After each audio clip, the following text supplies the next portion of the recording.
Our hero Wang Zheng was just vibing in the sticks until his old man forced him into a bodyguard gig. Since he was bored and the pay did not suck, he said why not? Just another day at the station, with Zheng wondering which lucky girl was getting his protection. Suddenly, a wild breaking news story flashed on the screen. There was a big bank heist in Nicheng recently. After a few days, they caught the suspect. But here is the kicker. When the cops found him, he was hog-tied with his hands behind his back and dumped right at the station door. Police are still hunting for the anonymous vigilante who handled the job. Zheng thought that leaving a little souvenir like that was a pretty cool move. Zheng smirked at the news because that criminal was basically his masterpiece from the night before. Right on cue, his train finally rolled into the station. Zheng blended into the massive swarm of people pushing their way onto the train. He pushed through the crowd, but one guy was definitely not feeling it. "Move it, man. That is my seat," Zheng snapped. The dude looked up, totally annoyed that anyone had the guts to talk to him. He glared at Zheng, making zero effort to hide his ego, and started trash-talking him like he was some clueless country bumpkin. The guy was a massive unit but acting like a total brat, so Zheng stayed cool and did not take the bait. He just calmly repeated himself.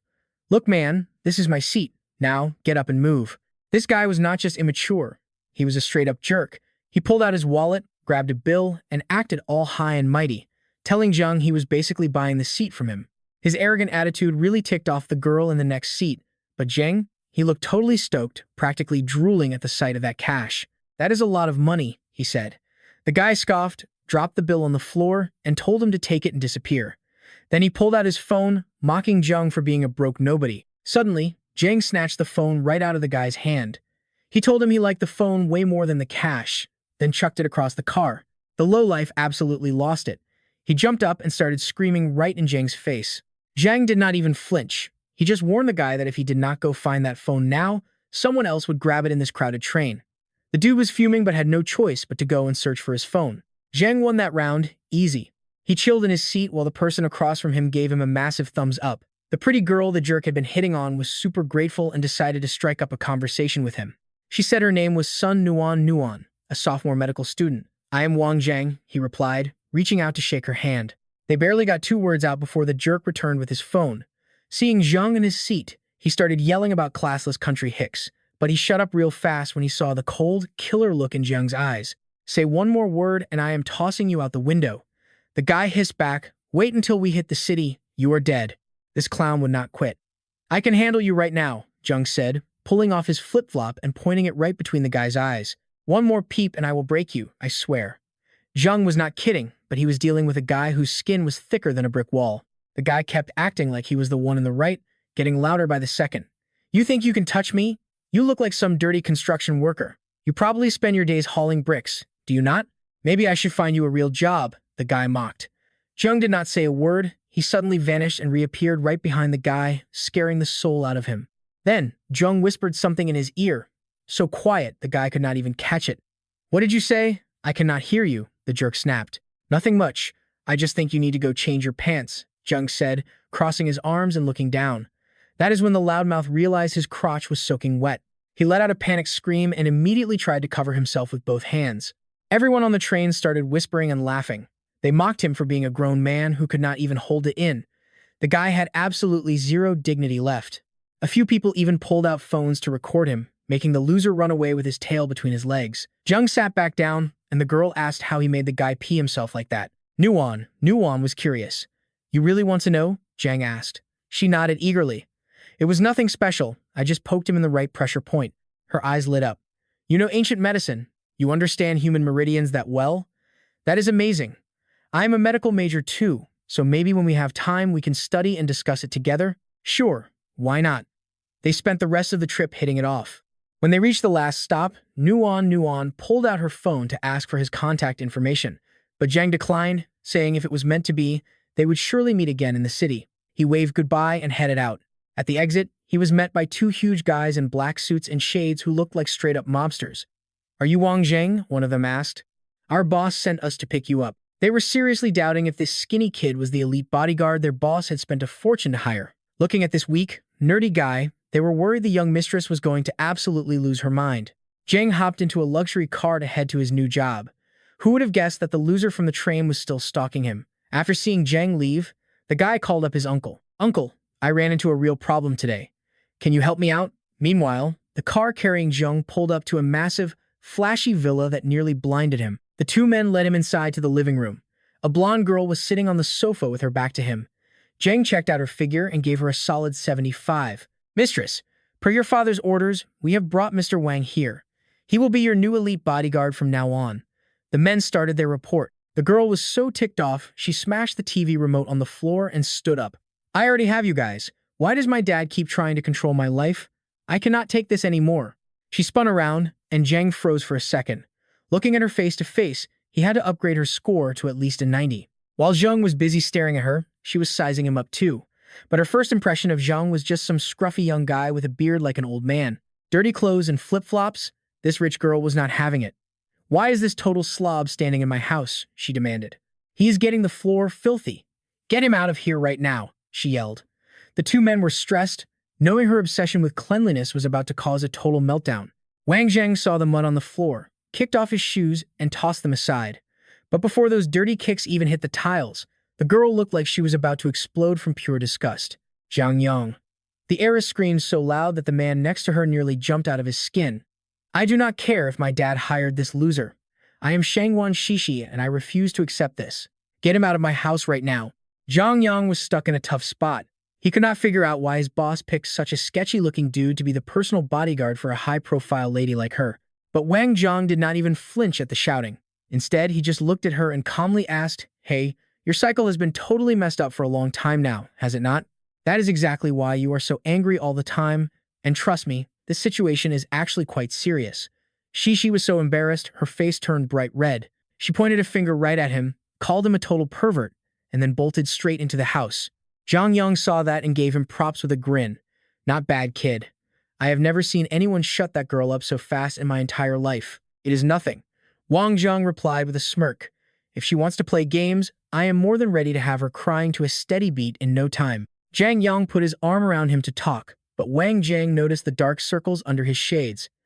Hey Zhang, those eyes look rough. Is the wife keeping you up with all that nagging at home? Man, you actually noticed? To be real with you, I have zero power at home. You got a fix for that, little brother? Zhang Yang asked, looking totally surprised and impressed. Since we are brothers now, I will help you out. Zhang Yang went from hating the guy to thinking he was actually pretty cool and worth sticking his neck out for. While they were bonding, Shishi came back with two absolute smoke shows. On the left was Cheng Fei, the design director for the Blue Sea Group, looking very professional. On the right was Han Xingye, Shishi's rich bestie who came from a very high-class family. Seeing all three together was like looking at a masterpiece. Wang Zheng gave them a solid 90 out of 100. He was proud of his self-control, because any other guy would have had a massive nosebleed right then and there. Han Xingye stomped over to Zhang Yang with her hands on her hips.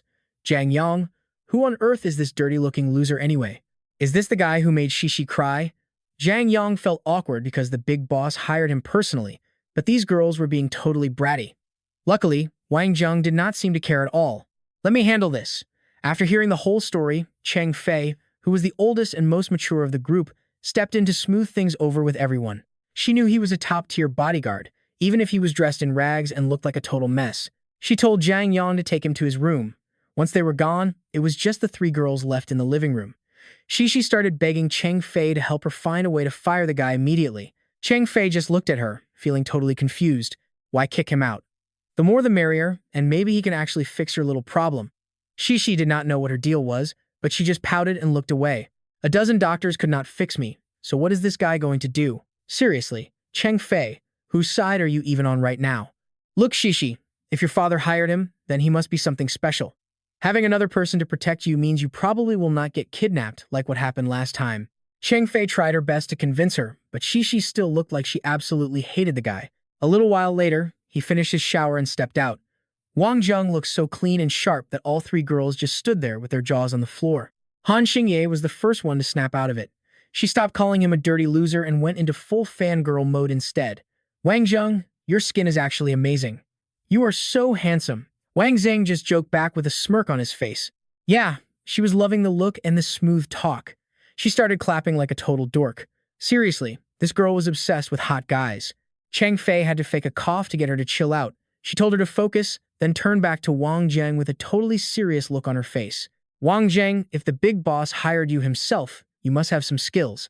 How about you show us what you can do so Shishi can finally stop worrying about you? Show you something? Wang Zheng thought about it for a second, but he honestly did not know what to show them. He asked Cheng Fei for her jacket, but Shishi suddenly jumped in front of her like a shield and gave him a look that could kill. What are you trying to do to her, you pervert? Shishi was screaming, but Cheng Fei stayed completely cool and calm through the whole thing. She slipped off her jacket, calmed Shishi down, and handed it over. Wang Zheng took it and gave it a long sniff before opening his mouth to speak. Have you been feeling weird lately? Cheng Fei's eyes went wide because he was spot on. He explained that the perfume she was wearing was definitely not your average scent. It is actually a type of drug that can paralyze your nervous system. The effect is very subtle, so it is hard to notice.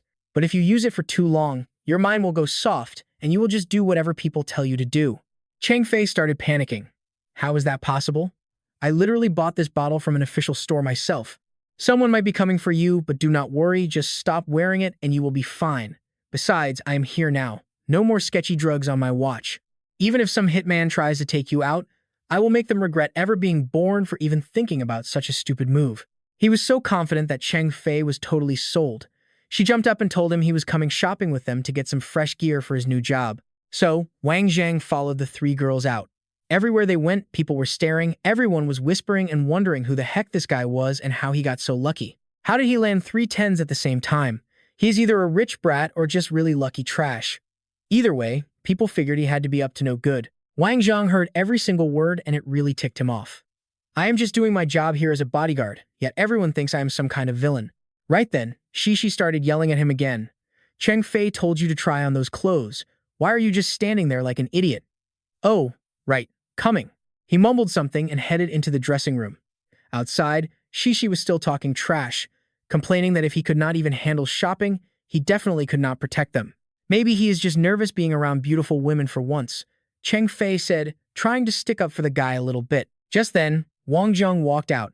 He looked good after his shower, but in these new clothes, he was a total 10. The girls literally could not look away. Cheng Fei stood up and paid for everything, getting all those new clothes packed up for him. Since they were done with shopping, they started talking about where to grab some food. Wang Zheng felt a bit bored. Women are so predictable. If they are not shopping, they are eating. The only thing that made it better was the fact that they were taking him to a seriously fancy restaurant. Wow, I never thought my life would lead me here. Shut up. Do not act like a total country bumpkin and embarrass me in public, Shishi barked at him. She was ready to yell some more, but then Han Xingye noticed Jiang Mingquan and his crew of thugs walking right into the same restaurant. This guy was the crown prince of the Blue Sea Group, which happened to be the same company where Cheng Fei worked. But look, lately, this Han guy has been clinging to her like a bad habit, and honestly, all 3 of them absolutely detest him. Just seeing his face was enough to ruin Shishi's appetite for the entire day. Hey there, we meet again, he says, acting like it is just a coincidence. But everyone knew he followed her here. Then he spots a new face at the table and starts acting like he is the interrogation committee. Who the heck is this guy?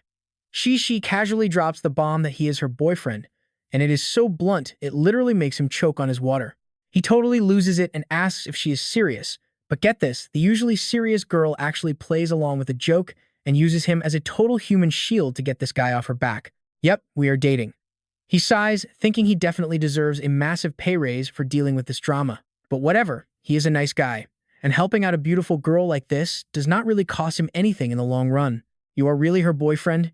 He starts barking questions like a cop. What is your name? Where do you live? Who are your parents? Tell me. He is clearly not vibing with this random dude acting like an interrogator, so he just snaps back. What business is it of yours? That attitude makes the rich kid absolutely lose his mind. You country bumpkin, what did you just say to me? Then he turns to her and asks how she could ever look at a guy like that. He is literally pointing in his face. She is furious and tells him to watch his mouth.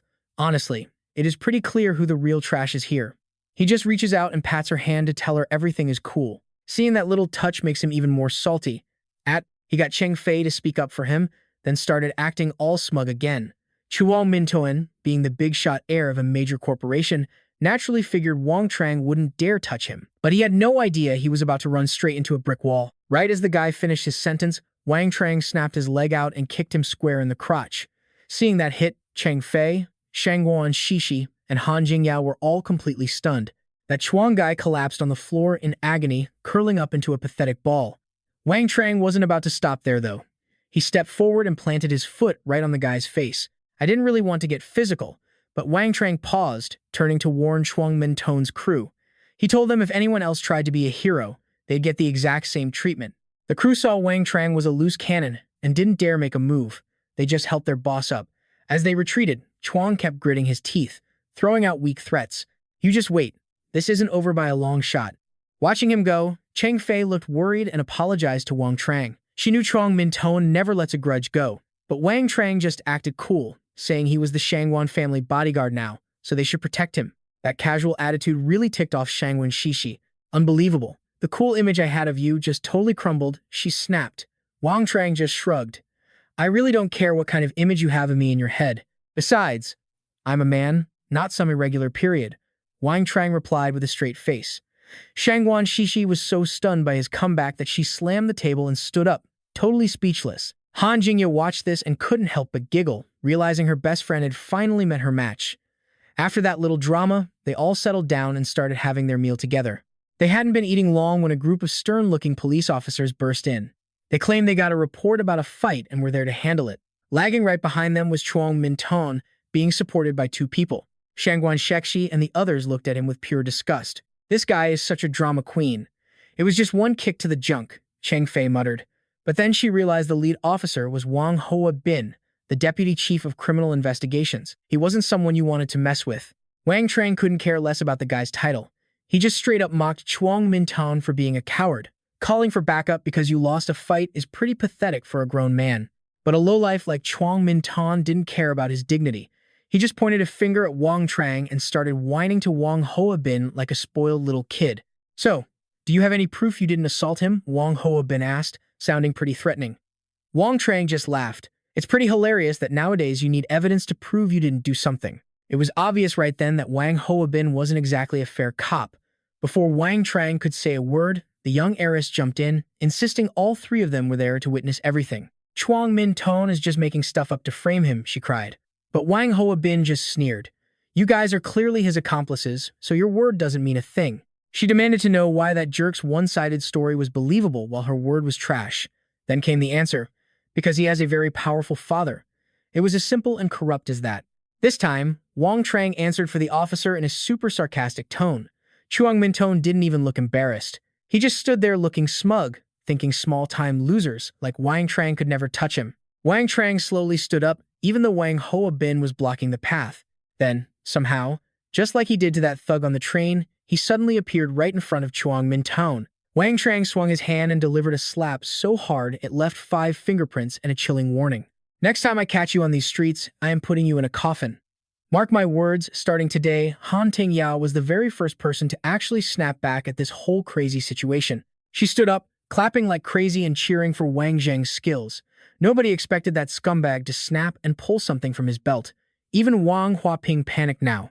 He never imagined his precious son was packing heat or hiding illegal contraband on him like that. Mintone, what are you doing? He tried to hold Chuang Mintone back, but the kid was blinded by rage, finger already squeezing the trigger. Too bad for him, though. Right as he was about to fire, Wang Zheng pulled a ghost move and appeared behind him with insane, lightning-fast speed. His massive hand clamped around the guy's throat while the other snatched the gun away. Chuang Mintone was completely helpless now, gasping for air. Let go of me, he managed to choke out, struggling to breathe. All right, since we're dealing with a total lowlife, there's no reason to be polite anymore. Wang Zheng tightened his grip, making sure Chuang Mintone could not even catch a single breath. The situation was obvious, but Wang Huaping played dumb and blamed Wang Zheng for causing a public scene. Behind him, 2 of his henchmen pulled their weapons and aimed them straight at the center of the chaos.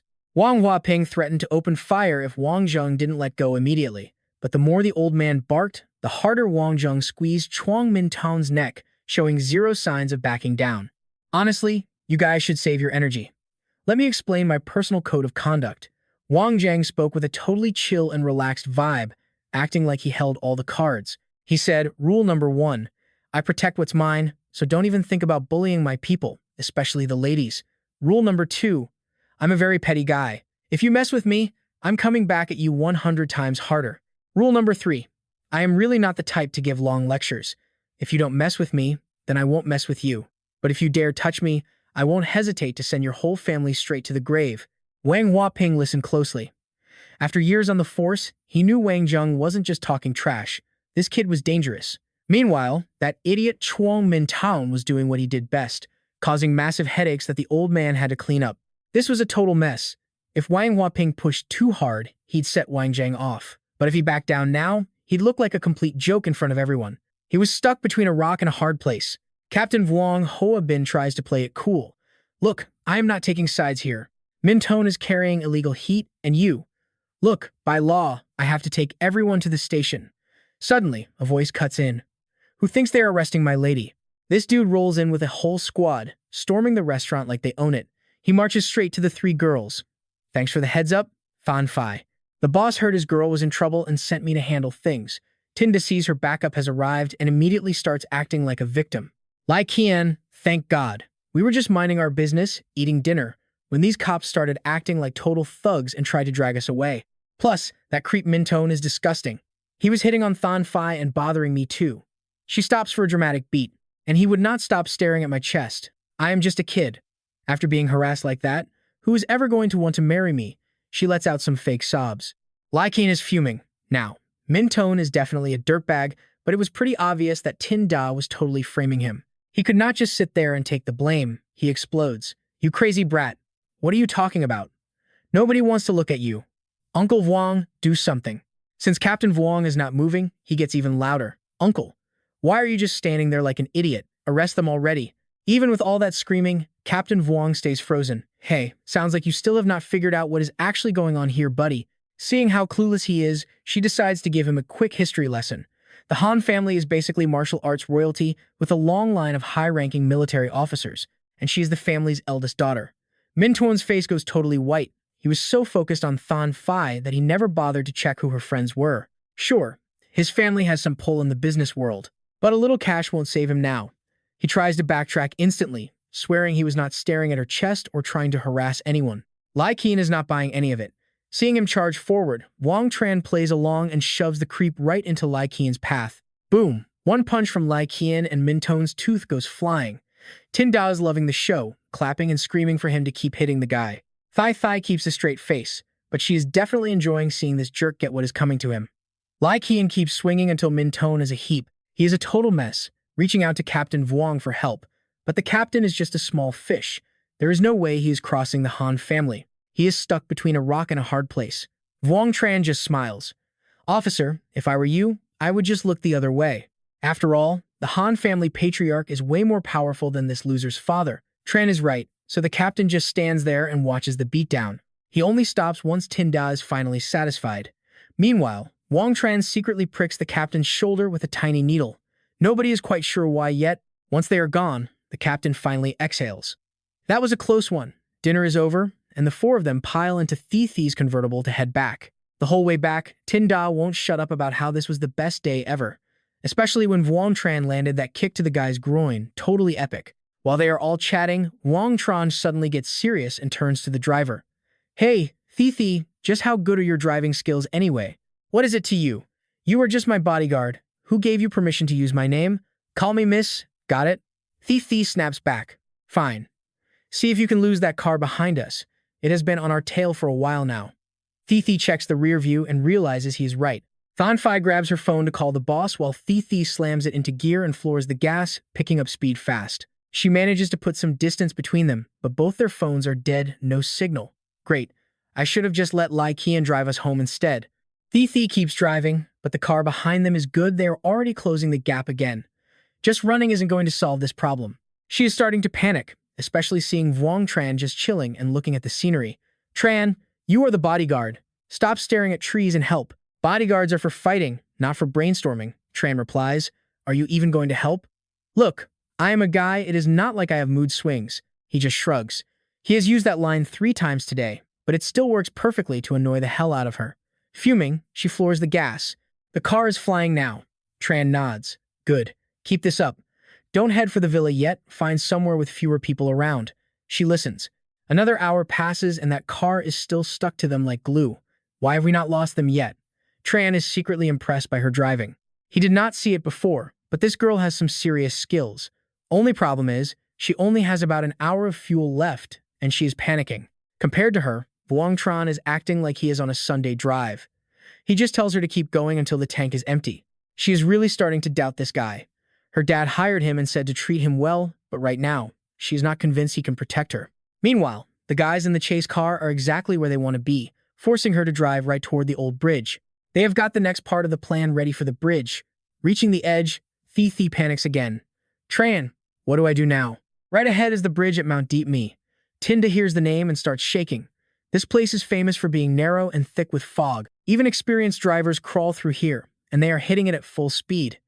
It is incredibly dangerous, but they have got nowhere else to go. With the other car breathing down her neck, Wang Tran just sits there whistling. Fine, she will handle this herself and use the fog to her advantage. She is going to use the mist to lose them. Thi floors it, racing across the bridge even though she can barely see 5 feet in front. She is flying through the fog when a pair of blinding headlights suddenly appear right in front of her. Panic hits, she lets go of the wheel. Right then, Wang Zheng lunges from the passenger seat and grabs the wheel. The car swerves wildly, fishtailing back and forth until it finally screeches to a dead stop. That blinding light hits Shishi right in the eyes. If Wang Zheng hadn't slammed the brakes in time, their convertible would have smashed straight into whatever was blocking the road ahead. The car is dead now, and Shishi's mind is a total blank. She is spiraling hard, but Wang Zheng? He is just sitting there, totally chill. That relaxed attitude is actually driving the rich girl absolutely insane with pure rage right now. Say something, damn it. You think I won't call my dad and get you fired the second we're back? He just looks at her and says, maybe worry about actually getting back first. In the backseat, Cheng Fei is starting to freak out too. Wang Zheng, you have to protect us, okay? Han Jingye chimed in. Shishi had been kidnapped before, so they were all terrified that this nightmare was about to happen all over again. Jokes aside, Wang Zheng isn't some deadbeat bodyguard. He knows he has to earn that fat paycheck of his. He tells the 3 women to stay put in the car, then steps out and casually lights up a cigarette. A massive guy covered in tattoos climbs out of the car that was tailing them. The second he spots Wang Zheng standing there, his eyebrows knit together in a confused, angry glare. Wait, who's this guy? My intel said there were only supposed to be 3 women, he thought to himself. Then again, it didn't really matter much. Wang Zheng didn't look like he could throw a punch to save his life. Besides, his crew had 9 guns ready to go, which was more than enough firepower to handle him. Wang Zheng is surrounded by these random thugs, but he doesn't look panicked at all. He even politely stubs out his cigarette before putting on a totally fake, bootlicking grin to ask them what is going on. Wow, quite the welcome committee you guys have here, huh? Is there something I can do for you? The boss sees him bowing and scraping like a coward and figures he's just terrified. He actually praises Wang Zheng for being smart enough to give up. Then, the guy pulls out a pistol and taps it against his cheek a few times before speaking up. Look, I'm taking the girl from the Shangwan family with me. You got a problem with that? No problem at all, boss.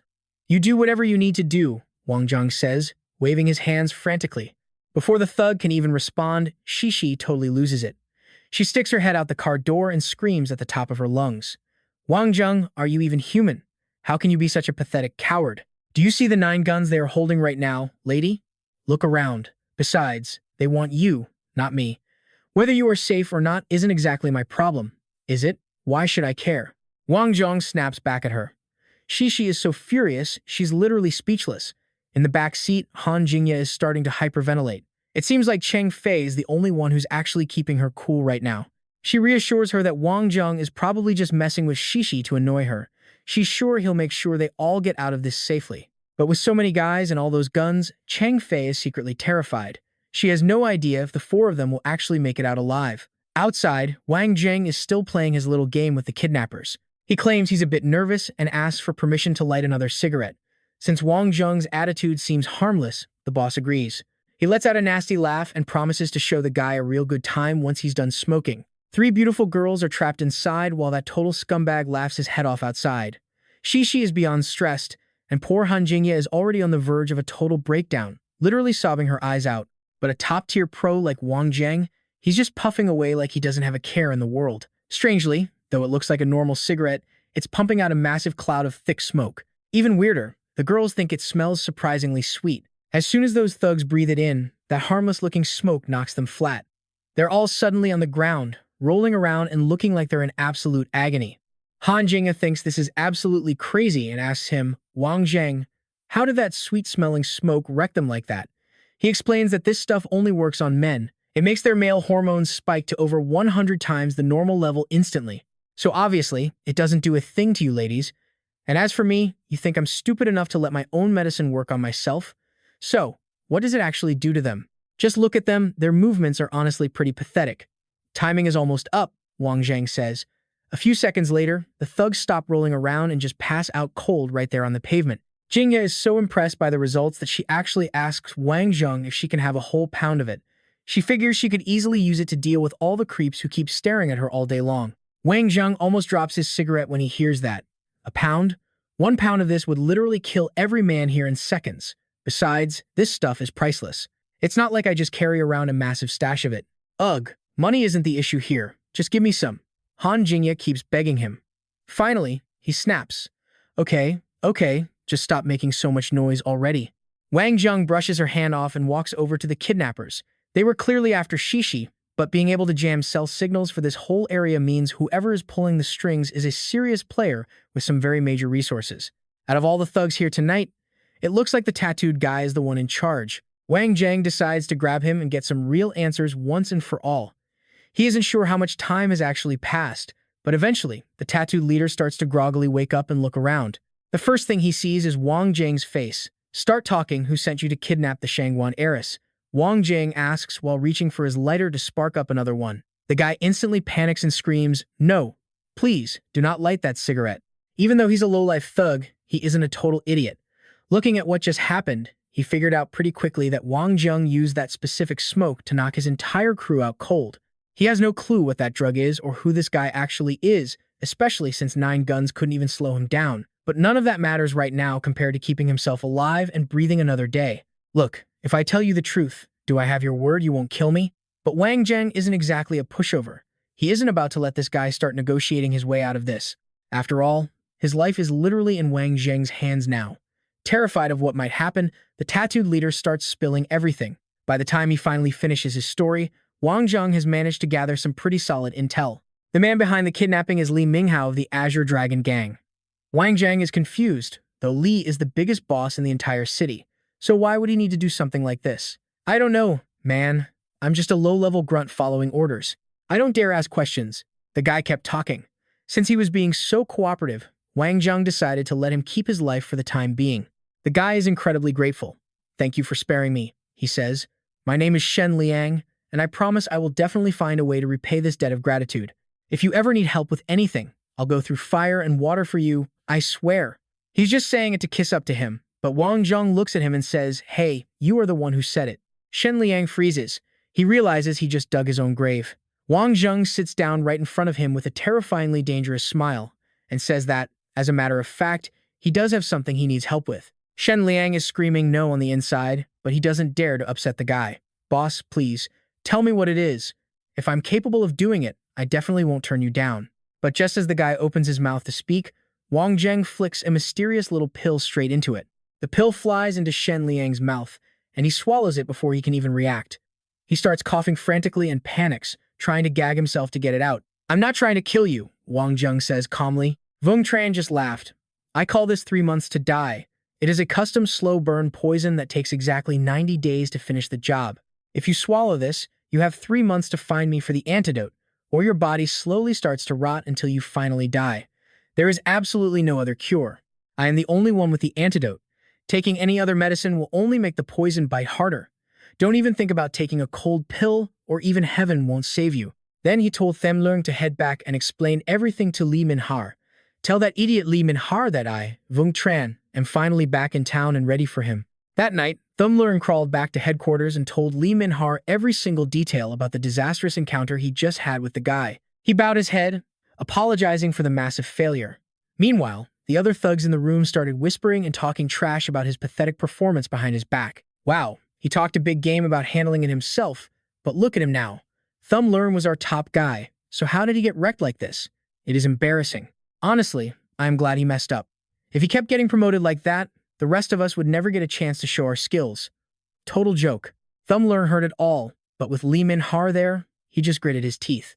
Finally, Li Minhar put out his cigarette and looked at him with a cold stare. "You sure you are not leaving anything out?" Thumlern started stuttering. "Well, the guy did say one more thing to me before I left the scene." "What else did he say?" Li Minhar snapped. "He told me to tell you that Vung Tran is officially back and he is coming for you." Instead of getting angry, Li Minhar just started laughing. If that is the case, he probably called me a total idiot as well. didn't he? Thumb Learn was shocked.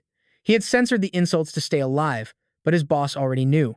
These two definitely have some serious history between them. He turned around and poured himself a glass of expensive wine. If he is really back and messing with our plans, we can forget about the girl for now. Li Minhao took a sip and stared out the window. I have waited a long time for this day. Vung Tran, I have finally found you again. Back at the villa, Thurn Quan Thi Thi was absolutely losing her mind. She could not believe he let the guy go and wanted that kidnapper dead immediately. Look, you have to let the small fish go if you actually want to catch the big one. It is a simple strategy, so why don't you understand it? Vung Tran replied, but Thi Thi already hated him, so she figured he was just making excuses. Only Fan Fai seemed to actually trust the way he handled the situation. When Thi Thi realized her friend was taking his side, she got even more annoyed. She just could not stand that the guy was acting so cool. Thane Phi called the old man to report the incident and asked for more guards, but he refused. He told her that having Vung Tran there was enough protection. This proved just how much respect the old man had for him. Thi Thi hated it, but when her father spoke, she had no choice but to listen to him. She let out a long sigh and slumped onto the sofa. Suddenly, a sharp, stabbing pain hit her stomach, making her face turn completely pale with agony. Vung Tran saw her expression and asked what was wrong. Before she could answer, Thane Phi explained it was just her monthly struggle with intense period cramps. For some reason, her pain was way worse than normal. Painkillers did not do anything at all, and every month she just had to suffer through the misery. Since no doctor could fix it, Thane Phi asked Vung Tran to take a look, knowing he was a master of traditional Chinese medicine and healing. Despite their constant bickering, he could not watch her suffer. Lie down, he said. I will give you a massage to kill the pain. Just don't touch me anywhere else. Relax, he replied. I only go for women with actual class, and you definitely do not fit that description, so you are totally safe with me. He started the massage, and as usual, his words made her blood boil. Normally, she would have started a fight, but something felt very different this time. She stayed quiet because the pain was actually vanishing. It felt like a warm wave was washing over her body, making the discomfort disappear completely. Vung Tran stopped, and Thi Thi suddenly felt a bit empty without his warm hands. He promised to continue the therapy tomorrow, explaining that his special treatment would finally cure her. Suddenly, she saw him in a new light. Even though they fought all day, she actually managed to blush and mutter a small thank you to him. The moment lasted 3 seconds before he jumped up, saying he had to wash his hands. Her gratitude died instantly, and her temper flared back up again. You total jerk, get out of here, before I lose it. Even though those two were like fire and ice, Thane Phi realized he was a man they could rely on. Once he left the room, she found a moment to talk to him alone. She thanked him for the massage and for saving them from the kidnappers earlier. Her father is a giant in the business world, and she is his only heir. That makes her a huge target for every rival and enemy in the city. Even people inside the family want her gone so they can force her father out of power. It is a dangerous game they are playing for control. By keeping her safe, Vung Tran was basically doing the entire family a massive favor. He was the elite shield they desperately needed right now. I did not think you had it in you, she said. My uncle must have seen what you were truly capable of before he hired you for this job. He just walked over and patted her shoulder. Look, there is no need to go digging around trying to find out my secret background.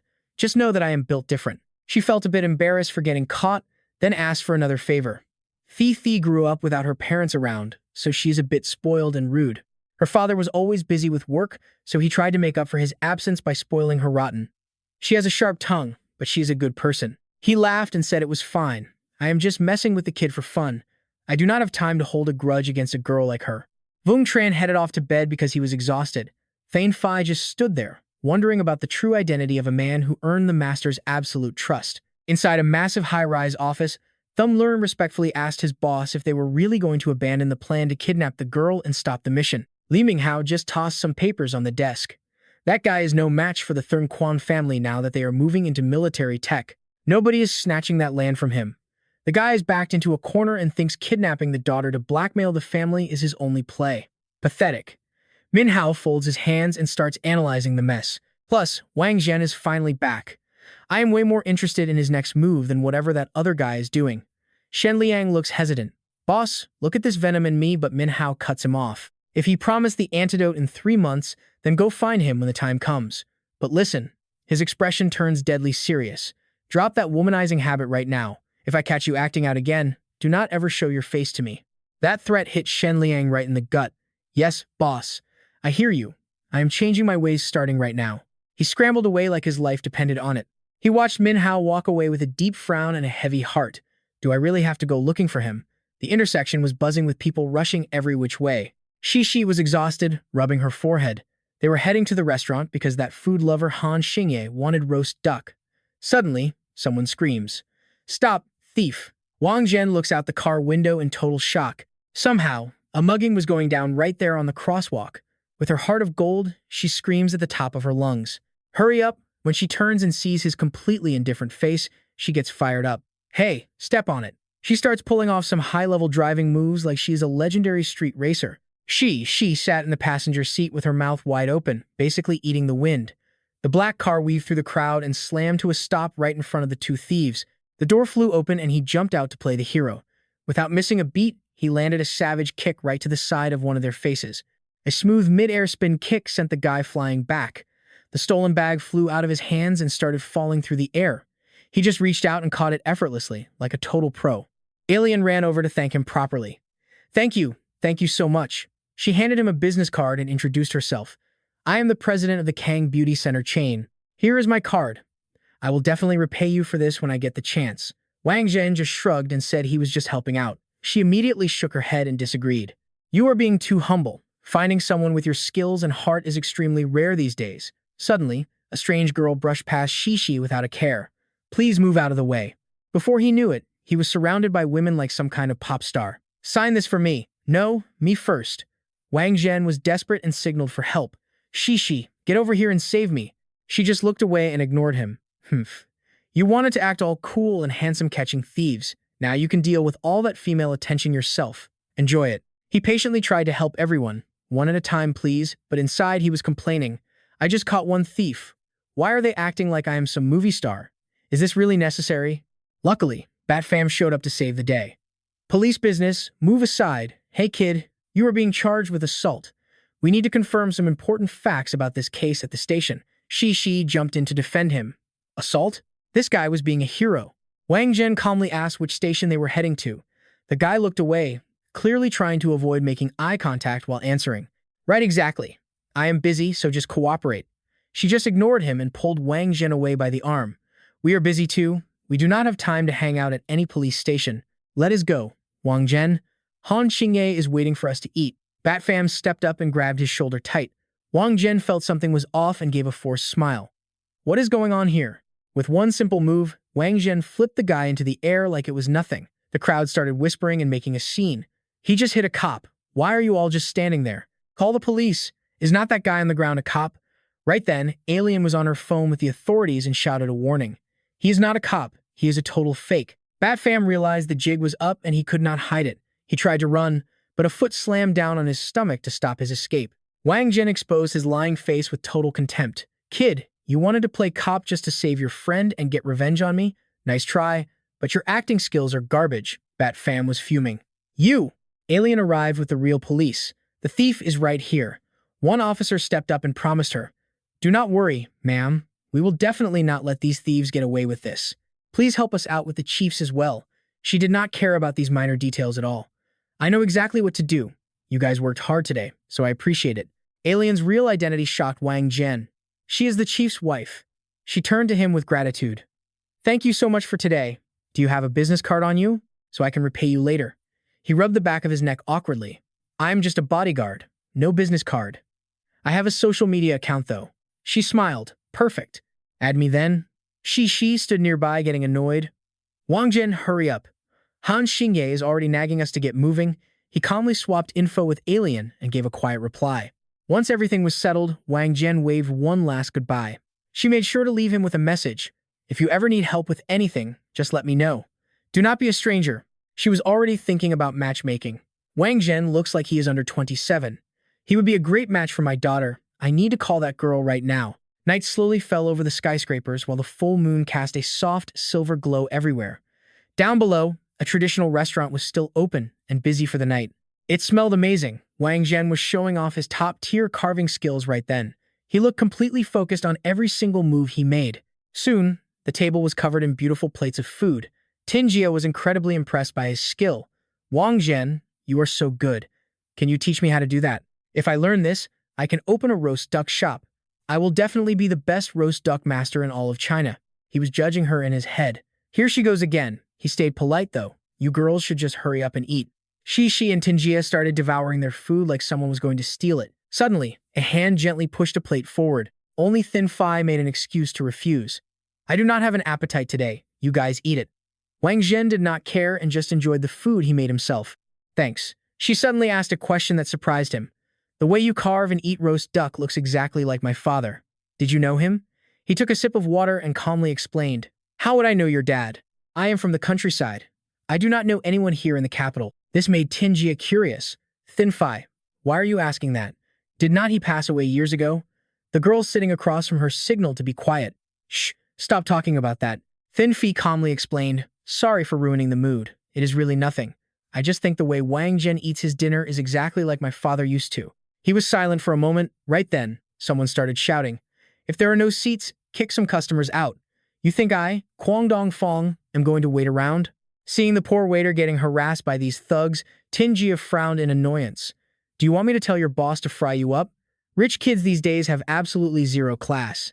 Wang Tran gave them a cold, judgmental look, thinking they acted so tough just because they had a little dirty money. Once they settled into their seats, Dong Fong watched Jing Ye acting playful, even trying to feed Wang Tran a piece of duck. The guy's inner creep came out instantly, and he was practically drooling. Man, look at all these gorgeous girls. He definitely picked the right place to hang out today. Being naturally shy around girls, he turned to plot with his crew instead. He leaned in close to Lu Han, whispering schemes into his ear. With no other choice, Lu Han just nodded sheepishly and agreed to go along with the plan. Fine then. Next, he walked over to Wang Tran's table and politely clasped his hands together. So, sorry to bother you, but we are slammed right now. There are 4 guests looking to share a table with you guys. Would that be all right? Jingyi waved her hands, shutting that idea down fast. No way, not happening. We paid for our own meal here. Why should we sit with these creeps and hurt our eyes? Lu Han kept pushing, hoping she would change her mind. Come on, girl, maybe you could just give it a little more thought. Those guys aren't nobodies, but before he could finish, Dong Fong and his gang cut right in. Excuse me, ladies. The hall is packed. Jingyi finally looked up at the annoying crowd. He started bragging about his status like a total show-off. I am Kwang Dong Fong, the CEO of Bat DM Entertainment. Meeting beauties like you is a once-in-a-lifetime blessing. Plus, this guy right here is the heir to the massive Hang Wen group. She quickly shifted the responsibility over to Wang Tran, saying, I am honored, but you need to ask him. He is our leader. Want to share a table? If he says yes, it is a go. Poor guy hadn't even taken a bite before getting stuck with the bill. Thanks a lot. Just minding my business, and now I am the fall guy. Wang Tran pouted in annoyance, thinking, nice move, Shangguan Shishi. Just giving people more reasons to hate me. Whatever, I do not like these spoiled rich kids and their trashy attitudes anyway. Since he already hated them and had backup, he got even bolder.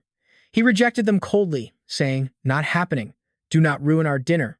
As soon as he finished, Dong Fong lost it and slammed his hand on the table. That arrogant streak of his was so deep that he spat out a threat that basically dug his own grave.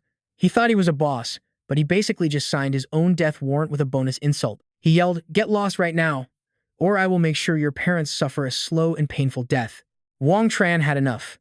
He turned to the 3 ladies and whispered a soft warning, if you are scared of blood, you might want to close your eyes now. Then he stood up while Shishi and Jingye watched him in total shock. Wang Tran marched over, grabbed Dong Fong by the sleeve, and dragged him away like a stray dog. The guy didn't even fight back, just stood there, frozen, as Wang Tran grabbed a knife. Before he could even finish his sentence, the sharp blade flashed in the light, and a scene definitely not meant for kids or nursing mothers unfolded right then and there.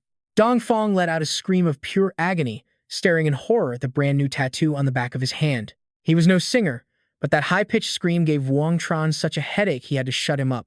He looked down at the guy groveling on the floor and stole his next line. Do not bother saying you will get even later.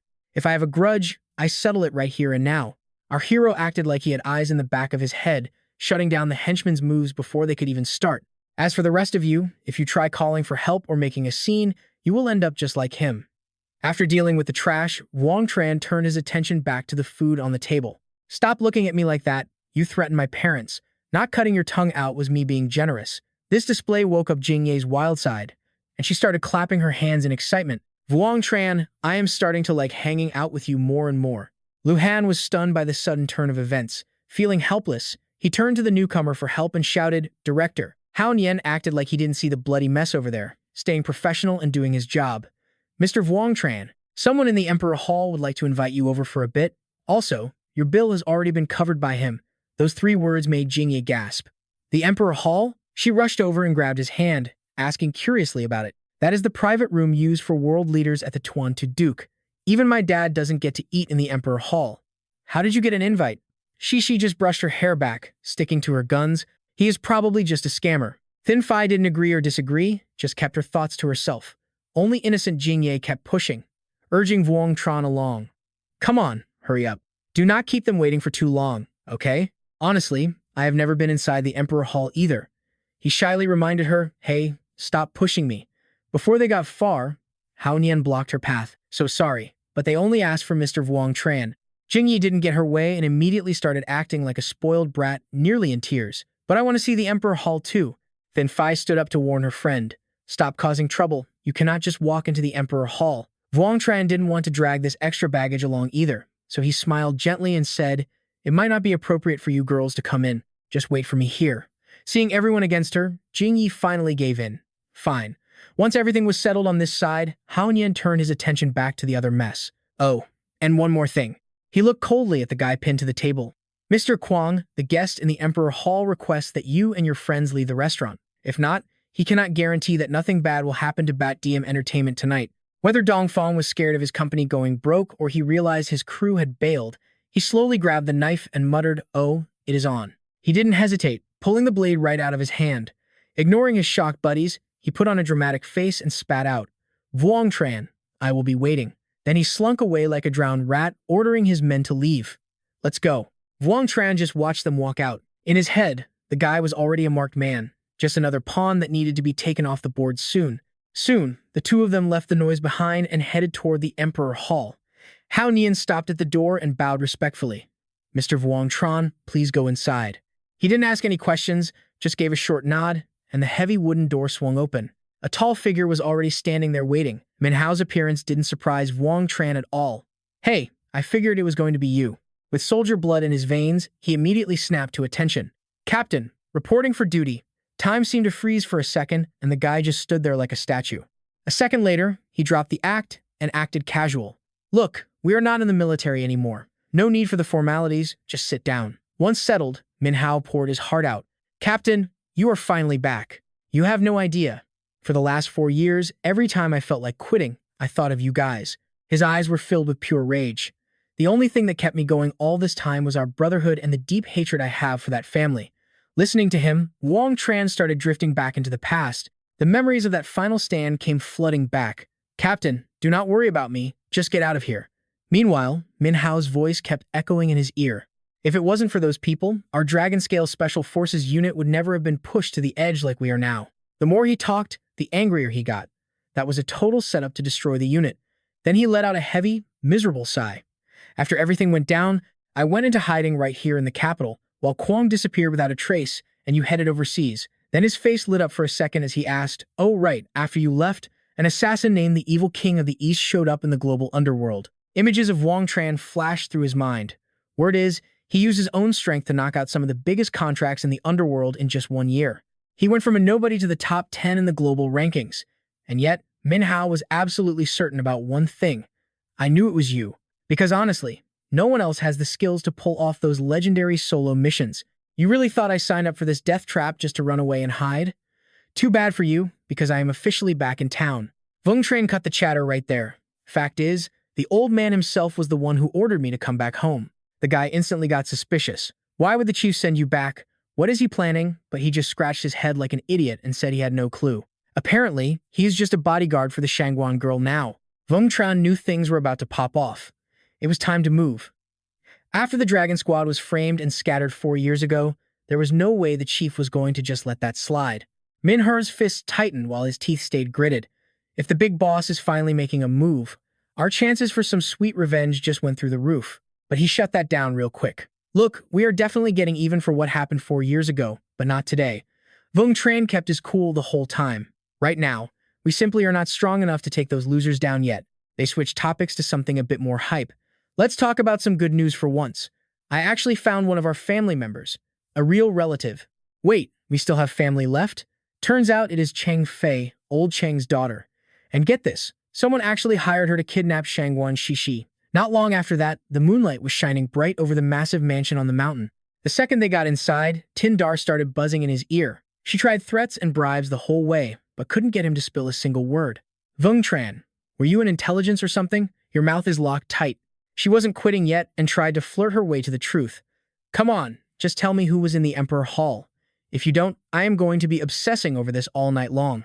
If I lose sleep, I will look like total trash, and you won't get to enjoy seeing this pretty face anymore.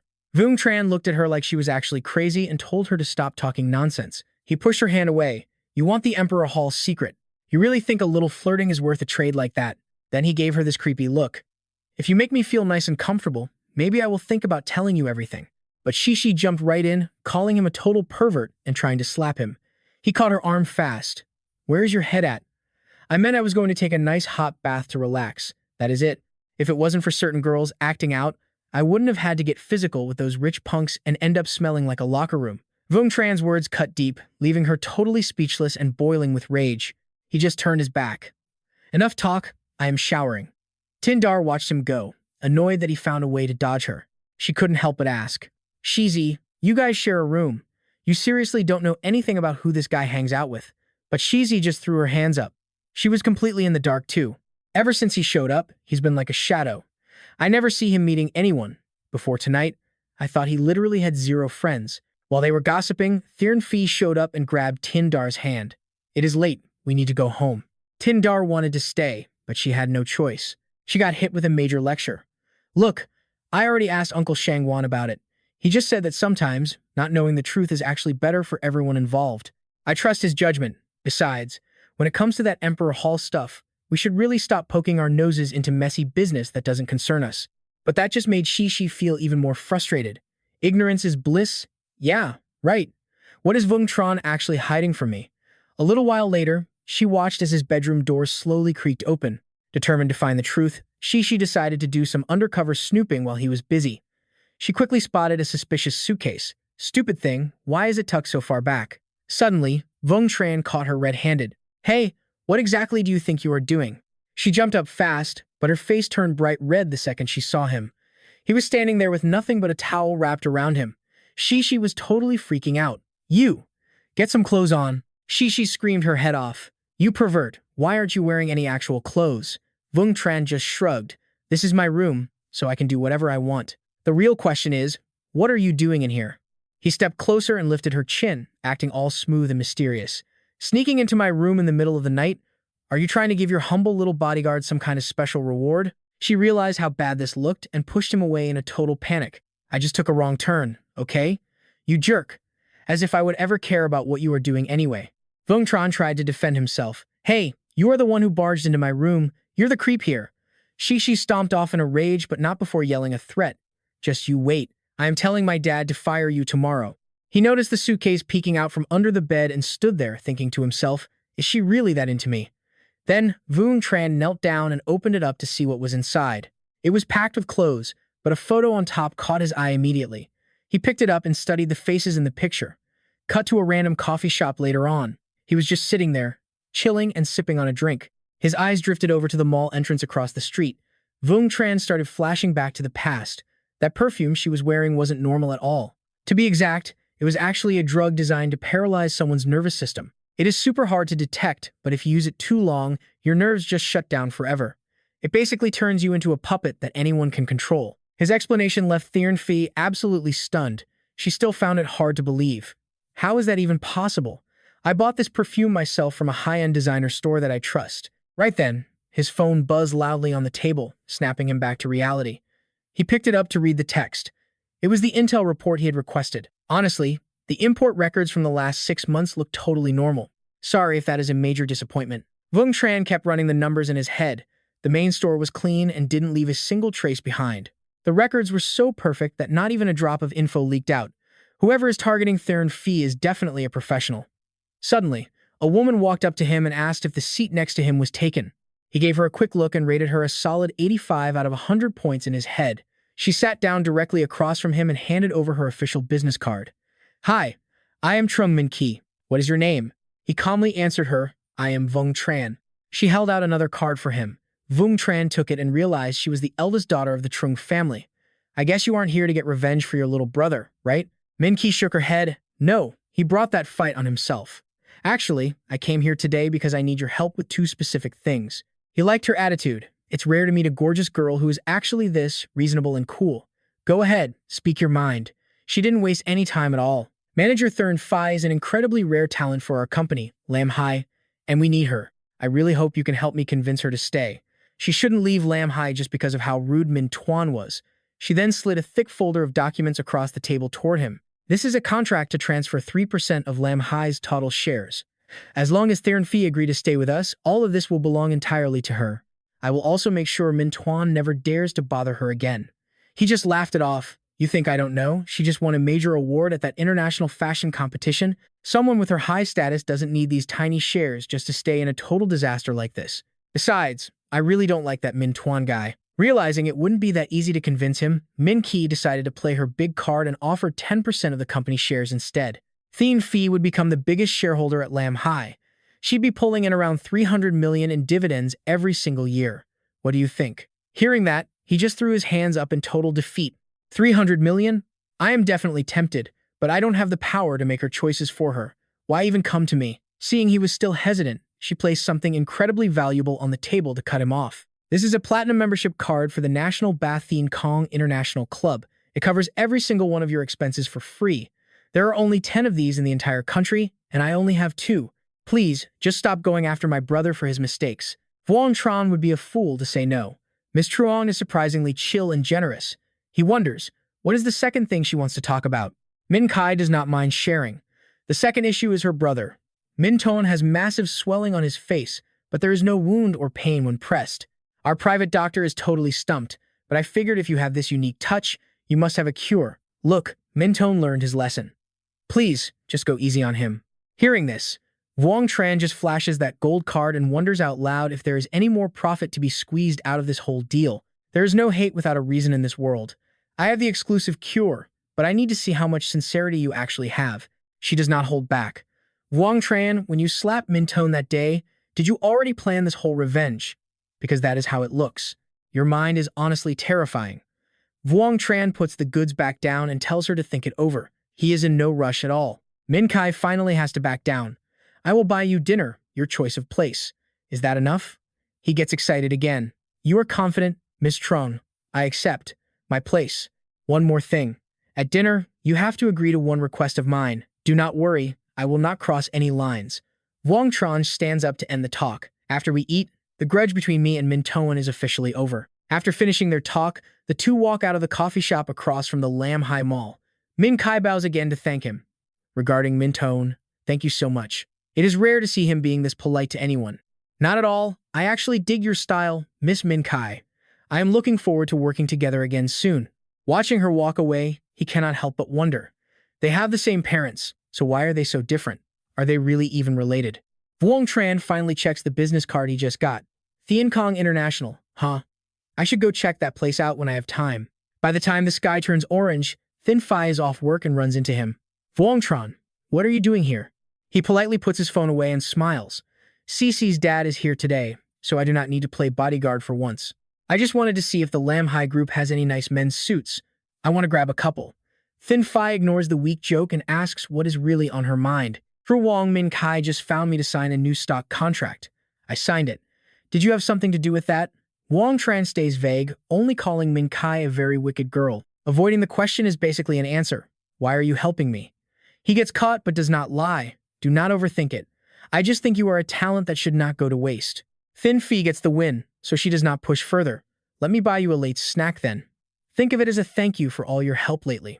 Vuong Tran breathes a sigh of relief. This girl is way too sharp.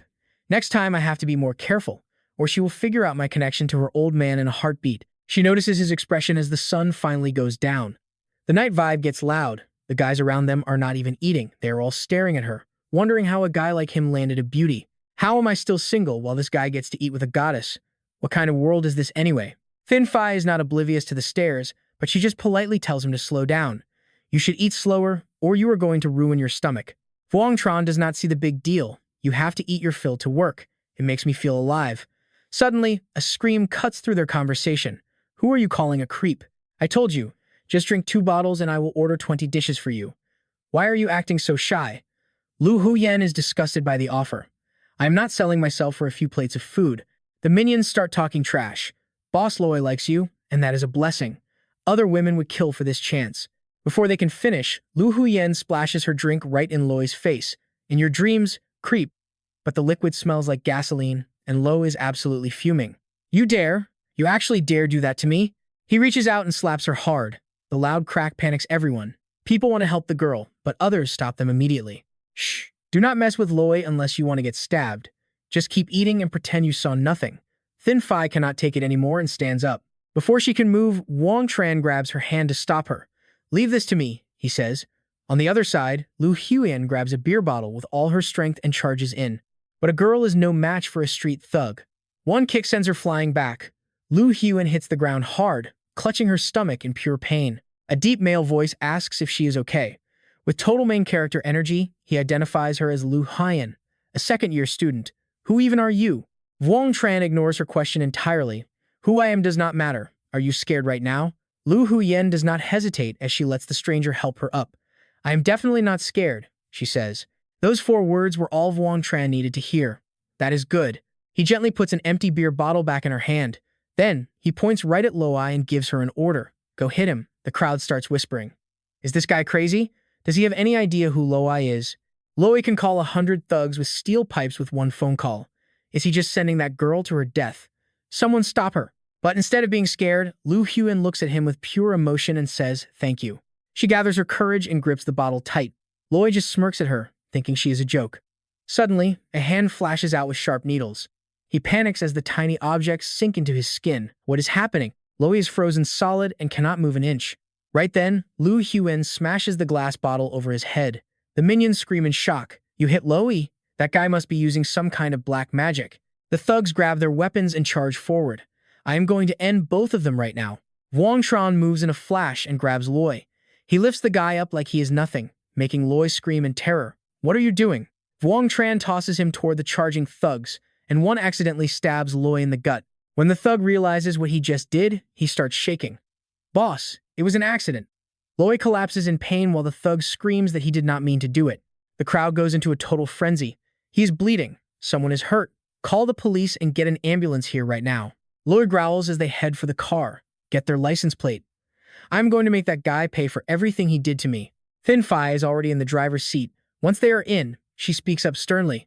Shedding blood in public is no small deal, Wang Tran. Lu Huyen feels terrible and starts apologizing.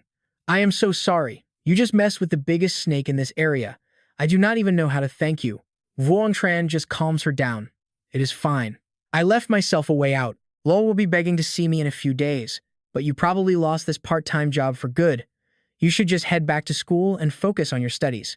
Thin Phi glanced through the rearview mirror, trying to read the person in the back seat. She spoke up softly. So, what is the story? Are you having a rough time and out here grinding for cash, or just out for the experience? Lo Huyen looked down, feeling pretty bummed out. Just for the experience. I just wanted more chances to be social. She leaned forward to point the way. That intersection ahead is Capital Normal University. You can just drop me off there. A moment later, the car slowed to a stop right in front of the main gate. Lear Huyen hopped out and waved goodbye. Thanks so much for everything today. Once they were alone, Thin Phi could not help but tease him. Wow, your game is strong. She did not even want to leave, and she was basically begging for your number. Wang Tran just crossed his arms, acting like it was a burden. Hey, what can I say? This level of charisma is basically a force of nature. She was ready to hit the gas, but he stopped her. Wait, do not move yet. Wang Tran narrowed his eyes, watching something go down right in front of them. Chu Fang was blocking Leo Huyen's path. Look, I have the cars and the houses. I am being nice by asking you out. Do not go throwing my respect back in my face. He was not done yet, literally grabbing her arm. If you will not play nice, neither will I. Get in the car. Leo Huyen held her ground. Back off. Do you think money buys everything? Then, her eyes went wide as Wang Tran suddenly stepped out of nowhere. Chu Fang snapped, looking totally annoyed at the interruption. Who the hell are you? One clean shot right to the face from Wang Tran had Chu Fang coughing his lungs out. Cough? What the cough? Are you doing to me? His goons immediately stepped up to talk trash. Hey, what do you think you are doing? Leo Huyen did not even look at them. She just bolted straight toward the safest place she knew, Wang Tran. He just held up that terrifying pepper spray bottle. Once the dust settled, he finally spoke. This is for you. It is a special spicy water version from the Vung family I made myself. If anyone messes with you, just one spray and they will be hurting for hours. Then, Vung Tran gave her a gentle nudge. It is getting late. Head on home. Liu Hian's cheeks turned bright pink. Okay, but suddenly, the shy girl flipped the script and went full boss mode. Actually, I still want to teach this guy a lesson. And Chu Fong ended up suffering all over again. Cough, cough, cough. Now the guy was just gasping for air, unable to get a single word out. Liu Huan ignored his pathetic struggling and gave her savior a playful wink. Thanks again for today. Catch you later. Vung Tran just stood there laughing. Her cuteness was off the charts. Look at her go, he chuckled. That kid definitely has the same wild energy I had back in the day. Inside a massive high-end villa, a woman was losing her mind over Chu Fong. First, they take his seat as vice chairman of the province. Now some random college girl thinks she can just push our little Fong around. Uncle, you cannot just let this slide. Secretary General Qi Huashen, the big boss at the capital office, was deep in thought. Everyone at that school knows exactly who Fong's family is. It makes no sense. Who would actually dare to lay a hand on him? First his seat gets stolen, and now this. Could this be some mysterious power play we did not see coming? He did not waste another second. He moved so fast it left Chu Fong feeling completely dazed and confused. Yeah, Dad. Cough. Dear Poor was right there comforting him. Do not be scared, baby. Your father and I have your back. A dark look crossed her face. As for that woman, I will make sure she never finds peace in this city again. She did not wait to take action. She dialed a number immediately. Hello, Judge Chan? It is Dear Poor. I need a little favor. Here is the situation. Early the next morning, the sun was shining over the whole area. Minky gave her best professional smile as she introduced someone to Vung Tran. This is my personal designer. He is here to give you a professional look. He did not forget to give her a flirty look back. He shot back some words that were smoother than honey. You are always so thoughtful, Minky. You even handled the party coordination for me. She definitely was not feeling the praise, mostly because she was still annoyed. It is not like I had a choice. You just decided we were going to a party together. You showed up at my office before I even said yes. You did not give me a chance to say no. She sighed, ending the debate. Whatever. I'm going to go change. You two handle this. A bit later, Min Ki stepped out with a totally new look. Where is Vung Tran?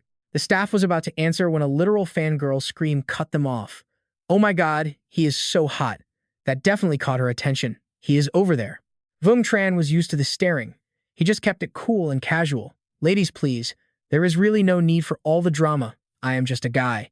Min Ki could not help but be impressed. Honestly, I did not think you could actually pull off a surprise like that. Of course, he could not miss the chance to flirt. Hey, I am the full package. Great in the living room, even better in the kitchen. She shot back. Really?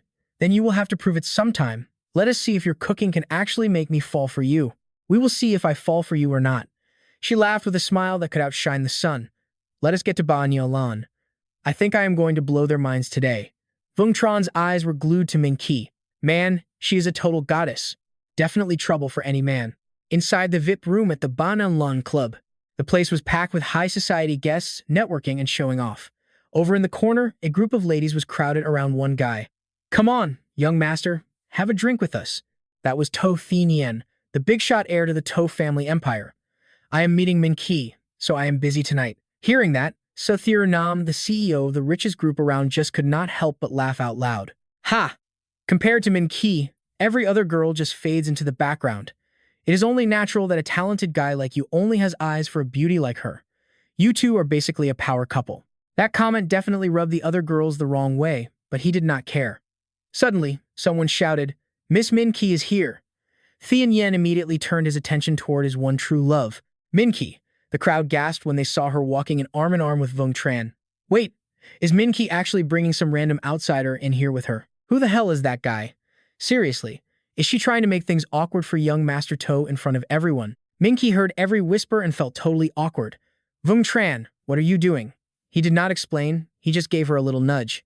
Just keep your arm right where it is. Do not let go. Remember, this was that little favor I asked for earlier. She frowned. Fine, but this does not mean anything. We are not. You know? Min Ki sighed to herself. It was no secret that To Tien Yen was crazy about her. She had not officially shot him down yet because she did not want to mess with his family's influence in the city. But what Vung Tran was doing would basically force her to reject To Thien Yen in public. Was he trying to start a war? Just as she tried to pull her hand away, he gripped it tight. Do not move. Keep your hand right there. His boldness was on another level. Minky just stared. Vung Tran? Seriously? What was his endgame? Before she could figure it out, To Tianyen stepped up, ready to mark his territory. Minky, you are here, and I do not believe I have met your friend. She put on her best fake smile. This is my friend, Vung Tran. He is from the Vung family. He looked him up and down. The Vung family? You mean the ones from Hangzhou? Wang Tran shuts it down and invents a whole new family tree. No way. The Philly Wangs? Min Kai is right beside him, absolutely losing it, trying not to choke on her laughter. He is pulling off a straight-up Hollywood-level acting performance. Min Kai and I met while she was studying in the States.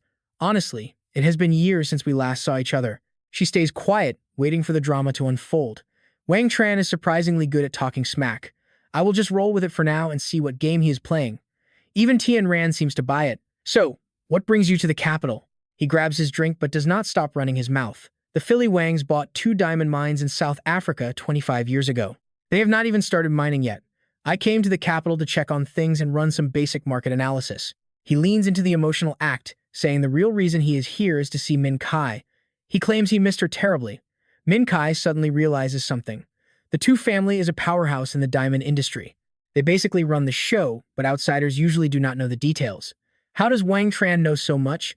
While he sounds like a pro, he reassures them. We will not be entering the local market anytime soon. She goes full detective mode, wondering if this was all a setup. From the start, he has been laser-focused on getting close to Tian Ran, but the target seems pleased, welcoming the young master to the city. Wang Tran acts concerned for his new partner. You should really stop working yourself to death, young master. That kind of stress leads to insomnia and nightmares. Even with that heavy makeup, I can see the dark circles under your eyes. The guy is totally stunned. How on earth did he notice that? Tian Ran scans the fake smiles around the room. He hates that people have been trying to get an edge on him for years. He was trying to act all sophisticated, but this guy just exposed everything with one sentence. There is no way he is just here for a simple investigation. After dropping some friendly advice, Wang Tran makes his move. It is my first time here, and I want to do some sightseeing. We will be taking our leave now. He watches them walk away with a smirk. The Philly Wangs, this is getting interesting. In the car, Wang Tran asks if she knows how dangerous her stare is. Speak up. She looks over. Did I ever give you permission? You used me to get close to Tian Ran. I am not happy about this. You better have a really good explanation for me. He does not feel guilty at all. Isn't this just mutual exploitation? Are you telling me you did not use me to get what you wanted? Min Kai is confused. Why are you targeting Tian Ran? He is incredibly powerful here. Plus, he has got a massive military background. He answers without missing a beat. Honestly, I just do not like the look on his face. He clenches his fist as a dark aura surrounds him. It is not just him. The entire Tu family annoys me. This goes back years. Given the chance, I am going to tear that family out by the roots. Later, the car stops by the lake. Min Kai wants answers, but he just hops out of the car before she can finish. She chases after him, demanding to know why he told her those things. Aren't you afraid I will just sell you out? Wang Tran leans on the railing, looking into the distance. 2 reasons. 1, you are ambitious and capable. 2, because of your mother, Tu Hoi honorable. Min Kai is shocked, grabbing his hand in disbelief. How do you know my mother? He looks at her. Did your father, Truong Hu Tu, tell you she died from childbirth complications? She is stunned again. How do you know that? What does the Tu family have to do with any of this? Wang Tran tells an old story. She fell for a poor guy and even had 2 children with him. The Tu family elders saw it as a disgrace. He threatened their lives to force her back home. She did it for her kids, but returning meant she was the primary heir. She was set to inherit a massive fortune. Her rivals did not want her around, so they started staging accidents. Min Kai imagines the snakes surrounding her mother. So you are saying she did not die in childbirth, but was murdered by the Tu family. She grips the railing, staring at the water with a shaky voice. Why should I believe you? She turns back to him, looking miserable. What is your point exactly? He does not say another word. As she turns to leave, he speaks up. Join me. Let's go to the Tu family and take back what is yours. Min Kai says nothing, just gives a quick look back before speeding off in her car. He stands there calmly and pulls a phone out of his winter coat. He dials 001215. The person on the other end starts screaming, My savior, you finally showed up. Have you figured out how I can repay you yet? I would gladly hand over every Philly Wang asset to you right now. Wang Tran stays cool and makes his request. I know you have those cheap diamond mines in Africa. Use your influence to storm the local market. Can you crush the Tu family's diamond brand for me? The guy agrees instantly. Wang Tran adds one more sweet detail. I can even recommend the perfect person to run your local operations. Her name is Truong Min Kai. Night falls as the moon shines over the quiet city. The next morning, Wang Tran and Min Hao stroll through the busy streets. Min Hao is being noisy, interrogating him. So, did she agree to work with you? Her father has no reaction. Wang Tran just smirks. No one understands a grudge like she does. Giving her the money he saved up over the years was the smartest move. He nods as they walk. Her dad is a clever man. Suddenly, Quan Nin passes by with a look of pure hatred. Sensing the danger, Min Hao alerts him. Captain, we have got 3 on the left, 2 on the right, and 1 behind. 2 more waiting in ambush. That makes 9 total. Wang Tran chuckles. Looks like your senses are still sharp. You are still the best, Captain. Let's team up one more time today. He pretends to fix his hair. There is a sniper on the 7th floor, about 200 meters out. Min Hao puts a hand on his shoulder. With us here, a sniper stands 0 chance in this terrain. Let's see who can catch more of these predators. Wang Tran reaches into his coat. Game on. He pulls out a thick stack of cash. Suddenly, 10 yuan bills are raining from the sky. People rush in, screaming and fighting for the money. Get out of the way. That is mine. The hitmen are caught completely off guard. In the middle of the chaos, Min Hao leaps into the air. He pulls off a perfect flip and flicks his fingers, launching hidden needles. Wu Lang thinks he is just showing off and does not move. Big mistake. A needle sinks straight into his heart. Min Hao is mixing it up, hitting him high and low. Con Din knows his squad is toast, so he panics and radios his team. Mission failed. Get out of there, now. Before he can even finish, a sedative needle nails him in the neck. Wang Tran turns to his team. You guys handle the rest and clean up this mess. I am going after the guy who tried to snipe me. Leave a few witnesses. Min Hao nods immediately. Yes, sir. He vanished into thin air instantly. He teleports to a rooftop where Wu Lang is still oblivious. The guy is barking orders at his crew to retreat. Suddenly, Wang Tran whispers from right behind him. Too bad for you. Your men are already gone. Wu Lang jumps out of his skin. This guy was 200 meters away just a second ago. How did he get here so fast? He tries to shake it off. Whatever. No time to solve riddles right now. Wu Lang lunges, thinking he has the upper hand, but Wang Tran blocks him like it is nothing. Instead of getting mad, the guy looks excited. He is actually pumped to fight a pro. Suddenly, a sharp blade pops out of his wrist guard. He is totally vibing with the chaos now. You got strength, but check this out. The real trick is coming.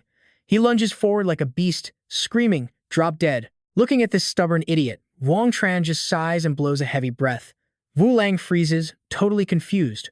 What is that smell? Why do I feel so weird? Was it the breath or something else? A long time later, he finally drags his eyes open. Thede is standing there, totally fed up. Another assassin? Seriously, does this ever end? Seeing him awake, she immediately demands to know who sent him, but he just ignores her completely. Thede is totally fuming. You jerk. She gives up and tells her guard to handle the interrogation. Just do not kill him. You can mess him up however you want. Then she slams the door shut.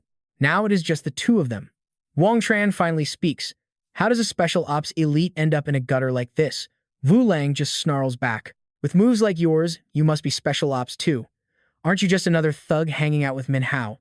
He acts all tough, bragging about his time in the Golden Triangle. Wang Tran just laughs. A Langna soldier who cannot even hold his ground in the Golden Triangle. People would laugh their heads off if they heard that. The guy is such an easy target. He folds instantly. How do you know about Lang Na? Wang Tran explains that Lang Na is a top-secret unit. Then he points at the wrist blade. I actually invented that move and taught it to your people. That realization makes Wu Lang look like a total clown. He yells out in disbelief. Are you from Long Lan? Wang Tran stays cool and drops another truth bomb. Not just me. Min Hao is Long Lan too. You guys really bit off more than you could chew. Wang looks crushed, staring at the floor. You cannot even compare Lang Na to Long Lan. I give up. Kill me, beat me, do whatever you want. But Wang Tran makes an offer. Agree to my terms and I will let you go. Wu Lang is stunned. He shakes his head and refuses. No way. As a soldier, you know my lips are sealed. Wang Tran likes the guts, but calls him a rookie. Not bad, but you do not get it. As a Long Lan member, I have 100 ways to break your brain. Believe me? Wu Lang panics. What are you going to do? Wang Tran pulls out a massive needle. Help me out once every 3 months. I have not decided on the job yet. Wang Tran injects him while he is talking. You cannot say no to this. Wu Lang loses it and screams. Just kill me already. Wang Tran explains it is a rare poison from an old book. It is called the 8-day poison. After 100 days, your bones will start snapping like dry twigs. Vu Lang gets the point fast, so I am basically stuck. Wang Tran unties him. A useless pawn is no good to me. Like I said, you do not have a choice. Here is the plan. Go back and build your own army. Get 300 men in 3 months. That is a real power in the Golden Triangle. Figure out the cash yourself. If I am happy in 3 months, we will talk. Wang Tran gets a killer look in his eyes. For your sake, I will spare Thon Kong my this once, but do not let it happen again. Vu Lang is shocked. How do you know my uncle? Wang Tran smirks. I have my ways. If there is a next time, I will just take him out so you can inherit the company. Not a bad deal, right? The guy is speechless. Wang Tran sees right through him. I see that hunger and ambition in your eyes. That is exactly what I need right now. Caught red-handed, Vu Lang submits. I will do whatever you say. Wang Tran is pleased. Good. I expect big things. Next morning, Thidi is screaming. You let him go? Again? Wang Tran just shrugs. You gave me full control, remember? She stammers, then sits down. Whatever, handle it how you want. Just tell me, who is behind this? Wang Tran says it is Thon Kang Mai from the Mai Long group. Thidi is in total shock. What? The boss of Mai Long group is coming after me? Tin Jia jumps in to tease her. Why does that old man want to kidnap you? He has some weird taste. She punches him into next week. Get lost for 2 hours. Then she gets serious. My family is moving into his territory, and he is not happy about it. He wants to kidnap me to blackmail my dad. She is fuming and determined to get revenge. I hate these dirty tricks. I am going to crush him in the business world. Wang Tran is impressed. Guess she is not just a rich kid. All that brain power goes into her business. He asks what she is planning. She starts plotting. We have a party tomorrow night. Every big name in China will be there. Lots of rich heirs, too. That is when I'm going to make him look like a total fool. Tin Da is a total party animal and starts cheering the second she hears the news. Awesome, another party. I am definitely coming with you. Oh, and we have to call Sister Than Fai too, but she just shuts him down hard. Than Fei has to stay home and finish her designs tomorrow night. Wang Trang and I can handle it. You do not need to tag along. He starts begging immediately. No way. There are going to be so many hot guys at that party. I absolutely have to go. Realizing Thi will not budge, she turns and grabs Wang Trang by the arm. Come on, Wang Trang, you are literally my favorite person in the world. Thi won't let me go, so will you? Her cute face makes him blush and stutter as he starts to give in. Look, I am just a normal bodyguard. I do not really have any say in this stuff. Plus, even if I said yes, would you actually listen to me? Thi finally gives up and agrees. Fine. You can come along. Just try not to embarrass me too much tomorrow night, okay? Mission accomplished. Ting Da cheers at the top of her lungs. Thi finally said yes. So, where are we heading for the big party tomorrow night? Thai thinks for a second and answers. This high-class party is being held at the Heaven Palace International Bar. No other place would even dare to host an event this fancy. Hearing the name, he can't hide his curiosity. Did you say the Heaven Palace International Bar? At the bar, groups of rich kids are gossiping like crazy. Why did Thi Thuong Quan show up here? Usually, for parties like this, it is only the heads of the family who make an appearance. Is something big about to happen to the Thuong Quan family? And wait, who is that guy walking with her? Meanwhile, Thi is being polite to Thong Kong. Thank you, Uncle Thon. I will definitely pass your message along to my father. The old man enthusiastically praises her. I had no idea Thi had grown into such a generous young lady. And who is this young man next to you? Seeing the man's attention turn to him, Wang Trang immediately reaches out to shake hands. I am Wang Trang. I just got back from America.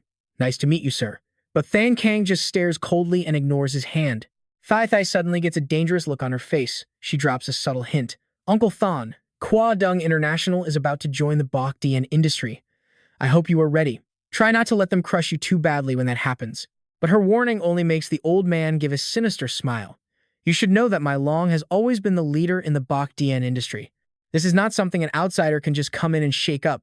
You kids shouldn't talk so big, or you might end up getting hurt. Thi freezes for a second, but Wang Trang quickly puts a hand on her shoulder to steady her. He strikes back without any hesitation. CEO Than, young people aren't afraid of losing. It is just a chance to learn from mistakes. On the other hand, old people usually have heads full of the wrong ideas. Wang Trang stays calm but adds a mocking tone. It's nothing, really. I just wanted to remind CEO Than to stay in line. Otherwise, that nasty bruise on your hand might start getting a whole lot worse. This news makes the old man stare at his hand in pure panic. When did he poison me? Memories of their last meeting flood back, and Thong Kang starts to wonder. Was it then? To be honest, ever since that day, his body has felt terrible and painful. Wang Trang goes straight for the threat. The internet is a big place these days. If that video from your office gets leaked online, you're going to become very famous, uncle. Hearing this, Thi Thi looks at him with pure admiration. When did he even make his move on Thong Kang? Could it be that he has been helping me this whole time? Thong Kang completely loses his cool and screams at him. What exactly are you trying to say? Taking a drink from a waiter, he casually makes a suggestion. Everything in this world has a price, you name it, and I might consider handing over the video. Defeated, the old man offers 10% of the My Long Group shares. How does that sound? Swirling his drink, Wang Trang calmly thinks it over. 10% of the shares. That's tens of millions in dividends every year. CEO Thon, you are throwing around some pretty big numbers. Then he pulls Thi Thi closer and drops the bomb. But I don't think that is even close to being worth your life. This makes Than Kang panic even more. So what do you want me to do? He takes total control of the situation and makes his move. Your video for just 10%? He smashes the drink glass directly onto the floor. The old man stands there fuming and starts shouting. This is blackmail. It is extortion. I am calling the cops. Wang Trang doesn't blink and just mocks him. Go ahead. Call them. I will tell the police the whole truth, including everything in those videos. Thang Kang looks at the crowd whispering and finally gives up. Fine, 20%. I agree. Having gotten exactly what he wanted, he turns around. It is a deal. But I want to add one thing. That 20% of yours must belong to Quad Dung International. This hits him right where it hurts. Thang Kang grabs Wang Trang's collar and yells, do not push me too far. With 20%, you will become the second largest shareholder in my long. But he stays perfectly calm and reminds him, of course, you can decline this deal. Just good luck finding someone to cook up an antidote for my poison. I have already set things up. If I go missing for 10 hours, that video will automatically be sent out to everyone. I really cannot guarantee your safety then. He lets go of the collar, his face full of hatred, but he has no choice but to surrender. I agree. Thi Thi stands by and speaks up. Uncle Than, your niece has a little advice for you too. Being honest in business is better than anything else. Tomorrow night, I will come to the My Long Group with my father to sign the share transfer. Thanks, uncle. She watches him leave in a rage, then turns to him with grateful eyes. Thank you, Wang Trang, for doing so much for the Thuong Quan family. He fixes his collar and looks around awkwardly. No need to be so formal. Thi Thi suddenly blushes and asks, you aren't doing all of this because you like me, right? Wang Trang is shocked and fires back. Huh? Me? Like you? Based on what exactly? Thai Thai stands there blushing and starts listing her qualities. Because I am beautiful and I really understand people. Hearing that, he does not hold back. You understand people? If you understood people, then pigs would start flying in the sky right now. His words hit her right in the heart. Vuan Trang crosses his arms and stays calm while she starts to fume with anger. You know, when it comes to picking a girlfriend, my standards are pretty simple. Thi Thi grinds her teeth and screams his name. Wang Trang. Just as things get heated, Tinda suddenly runs over looking totally thrilled. Oh my god, Wang Trang, you look so incredibly cool back there. I cannot believe you easily schooled last year's top businessman, Thon Kong, and taught him such a massive lesson. She grabs his arm and starts bragging excitedly. As your friend, I definitely was not going to let you down or embarrass you. I actually spiked his drink with some of your special Vuong chili sauce. Am I a total legend or what? Do I have your cool style yet? Vuong Trang is totally confused. Up on the balcony, Chao Nam quietly watches everything unfolding below. Master 2, you saw that, right? This Vuong Trang guy is not simple at all. We really need to be careful around him. Holding a glass in his hand, he finally reveals what he found out. I did some digging into the Vuong family in Philadelphia. They actually have a massive amount of influence over in America. He looks a bit worried. The thing is, members of that Vuong family are incredibly mysterious and rarely show their faces in public. All their companies are run by people with completely different last names. Chao Nam looks thoughtful. So you were saying even you could not find his true identity? Even if this Vuong Trang really is from that big Philadelphia family, I do not get why he would pick a fight with Master to the second he arrives in town. He gives a meaningful smile and looks down at the lobby. It looks so fun down there. Why don't we go join them? Chao Nam quickly advises him against it. Master 2 has already sent someone else to test him. It is better if we just stay here and watch. He totally agrees with that idea. Fine. But then, a look of pure shock hits his face. It is her. Why on earth would she suddenly show up right now? Down in the lobby, the rich kids are turning green with envy, seeing Vuong Trang surrounded by beauties. Who the hell is that guy?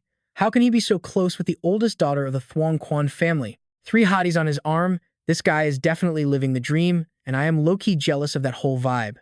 Suddenly, Hai Tin struts out from the crowd looking pure salt. Hey, look, isn't this the big shot heiress herself? Every single time, she is out here thirsting for young master too. Tinda grabs Wang Zheng's arm and whispers, that is Song Hai Tin, old man, Song's favorite granddaughter. She is totally obsessed with the Thian Yen. Why don't you just lead her on and then ditch her? He wonders if he actually looks like a total scumbag. Sensing the hostility, Min Kai keeps it professional and explains, Miss Song, Wang Zheng and I are just friends. Do not just assume things. I have got nothing but respect for the young master. There is not a single flirty bone in my body toward him. But Hai Tin keeps acting like a total mean girl. Some women just love being cougars, don't they? This kid looks barely 21 or 22. The heiress sure knows how to pick them. Wang Zheng stands there completely stunned. I mean, okay, I take care of my skin, but this is ridiculous. Just because I look a little youthful, she thinks I am some college kid? This woman seriously needs her eyes checked. Even though she is out here trashing my reputation, Min Kai still keeps it polite but warns her, Miss Song, you really should watch your mouth in public. Then, she goes straight for the throat. Everyone in this room knows you have been desperately chasing after the young master. It is also common knowledge that he is totally cold to you. I honestly do not know how low your IQ has to be to come here and embarrass yourself like this. She drops a truth bomb that leaves the girl blushing with pure shame. Everyone is watching now. But Min Kai is not done. She keeps that sophisticated mask on while twisting the knife. Besides, Miss Song, acting like this just makes everyone think you have zero class. Absolutely humiliated, Hai Tin finally loses her cool and snaps. Shut up. A person who grew up without a mother to raise them properly has no business talking to me about manners or class. That comment sends a dead silence through the entire party. Tin Da keeps whispering in Wang Zheng's ear. Bringing up someone's dead mother like that is way out of line. It is just too much. He puts a finger to his lips and signals for silence. Shh. Nobody notices Min Kai's expression turning cold. She is shaking with pure anger. Suddenly, a firm hand rests right on her small shoulder. Feeling the support, Wang Zheng cannot hold back the sarcasm anymore. Honestly, some people are raised for years by their mothers and still act worse than a stray kid on the street. He steps right into her personal space. Miss Song, is this a problem with you or your mother? His vibe is so intense that Hai Tin stumbles back in fear. Seeing everyone judging her, she stammers. You. She grabs a wine glass off a server's tray, shocking everyone. Miss Song. She hurls the wine and screams. Wang Zheng dodges it like a pro. Hai Tin freezes. Looking at the mess, she is speechless. Oh no! Thi's gown is covered in eyesore wine stains. Ting Da rushes over in a panic, trying to blot it out. Napkins! Someone get me another napkin, fast. Watching the culprit try to slip away, she points and yells. Hey, you are not even going to apologize? This is way too much. Wang Zheng suddenly leans down to pick up a broken shard from the floor. He stands up slowly and flicks the shard with insane precision. In a blink, it is done. By the time she realizes what happened, she can only scream in panic, trying to hide the damage. Up on the balcony, Chua Nam watches the drama and scoffs. After a disaster like that, she can forget about ever joining the Tu family. Thian Yen stands nearby and adds, that was always just a pipe dream anyway. Chua Nam is low-key impressed. Not only did he crush her ego, but he cut off her escape route too. Watching the guy's cold reaction, he thinks to himself, Wang Zheng is one ruthless dude. Over here, Tin Da keeps scrubbing the stains while comforting her. Don't worry, even if no one else saw it, I did. Wang Zheng actually cut her dress strap to help you get even. Chill out, Thi. But she is still beyond ticked off, her brows locked tight. I am so done with that girl. I am going to wear this ruined dress straight to her house and make her scrub it clean. Taking in the chaos, Min Kai walks over looking totally guilty. All of this today, it is all my fault. I am so sorry, Thi. It is on me. But Thi gently stops her. Sister Min Kai, it is fine. This was all on Hai Tin being a brat.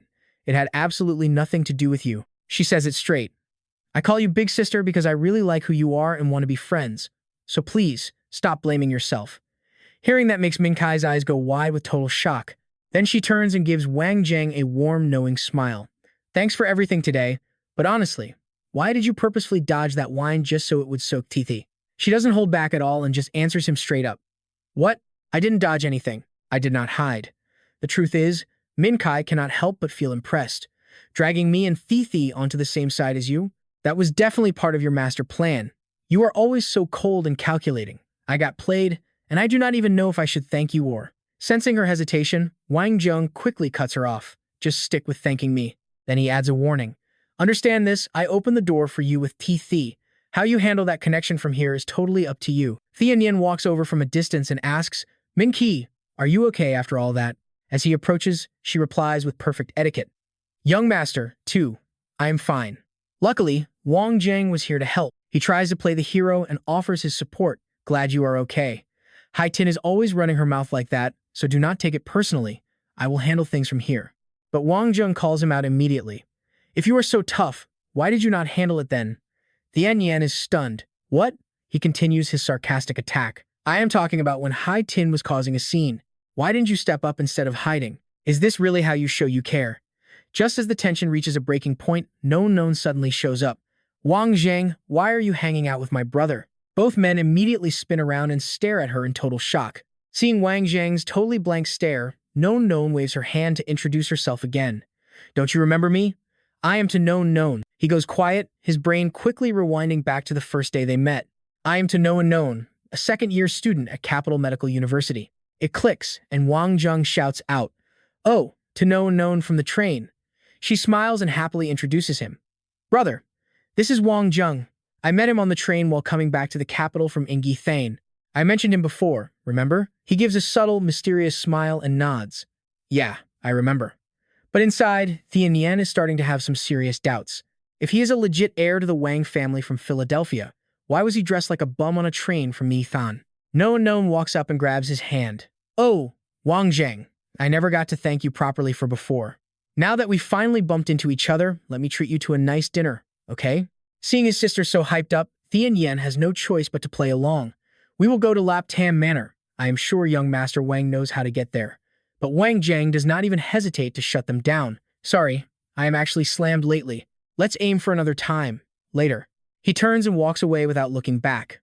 All the other rich kids standing around start whispering and gossiping like crazy about what they just saw. No way. The young master actually invited him to Lap Tam Manor? That is the legendary Lap Tam Manor. The Tu family never lets outsiders step foot in that place. This Wang Zheng guy must be a total idiot. Anyone else would have said yes in a heartbeat. Little do they know, Wang Zheng's mind is already working. To Tian Yan, Lap Tam Manor, I will be there sooner or later, but not today. One day, I am going to tear that place to the ground. Back at the parking lot, Wang Zheng sits in the driver's seat, lost in thought. Lap Tam Manor. How many years has it been? Why did those 4 words set me off like that? If I lose my head, how am I supposed to get revenge for my brothers? Back then, you stood tall and called it out. Those old geezers at the villa were hoarding the dragon scale for themselves, and we were not having it. Even when things hit the fan, your squad did not flinch. Your man just looked at you and said, Captain, forget about me. Just run. Standing in those ruins, you could not stop asking yourself why. How could they sell out the whole country for a quick buck? Why did the dragon scale end up being threatened by our own people? It just did not make any sense. A sharp voice cuts through the fog. Tran. Wang Tran. Shi is calling out, trying to drag you back to reality, but you are just staring blankly like you did not hear a thing. I had to yell your name forever. That is not like you. What are you even dreaming about? He shakes it off, embarrassed. Nothing. Let us just head back to the Thien Bin Shan Villa now. From the back seat, Jing Ye suddenly makes a suggestion. Hey, why do we not go out? Shi looks worried and snaps back. Xiao Ye, look at him. He is a mess. You really think now is the time to hit the club? But Wang Tran just keeps driving, determined. It is fine. Let us go. They pull out of the lot as midnight approaches. Over at the 8-Point Club, the bass is pumping and the crowd is going wild. Jing Yi takes a look around and starts thinking. The 8-Point Entertainment Center. Man, that name sounds so familiar. She pipes up from the side. You forgot? This is where that blow-up happened last time. Suddenly, 2 waiters show up out of nowhere carrying massive bouquets. They give a polite nod. Ladies, these flowers are a little gift from our young master to both of you. She does not hold back with the sarcasm. Sending 2 bouquets at once? Your boss clearly has some big appetites. But before they can even react, the waiters are left blinking in confusion as Wang Tran suddenly snatches the flowers right out of their hands. He chucks them aside without a second thought. Tell your boss, thanks for nothing. Just like that, everyone in the room stops and stares. In front of everyone, Wang Tran makes his move. Not far away, Dong Fong is gritting his teeth, fuming. That guy again? Suddenly, his face goes pale and he lets out a sharp gasp of pain, staring down at his mangled wrist. It looks like a total mess. Thinking back to when his hand got skewered, he screams out in rage. Revenge is a dish best served now. He barks an order to his goons. Tell Tay Quiet to bring his new squad of hitters down here immediately. I want them ready to fight. Time to show everyone what this club is really made of. Out on the dance floor, Tay Quiet rolls in with a pack of guys armed to the teeth. The party mood dies instantly. Panic hits the crowd as someone screams, "Oh man, it is a hit. Everyone get out of here." Seeing the danger, the crowd starts pouring out of the exit while the gangsters watch them like hawks. The three of them hear the chaos outside. Jing Ye realizes they are outnumbered and turns to him. "Vuong Tran, it looks like a whole lot of people are here just for you. Should I call Old Han for some backup?" He just watches the crowd and shakes his head. No need. Whoever shows up gets dealt with. He calmly sips his drink, stands up, and starts walking. Remember what I said about finding a way to vent without using alcohol. He pauses, then adds with a cold smirk, "I meant fighting." Right on cue, Dong Fong and his thugs come stomping toward them. Once they are face to face, the boss points him out. "That is the guy. Take him down." Tay Quiet raises a hand, giving the signal. Go. The henchmen grip their weapons tight and charge at Vuong Tran like a pack of wolves. Still looking completely unbothered, he turns his head. Without missing a beat, he hurls his glass forward. It slams right into a thug's face and shatters into 1,000 tiny pieces. The guy collapses in a pool of blood, but the rest of them do not even flinch. They keep coming. Tay Quiet is just standing back behind the line of hitters, watching everything. He is clearly the one calling all the shots. He studies the guy for a second and thinks to himself, "Yeah, fighting him would be way more fun." Then, an idea hits him. He reaches out and grabs a heavy glass bottle. He aims right for the face. Vuong Tran is a total beast, tearing through the crowd and dropping every last thug in his way. In no time at all, the floor is covered in defeated goons. Now it is just him and Tay Quiet. He points a finger, cocky as ever. "Your turn." The guy lunges forward with a sneer, clearly feeling himself. He is super confident in his martial arts skills and goes for a kick right to Vuong Tran's face. Too bad for him. The kick gets shut down instantly. He smirks at the guy, mocking his form. That was pretty useless. Seeing those reflexes in action, Dong Fong is starting to sweat. This is impossible. Tay Quiet is an absolute legend in the underground scene. Usually, one kick is all he needs to end a fight. How is Vuong Tran handling him this easily? Even Tay Quiet is stunned his move got stuffed. What the hell? Before he can recover, his leg is caught in an iron grip. Tay Quiet has to scramble backward just to get back on defense. He is thinking, how did this guy read my next move so fast? He dodges everything perfectly while talking trash. Your Bajiquan style is obvious. Even with that Muay Thai mix, you are leaving way too many openings. It is honestly embarrassing.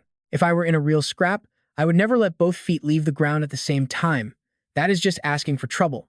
Vuong Tran blocks another heavy strike with ease.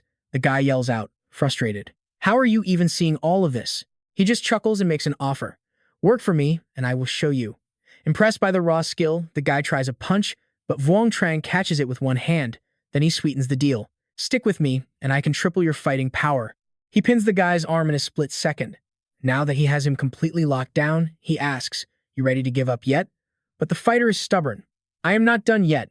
Toying with him now, Vuong Tran gives him a little kick to the ribs. "Fine, let us keep going then." Taunted and pissed, the guy scrambles back to his feet. "You got it." He throws a massive haymaker right at Vuong Tran's head, screaming at the top of his lungs, but Vuong Tran just delivers a brutal kick to his hip. That is enough. This ends now. The impact is so hard it sends him flying into the wall. Tay Quiet clutches his stomach, struggling to breathe. I could not even see him move. Vuong Tran turns to Dong Fong with a smug grin on his face. "Well, Mr. Big Shot, what do you think? Was that enough of a show for you tonight?" Dong Fong is stunned by the pure disrespect. "Vuong Tran, you little." But before he can finish, the doors behind him suddenly fly wide open. He looks back and sees a horde of tough guys pouring in. The Red Rainbow Gang? What are they doing here? Even their high-level leaders showed up. Min Hao is at the front and gives the order. "Trash the place." His men shout back, "You got it, boss." They start wrecking the whole dance floor. Meanwhile, Tay Quiet and Vuong Tran have reached a truce. He steps out with the crew and signals for everyone to hold on. Just wait a second. Then Tay Quiet looks at him seriously. "You were for real about making me 3 times stronger, right?" He gives a confident nod. "Of course. Work for me, and I keep my word." Tay Quiet thinks it over for a second. Dong Fong was just paying the bills anyway. "If you can make me as strong as you, I will do whatever you want. How do you feel about a little arson?" Tay Quiet knows exactly where he is going with this. As long as we stay under the radar, I am in. Satisfied, Vuong Tran claps him on the shoulder. "Great, I will introduce you to someone who will level up your skills. The next morning at the mansion, he is hitting the weights when Min Kai calls. Hey, do you remember Lu Huyan? Something happened to her. Min Kai explains the situation from her car. The cops showed up at Lu Huyan's school. Right after she called me, I rushed over there, but her friend said the police already took her away. He listens and stays cool. Wow, they really have a death wish, do they? Leave it to me. Lu Huyan is going to be just fine. You have to get her out of there, no matter what. He immediately dials Min Hao's number. Look, help me track down where Chu Fong lives over at Capital Normal University. The plate number is KIN VKPS546. A moment later, the info is verified and sent back to his phone. After reading the message, he grins. I guess you really are the man in the underworld. So we got the dirt. Uncle Fong, Uncle Kai Hoa, those bullies won't have a single peaceful day now. He immediately gives Tithi a weird command. Wait, what is he even asking for right now? Hey Shangwan Tithi, let me borrow those stockings of yours for a sec. Nobody knows what he is plotting. Over at that fancy mansion, deep, he opens the bedroom door. She slams the door and gasps for air. That brat, Lu Huan, finally got hauled away by the cops after mashing that pepper spray in my face. I spent all afternoon on an IV drip. Just wait, I am going to make her pay. But deep, he sees a shocking sight that makes her scream out in horror. My son. Turns out, someone stripped Chu Fong naked, tied him up tight, and hung him upside down from the ceiling. My boy, my poor son, how on earth did you end up looking like this? Diep, he rushes to her son, saying she will get him down. Suddenly, she loses control. Her limbs are stuck and she cannot lift them. My hands, my legs, I cannot move. What kind of crazy magic is this? That is when Vuong Tran appears. Do not move. I cooked this rubber glue myself. Even a heavy truck would be stuck tight in this mess if it tried to get away. He has Thithi's stockings pulled over his face, making Diep. He shriek in terror. You, who are you? Tell me right now. Vuong Tran kneels down and pulls out some duct tape with a smug look. Relax. I usually like classy ladies, but you were way past. I'm only here to settle a little score today. As soon as the words left his mouth, he lashed out with a brutal strike, making the victim scream in pure agony. Just a little warm-up before I get real with you. You people will never understand the pure despair others feel when you use your power to rip their lives apart. It's time for a reality check. Wang Zheng slammed another hit into Chu Fong's face, knocking out 2 teeth instantly. Lucky for you, you met me today. Gripping his weapon with both hands, he coldly whispered that they finally had a chance to feel that same hopelessness. He wasn't some monster. He just wanted them to learn a lesson. He lashed Chu Fong one more time as a warning while dropping some truth.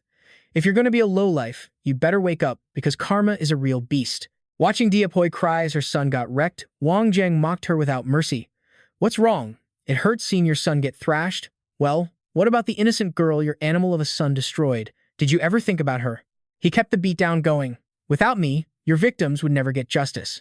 Today, I'm doing you a favor by teaching your son a lesson so painful he'll be too terrified to ever do anything evil again. Finally, he dropped Chu Fong onto the ground like a slab of meat waiting for the butcher. Then, he slowly turned his attention toward Diep Hoi.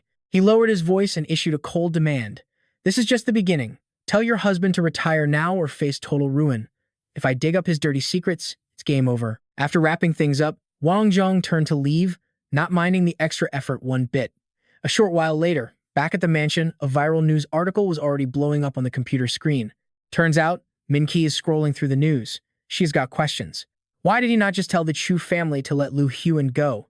And why make me use those students to stage a protest? With your power, you did not really need to play that card, did you? Vuong Tran just shrugs. It was all about teaching a lesson and cranking up some public pressure. Lu Huan will be fine. Bet she even snags some dirt on the person pulling the strings. He takes a sip of water, totally confident in her. He even thinks she will figure out exactly who is backing that snake Tongkai Hoa. Who is this guy even playing for? Min Kai is dying to know. Why are you so obsessed with this whole thing anyway? He sets his glass down, already 3 steps ahead. This drama involves her too, but now is not the time for that talk. He walks out, leaving her staring after him. Meanwhile, over at a massive, luxury estate, Kai Hoa slams his laptop onto the desk in a total rage. His assistant jumps, terrified. Boss, should we go after the university and sue them for this mess? That just makes him blow a fuse. Sue? Sue who? You really want to suggest something that's stupid right now? The assistant is shaking in his boots. He can only stammer as the boss grabs his phone and mutters about being surrounded by a bunch of idiots. The second the call connects, his attitude flips to total brown-nosing. Hello, old leader? It is Kai Hoa. It has been way too long since I checked in on you. But surprise, surprise, the guy on the other end is not buying the act. Stop pretending. I know what is up. If I cover for you, everyone knows you are my guy. Terrified, Kai Hoa starts begging, please, old leader, just save me one more time. The leader agrees to one last save, but warns him to chill. Suddenly, someone bursts in, shoving a phone in everyone's faces. Oh my god, it is all gone. The leader agrees to one last save, but warns him to chill. Suddenly, someone bursts in, shoving a phone in everyone's faces. Oh my god, it is all gone. Thithi, if you are annoyed by what she did, just say so. Relax and tell us what exactly is gone. She starts rattling off like a machine gun. All that bad press from the last few days, all those stories trashing the Chu family, they just vanished into thin air. Min Kai is hooked now. Who in all of China actually has the muscle to wipe the internet clean like that? Wang Tran just sits there looking chill, repeating her question. Who indeed? Thi looks like she just realized something huge. But he just plays dumb with the ladies. Hey, you said it, not me. I did not say a word. He is already planning his next move, using Tong Kai Hoa to crack open the Tu family. Later, at the police station, he's waiting in a luxury ride. Lu Huyen walks out the front doors looking like she has been through the ringer. Seeing a familiar face, she just breaks down. The tears start flowing and she starts sobbing. Vuong Tran just watches quietly. She asks, where is Sister Than Fai? Why is she not here? He tells her she is busy and it is just him today. Lu Hien wipes her eyes and finally smiles. Vuong Tran, seriously, thank you for everything. He can feel her gratitude. So, how are you going to pay me back? Just do not think about offering yourself up as a reward, because I am saying no. She shoots him a look. You are never serious, are you? I owe more people than just you anyway. Come on, let us go. To celebrate your freedom, dinner is on me. They keep talking in the car about Chu Fong. What is the plan? Vuong Tran says guys like that only stop when you give them a real beating.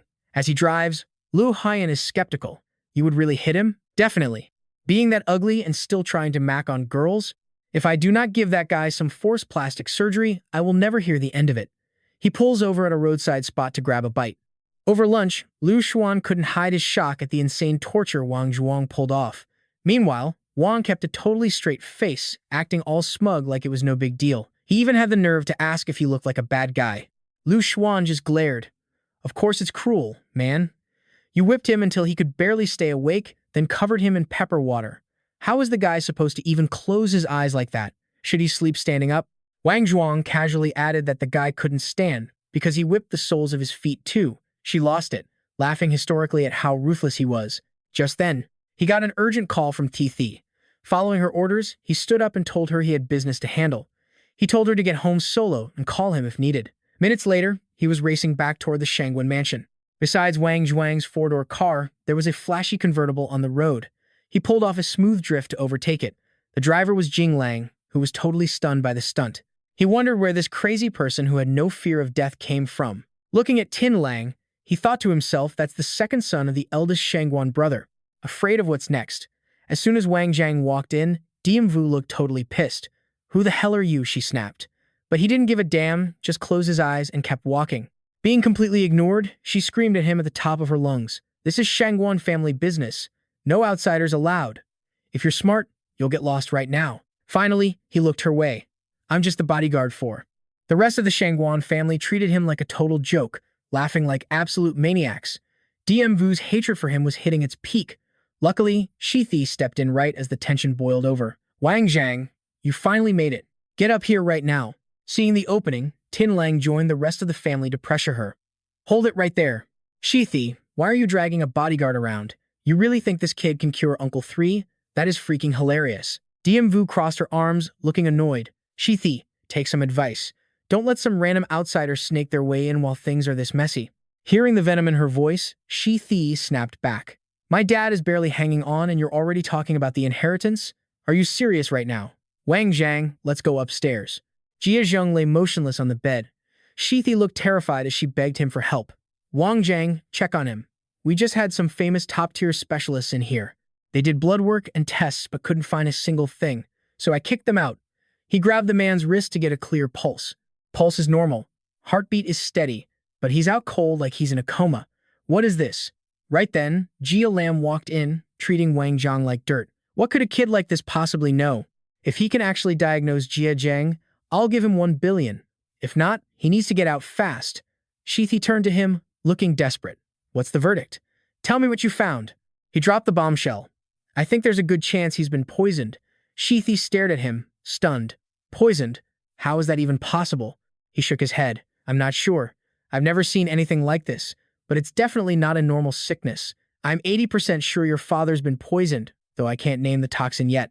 Gia Lam immediately snapped back. What are you basing that theory on? He didn't say much, just pulled an acupuncture needle from his kit. Watch this. Then, he pressed the needle into a point on Jia Zheng's hand. Gia Lam still wasn't buying it. What's that little needle supposed to do? She-thigh. You really brought some random fake doctor to treat your father? Do you want him to die even sooner? She-thigh shook her head, clearly fuming. Uncle Tu, how can you even say something so cruel right now? You're the one who wants him gone. As long as my dad is around, you'll never inherit the head of the house. Their heated argument was suddenly cut short by Jia Te. Stop this noise. This is no way to behave. He arrived carrying a very important announcement. Every single shareholder of Kudung International is meeting tomorrow morning to decide the future of the company. It was all just a cold power struggle between the Shangguan family members. She saw it clearly now. Uncle, what exactly are you trying to do here?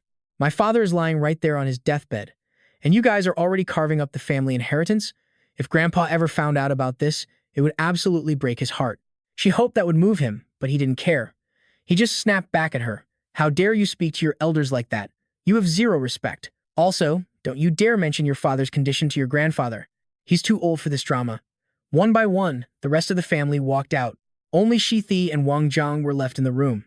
She started crying, feeling totally helpless. He stayed completely calm, trying to comfort her. Don't worry, I'm here. Just give me a little more time, and I promise I will find a way to save your father. Later on, at the city convention center, Aileen was trying to talk Shi into dropping out of the big family election. Look, Shi, even if we put it to a vote, your eldest uncle has the upper hand. Why are you putting yourself through all this stress? Puffing on a cigar, Gia Lam poured gas on the fire, trashing his own niece. I think she's just obsessed with becoming the head of the house. I never realized someone so young could be this greedy. If she keeps this up, the whole family is doomed. But she wasn't backing down that easily. I'm not quitting. My father left everything to me, and I'm going to manage it all properly until the day he finally wakes up. Gia Lam didn't believe a word of it. Whether he even wakes up is a huge question mark. Stop wasting everyone's time here. Suddenly, he kicked the door open and marched in, his eyes locking onto Shi immediately. She managed a weak smile, even though her eyes were brimming with tears. Seeing Wang Zheng made Gia Lam absolutely blow a fuse. Where did this stray dog come from? Get him out of here right now. But he didn't even flinch. I am not some rich heir or a Shangguan son-in-law. I am simply Shi's bodyguard. A bodyguard doesn't let his boss get bullied. I don't care about your business games, but if she sheds one single tear, I am going to break your hands. Even after that, Gia Lam wouldn't listen. He started screaming like a lunatic. Security, get this guy out of here now. In a flash, Wang Zheng pulled a knife and slammed it into the table. With a stone-cold expression, his voice boomed through the room, leaving everyone stunned. Do not doubt for a single second that I will follow through on my word. A bit later, Shi stood up and spoke firmly. That's how it's going to be. While my father is recovering, I'm taking charge of everything at Kudung International. I expect your cooperation. If there's nothing else, we're done. The board members shuffled out under her icy stare. Once they were gone, she turned to Wang Zheng with a softer look. Was I too hard on them? I mean, they're technically my elders, but how could he trust such selfish people? He replied, even if you went easy on them, they wouldn't show you any mercy. Believe me. That's the business world for you. It's more brutal than an actual war zone. I'd rather charge a trench than deal with these corporate snakes. Shi rolled her eyes. Please, I think your mind is darker than all of theirs combined. Wang Zheng, you've done so much for me, and I'm always so cranky and rude to you. He didn't miss the chance to tease her. Don't sweat it. How could I stay mad at a girl with such an irregular cycle? She exploded in a rage. You are so dead today. Later, Shi sat alone, thinking about her relative's schemes to hijack the Kudung group in such a short time. Plus, some of those board members were totally unpredictable and dangerous. This was going to be a nightmare. She turned to Wang Zheng. Grandpa has been secluded for years, and now Dad gets sick at the worst possible time. Wang Zheng, I really need your help. He thought back on her family's history. Shangguan Yingzhan spent 30 years building Kudung, but as soon as he named his third son the heir, he suddenly went into hiding. Time proved his judgment was spot on. Under Jia Zheng's leadership for over 20 years, Kudung International saw massive growth. But now, could Shi really handle all this insane pressure on her own? Even he was starting to feel overwhelmed by all the drama. He rubbed his temples, thinking. First, it was the poisoning when they met, and now her father has been poisoned too. There's just too much going on. I need to find some actual clues. For now, you stay at the office. I'll have Zhang Yang protect you so I can catch a break. Seeing his effort, Shithi wondered if there was some secret deal between him and her father. He definitely needed time to dig into the truth. She looked at him and nodded. All right, thank you so much. Wang Zheng stands up to leave, but Thidi calls him back. He's confused. Blushing, she shyly tells him that if he ever needs the backing of the Shangwen family, he should just ask. I will use every resource at our company to help you get the job done. Plus, I know for a fact you're the only one who can save my father. Hearing that, he holds up 3 fingers with total confidence. Honestly, this sudden kindness is kind of weirding me out. Oh, and point number 3, I'll definitely fix those irregular periods of yours too. Thidi crosses her arms totally lame. Later at the airport, Katie and Dong Tung arrive. Some punk kid sneers at them, muttering that without KAU Rivers here, this HK Empire stuff is just a joke. But with just one look, Dong Tung has the kid shaking in his boots. Seeing the drama, Katie tells him to dial it back. Chill out, Kwong, you're literally traumatizing the poor kid. He looks up at the ceiling like he's dreaming of the States. Then, he shouts out with total ego China, your boy Kwong Dong Tung is finally back in the building. Outside, the crew waits. They walk past Dong Fong, who's waiting outside, fiddling with a cigarette. As soon as he spots Dong Tung, he sprints over and shouts at the top of his lungs. Big brother. Catching the vibe, Katie chirps in. So this is your brother? Wow, total opposites. He looks totally burned out and weak. Plus, it's pretty obvious he's absolutely terrified of you. Dong Fong is stoked to see his brother back. Big brother, you're finally home. But Dong Tung is cold as ice. He stares him down and snaps. Cut the fake smile. Kid, I'm not buying it. I know you're bitter about my return. You trashed our father's business. And yet you still have the nerve to show your face to me today? He just scratches his head and grins awkwardly. Look, brother, it was my idea. Dad wanted me to shadow you and learn the ropes. But Dong Tung has other plans. He crosses his arms and says, don't bother. I already signed you up for a university in Europe. The flight is booked and you're leaving tomorrow. Dong Fong is completely blindsided by the news. Bro, wait, how can you just do that? This is final. Dong Tung sticks to his guns, cold and firm. Dad isn't going to overrule me on this. Besides, once I make a call, nobody changes my mind. Ever. Finally snapping, Dong Fong explodes with anger. By what right do you get to decide my entire life? You'd think that would faze Dong Tung, but he doesn't blink. I don't owe you an explanation. You'll live like a king out there. But if you don't go, don't even think about stepping foot in this family again. Watching the brothers clash, Katie can't help but call him out. Seriously, Kwong, how can you treat your own flesh and blood like that? The poor guy looks totally miserable. Now he basically has nowhere to call home. That's just cold, man. He snaps back, Katie, stay out of my family business. The principal sent you here to assist me, not to ask questions you shouldn't be asking, especially not about what happens in my house. Katie drops it and asks about the next move. Kwong, when are we meeting our allies here in China? He thinks for a second before answering allies, please. As far as I'm concerned, they're just rocks in my way. Dong Tung is convinced the plan is airtight, but Katie isn't sold. You're way too full of yourself. Don't you guys in China have a saying for people like you? Something about humility and progress?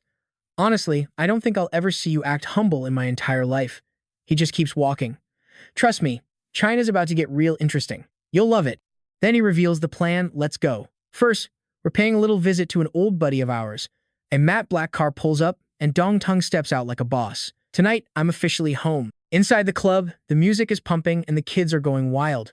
Kwong, Katie, and 2 henchmen swagger into the lobby. Then, he kills the vibe with one simple, cold-hearted command, smash the place. David and Mark nod instantly, ready to go. A waiter standing nearby catches their drift and his jaw drops. He's looking at them with pure, unadulterated terror. A second later, David hoists the guy into the air with both hands. The waiter screams, helpless. Without a word, David launches him into the liquor cabinet. The sound of shattering glass echoes through the entire club. The waiter lies unconscious in a pile of broken bottles and spilled booze. When the crowd sees the carnage, they lose it. People are bolting for the exits, screaming their heads off in total chaos.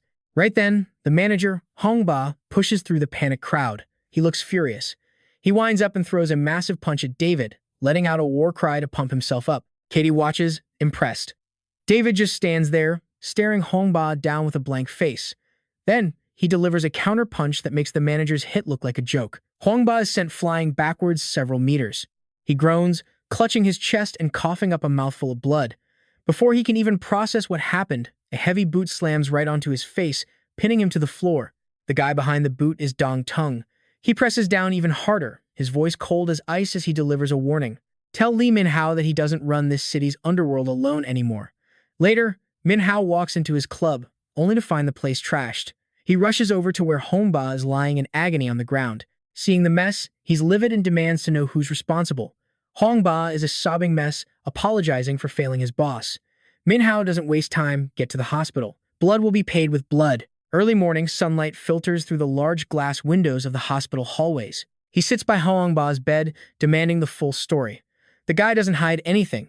He reports 3 men, 1 woman, and 2 white guys who were absolute monsters. I only took 4 hits, boss. My ribs are toast, boss. The guy said to tell you the capital's underworld isn't just your playground anymore. Minhao is visibly shaken. Foreign pros? Since when?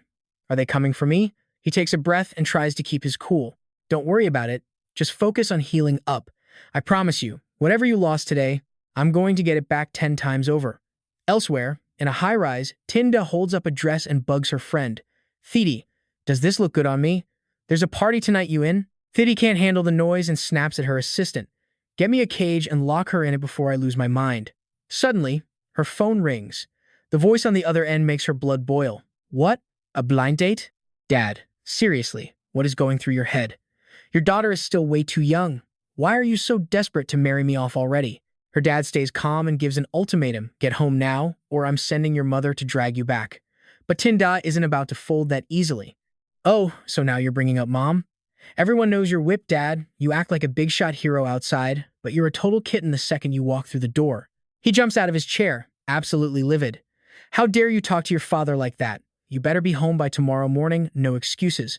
Otherwise, I'm sending the crew to haul you back here. Panicked, she turns to her bestie for help. What do I do? My dad is totally losing it. Thidi just smirks and teases her. What's the rush? What if this guy is actually your dream husband? You two might just hit it off. Tinda pouts, totally annoyed by the idea. No way. I'm not ready for that. I still want to have fun. I am way too young to be tied down. Thidi, seriously, you have to help me out. Thidi finally gets real. Look, you're only 20. Why is your dad in such a rush to marry you off? Tinda is totally confused. That's the thing. He's always spoiled me. I have no idea what's gotten into him. Suddenly, Tinda gets a bright idea. She looks up, feeling a bit more hopeful. I mean, it's just a blind date, right? So if things do not go our way, we just end it, right? Morning sunlight spills down from a crystal clear sky, hitting the house where it all starts. Wang Tran sits there reading in silence, letting out a massive, bored sigh. Man, if only I could reach that old guy right now. No clue where that geezer is wandering off to these days. He flashes back to saluting the man who sent him to play bodyguard for Thi. Was it all connected to that disaster years ago? The old man sat there, dead serious, telling him not to reach out. I will find you when there is a mission. Back to reality. He slams the book shut, half annoyed and half worried. Where the hell are you, old man? Better not go dying on me. Suddenly, the door handle rattles and someone starts shoving their way inside the room. Tinda pops in with a sugary sweet call. He shuts her down immediately. Save the sweet talk. You are being way too sketchy and it is getting on my nerves. Just spit it out already. What do you want? She circles behind him, hands on his shoulders, laying the flattery on thick. Tran, you look exhausted. Let me help you work out those knots and relax. He plays along for a second. All right then, you have got 30 minutes. Make it count. Thi catches them and starts cracking up. Tinda finally drops the act and gets real with him. Okay, fine, Tran, look. I am being serious now. I actually have something I need your help with. Morning light hits the window, making the greenery outside look peaceful.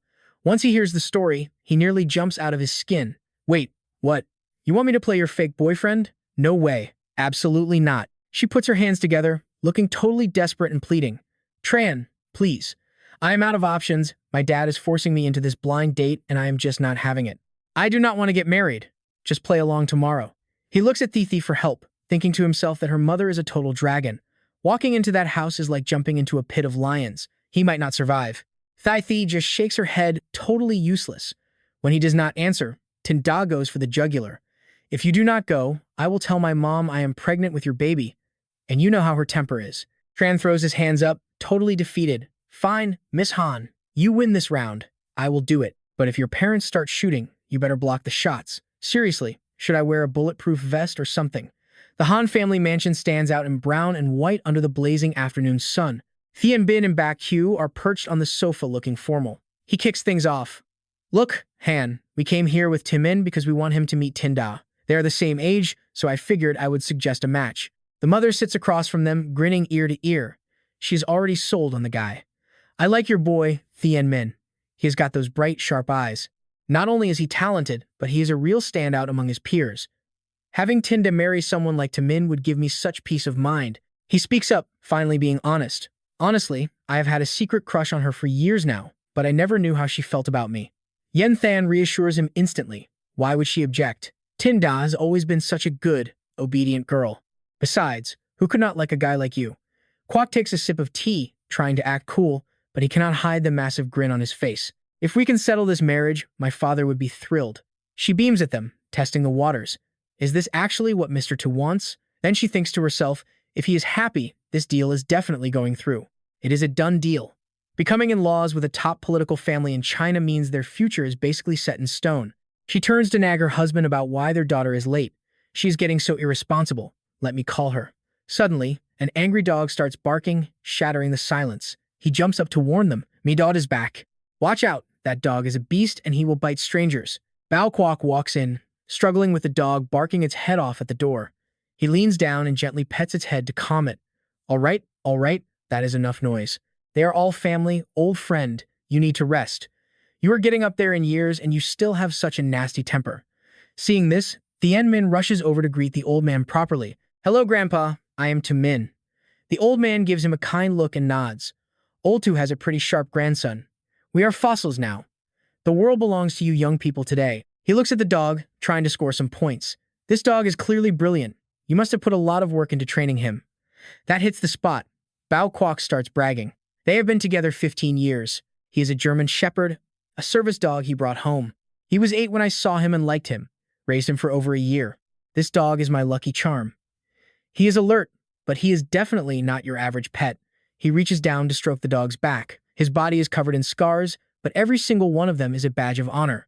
Thien Min is curious now. Hey, Grandpa Han, what did you name this dog? The dog looks happy as can be. Before long, a matte black car pulls up in front of the massive mansion. Inside, Yen Than hears the engine and looks toward the door.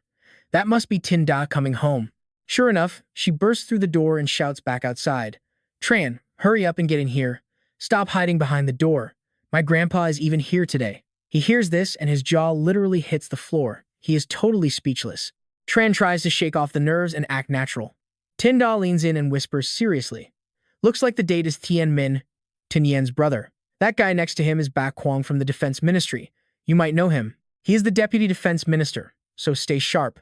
Tran, make this look real, but do not you dare try anything funny with me. Seeing her daughter walk in with a random guy, Yen Than rushes over to investigate. Tinda, what on earth is going on here? She stands her ground and says it firmly. Mom, this is my boyfriend. He steps up to introduce himself. Hello everyone, Mr. and Mrs. Han, Mr. Tu. My name is Wang Tran. Sorry for showing up so suddenly without a gift. Meanwhile, Long's paws start twitching. The dog turns his head and sees something that leaves him completely stunned. He suddenly kicks off with his back legs and lunges forward. Bao Kwok is just as shocked by the dog's behavior. The beast flies through the air toward Wang Tran, happily crashing right into his arms. Tinda's eyes go wide as she watches the chaos. Thien Min just stays silent, taking it all in. The dog is going wild, licking Tran's face all over. Tran laughs and calls out his name, Long. Memories start flooding back to both of them. He used to be so serious while training him to jump through hoops, but then tragedy struck. He remembers holding a piece of paper, his heart sinking as he read the news. That paper was a list of those who died in the line of duty, and one name stood out clearly. Long. Back in the present, Tran pets the dog he thought was gone forever. He is overjoyed. He just found a member of his family. Watching the reunion, Bao Kwok gets pretty emotional. It is clear that the dog has finally found its real owner after all these years. Thien Min suddenly steps up and salutes, which totally catches Tran off guard. Then the two men from the Tu family head for the door. The old man walks over to ask about the past. Which special forces unit were you in? Tran stands up straight, giving a humble answer. I was mostly just focused on training the dogs, sir. Then he turns to the room. Grandpa, Mr. and Mrs. Han, Tinda. It is time for me to head out. Like he understands every word, Long reaches out a paw to try and stop him from leaving. Tran leans down to comfort his old friend. Stay here. I will come see you later, I promise. Inside, his mind is already racing. Once I finish everything I need to do, I am coming back for you. Hang in there, buddy. I hope you make it until that day. He turns around to leave, leaving Tinda behind, fighting back tears of emotion. She wipes her eyes, her mind made up. She looks at her father and makes a bold announcement. Dad, I want to join the military. Her mom is skeptical and asks if she's actually serious. Are you sure? You are not just trying to dodge the marriage, right? Tinda ignores the jab and gives a firm yes. With no reason left to stop her, her dad gives her his blessing. If you've really thought it through, then go. Nobody wants you carrying the Han family burden alone. Don't put so much pressure on yourself. He quickly came up with a plan and suggested the Ningzhou military district. After some training, she could attend the National Defense University. He promised not to tell anyone she was a Han, but warned her that she must not embarrass the family name. The sun hit the building's glass, reflecting the beautiful clear sky outside. Thi sat on the sofa, hugging her knees, her mind completely stuck on that girl she loved. I really miss Jingye. I heard she went to the military zone in Ningzhou. I wonder how she's doing. She's been pampered her whole life. Can she even handle that hardship? She didn't even say goodbye to me. Wang Zheng stared out at the city through the glass. His face was dead serious, like he was weighing a massive problem. He noted that they were moving incredibly fast with their work. Wang Zheng gazed at the skyline and suddenly asked if she knew Shangguan Yunxiao. Thi turned around quickly, asking if he meant the oldest son from the family. Without waiting for an answer, she broke down the whole family tree. Shangguan Jinglang was a total wild card, while Yun Xiao was the stable, reliable one. Thi pictured him and marveled at how expensive land was in the capital. Apparently, Yun Xiao owned a massive plot and even built a whole farm on it. After hearing those words, he just gave a mocking little smirk. She felt like she had to warn him to stay cautious. Don't let that stable personality fool you. You never know what kind of person he really is behind closed doors. Word on the street is that Jinglang fears absolutely nothing except his older brother. Wang Zhuan just waved it off without a care. Let's go, he said. I heard the second son is throwing a wild party at his mansion. Let's go crash it. Thi was all in and grabbed her bag right away. Let's go, she said. A massive, modern high-rise appeared. It was the home of Shangguan Jinglang. Inside, he was totally living it up with a girl on each arm. When someone interrupted his fun, he lost his cool and started yelling. He marched to the door, wondering who was bold enough to bother him, and checked the people. It turned out to be Shangguan Yunxiao. Jinglang opened the door looking totally confused. His brother held up a white bag, saying he'd raised and killed 2 rabbits, so he brought one over for him. He knew Jinglang hired a 5-star chef. Since he was already there, he wanted to see if the chef's skills were actually worth the hype. Jinglang felt a bit bad but also annoyed. He asked his brother why he went through all that trouble. If he wanted food, he could have just ordered it. Yun Xiao turned back sharply, his voice full of suspicion. He said everyone has hobbies, and this was his. Then he asked what Jinglang was doing before he arrived. Caught in the act, Jinglang rubbed his head sheepishly and admitted that was just his thing. He flicked his lighter to start a smoke and moved to the sofa, looking worried. He asked if his brother had any thoughts about Uncle 3 getting sick. He didn't think it was right for an outsider to take that spot. Yun Xiao stayed calm and tried to settle him down. We don't know when Uncle 3 will wake up, so don't stress yet. He has worked incredibly hard over the years. Without him, we wouldn't be seeing these massive profits every season. It is a real shame that such a talented man got struck down like this. He frowned deeply, smoke curling around his face as he spoke. If you could take that position, things would change. Yun Xiao quickly brushed it off and changed the subject. He told him to get the chef working because he was hungry. Jinglang finally stopped talking and agreed. Yun Xiao calmly suggested the 2 girls join them. More people meant more fun. Jinglang's jaw just dropped. A matte black car screeched to a halt in front of the house. Wang Zhuang looked at the massive gates and noted how huge the villa was for just one guy. Thi crossed her arms and guessed that her brother was probably very busy with something inside. He shielded his eyes, looking up at the building. That kind of life was a dream. She smirked at him. You want that too? Wang Zhuang got shy and changed the subject. He wasn't changing his plan. Thi walked over to a yellow convertible and brought up what happened last time. He'd scratched the car he borrowed from the big boss. Since that hit a nerve, he smirked and pulled out a serious weapon. I've been planning this revenge for a while. You know how much he insulted me? Suddenly, she saw something and told him to wait. Her face went dead serious. It looked like Shangguan Yunxiao had arrived. Wang Zhuang got excited, thinking things were about to get interesting. He casually flipped his knife open. Since we're already here, we might as well leave a little souvenir, right? Did you forget what he and your cousin said while your dad was in a coma? As soon as she finished, he threw the knife perfectly into the car's back tire. Wang Zhuang kept at it, carving lines into the car's paint. Thi didn't stop him, she just laughed along. Jinglang walked out and saw his precious car being ruined. He didn't hold back, screaming at her. Shangguan Thi, why can't you control your dog? She wouldn't let her friend be bullied and snapped back, asking who he called a dog. Wang Zheng just kept on destroying the car, ignoring everything going on around him. Jinglang pointed right at him and shouted that he was talking about that dog. He said the guy was biting people, and his owner wasn't any better. He warned her to get him a brand new Porsche by tomorrow or he would make sure she lived to regret it. She just shrugged, totally unbothered. Whatever, she said. I'm not paying. Wang Zheng, go ahead and finish that car off. With the green light, he pulled out a massive hammer. I've been waiting for this. He swung it down on the roof, making a deafening crash. Jinglang started screaming. Yun Xiao stepped out right then and acting friendly. Thi, come inside so we can talk. Surprised to see him, she told Wang Zheng to stop the smashing. Jinglang started whining to his brother about what she did. He said she came to his house just to trash his favorite car. Since Uncle 3 got sick, nobody's been able to control this brat. She thinks she can do whatever she wants. Yun Xiao kept his cool and gestured toward the house. Come in for a drink. I brought some fresh food from the farm. It's lunchtime, so let's all eat together. He walked over to the two of them and reached out his hand. Hello, I'm Shangguan Yun Xiao. I've heard a lot about Thi's impressive bodyguard. Glad to finally meet you. Wang Zheng tosses his phone aside and goes in for a handshake, acting all polite. I have heard all about the big shot heir of the Shangguan family and that famous farm of yours. Honestly, I am super interested. Mind if I take a look around? Yun Xiao gives a polite smile and agrees instantly. Of course, you are more than welcome. If you do not mind my messy place, we can head over after lunch. I brought some rare flowers from overseas, and they are just about to bloom. Wang Zheng plays it cool and says thanks, but inside, he is impressed. This guy sits on a $1 billion fortune and does not even blink.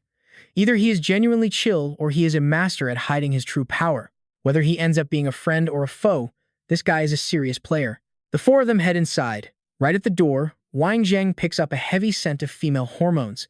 Definitely more than one or two women in here. She looks totally embarrassed, glancing at herself and letting out an annoyed huff. Everyone sits down to eat, and Wang Zheng starts shoveling food like a beast. She has to hand him a napkin and tell him to slow down before he chokes on his meal. Qinglang grabbed the chance to snap at her, wondering where this rude brat even came from. Honestly, Thai, do the dogs at your house get to sit at the table and eat dinner too? He kept chewing loudly, refusing to back down. You are right, but I am the ultimate hunting dog. You better hope I do not lock eyes on you, or you will be crippled for life. Vantiu jumped in to break it up. Qinglang, knock it off. It is rare for Thi to visit us. Thi, I raised this rabbit myself. Try some and tell me what you think. Wang Zheng noticed how he grabbed his food. He is a southpaw. Thi chimed in to explain that Vantiu is indeed left-handed. He even wrote with his left hand in school and never changed. Lefties are geniuses, always ranking first in the whole school. Back then, Vantiu actually had the highest entrance exam scores in the entire capital for high school. He could not help but gape in surprise. Wow, that is impressive. But inside, he was low-key fuming because he absolutely hated high IQ types. She kept rambling on with a look of regret, saying it was a shame he went abroad. If he stayed, he definitely would have topped the college entrance exams. Wang Zheng kept stuffing his face while gossiping. Is not the rural scenery in foreign countries way better than what we have here? A massive farm spanning thousands of kilometers would be incredible. I visited one before, and the cattle there were Qinglang leaned on his hand, scoffing. Since when do dogs care about going abroad? Do they travel worldwide? Some kind of doggy paddle for oceans? Wang Zheng did not get mad. He just fired back. You nailed it. I have definitely done that doggy paddle abroad. He acted like he did not even hear those insults. Who would believe that? Vantiu finally shared his actual plans. Living in a foreign land is not a long-term solution. When it comes to farming, I always feel like the soil here is better. You just do not get that connection to your roots abroad. He found this hilarious and teased him. Connecting to your roots? Only home soil counts for that. You playing with guns or something? Vantiu was not bothered at all and shared more stories. I used to love going to the shooting range, but later, I got busy taking care of flowers and plants. Eventually, I just lost interest in it. Wang Zheng asked mockingly while looking at his hands. You have calluses everywhere. Looks like you have been doing some heavy lifting, huh? Hearing this, Qinglang got annoyed. He slammed the table and snapped. Whether my brother works or not is none of your business. Ignoring his brother's outburst, he naturally made an offer. The farm is huge, and I am pretty busy on my own. I have been thinking about hiring a few extra sets of hands. Come on, let us go check out the farm. The rabbit bones were picked clean and dropped on the table. He gave Van Tu a big thumbs up and complimented him. This rabbit meat is seriously delicious. I need to grab a few of these from the farm later. He was very generous about it. Sure, I will have someone load them into your car when you leave. The clear sky and lush forest created a truly stunning view. Standing outside, he pointed and spoke with authority. This is the cabbage field. Every single year, we produce over 10,000 kilograms of cabbage right here. These cabbages were actually tested in space. They have gene mutations, which is why the yield is so high. Seeing this peaceful, poetic scenery, Wang Zheng decided right then, when I get old, I am retiring here to grow veggies and flowers. It is so chill. The three of them continued on to a different section. This was the kennel area. The dogs were locked up and constantly pawing at the iron gates, barking their heads off. Fifi looked at the animals and then turned to ask him, "Do you enjoy dog fighting?" Van Tu did not hide his hobby at all. "No, I just raise them. I have never put them in a fight." He noticed these dogs were aggressive with others but super friendly with Van Tu. It seemed like fun. Hearing the answer, Wang Zheng quietly sized him up. If this guy is actually as kind as he seems, then why does he like such vicious dogs? And why do they get so obedient the second they see him? Something is definitely off here. He quickly started scanning through his combat memories, specifically the final battle of the Longland unit. They were ambushed by a left-handed shooter. His aim was incredibly fast, precise, and lethal. He almost snuffed out the very last bit of hope for the entire Longland squad. He looked at Van Tu pointing with his left hand and started connecting the dots. If the Sioux family was the root cause of Longland being wiped out, then this lefty was the direct reason only 7 of those special ops members made it back alive. As a partner of the Sioux family, you better not show any evil intentions. If you do, I will not hesitate to take you out. Suddenly, Fifi got a phone call. Whatever the person on the other end said made her bark out an urgent command. "What? Get the word out immediately. Everyone needs to be at the meeting in 1 hour. We are holding a press conference in 2. Van Tu looked worried and asked her what was going on. She explained the whole situation. There is a major glitch with the company, Meteor Water Purifiers. Over 20 people are poisoned because the filter resin broke down. Right now, they are all in the emergency room. That sounds totally wrong to him. He thought it over seriously and warned her. Why would the resin decompose, and how does that even cause poisoning? Fifi, you need to go handle this right now. Someone might be pulling strings behind the scenes. Uncle 3 still has not woken up. You have to investigate this thoroughly. This outcome is crucial for the shareholders." They both rushed back to the company headquarters immediately. Fifi sat down and started digging through every single project file. The Meteor Water Purifier has been on the market for nearly 20 years. In all that time, there has never been a single quality issue. The filter materials are all from our regular suppliers and passed every national quality test. The standards are fully recognized. So, what on earth could have actually gone wrong? Nguyen Van Thao, her assistant, stepped up with the details. The 20 households using those meteor purifiers all bought them 6 months ago. The resin filters decomposed on their own, which led to the poisoning cases. Mild cases have fevers, stomach aches, and diarrhea. But the worst ones are in deep comas. The most devastating news is that 2 3-year-old children are among the victims. Hearing this, she got extremely anxious. What is the hospital saying? Following her question, he delivered a grim report. The hospital lab results show heavy metal poisoning. They're doing everything they can to save them. The adults are more stable, but those 2 children might suffer permanent brain damage later on. Realizing how serious this was, Fifi gave clear orders to the board. We absolutely cannot take this lightly. I am confident our water purifiers are not the problem here. It looks like our rivals are attacking us incredibly fast. We have to keep the faith and stay strong. Whatever comes our way will come, but in the end, I know for a fact that victory will be ours. Van Thao has already started the investigation. Madam Chairman, do you have any specific suspects in mind yet? It seems like the old chairman really picked the right person for the job. She spoke with total integrity. I have a good idea who it might be. Then she slammed both hands onto the table, the sound echoing through the room. Fifi decisively laid out her demands for everyone present. The risk management department has 3 hours to give me a detailed report. Map out every single stage and potential scenario that could happen. I want a full forecast on my desk. That includes the absolute worst-case scenario. She glanced to her left, continuing to plot her defense. Have the media team release updates immediately.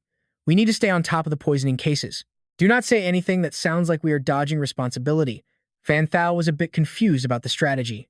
Should we hire some online influencers to post on forums or reach out to major news sites for help? Fifi, acting as the chairman, decided against it. Not yet.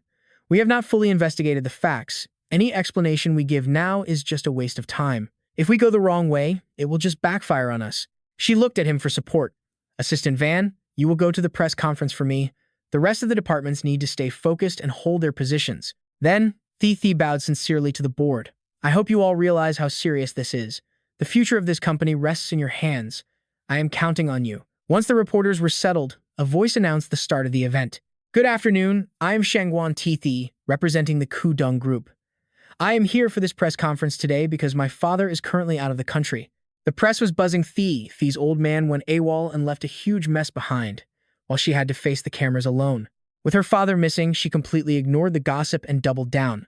Our Dio water purifiers have been on the market for 20 years.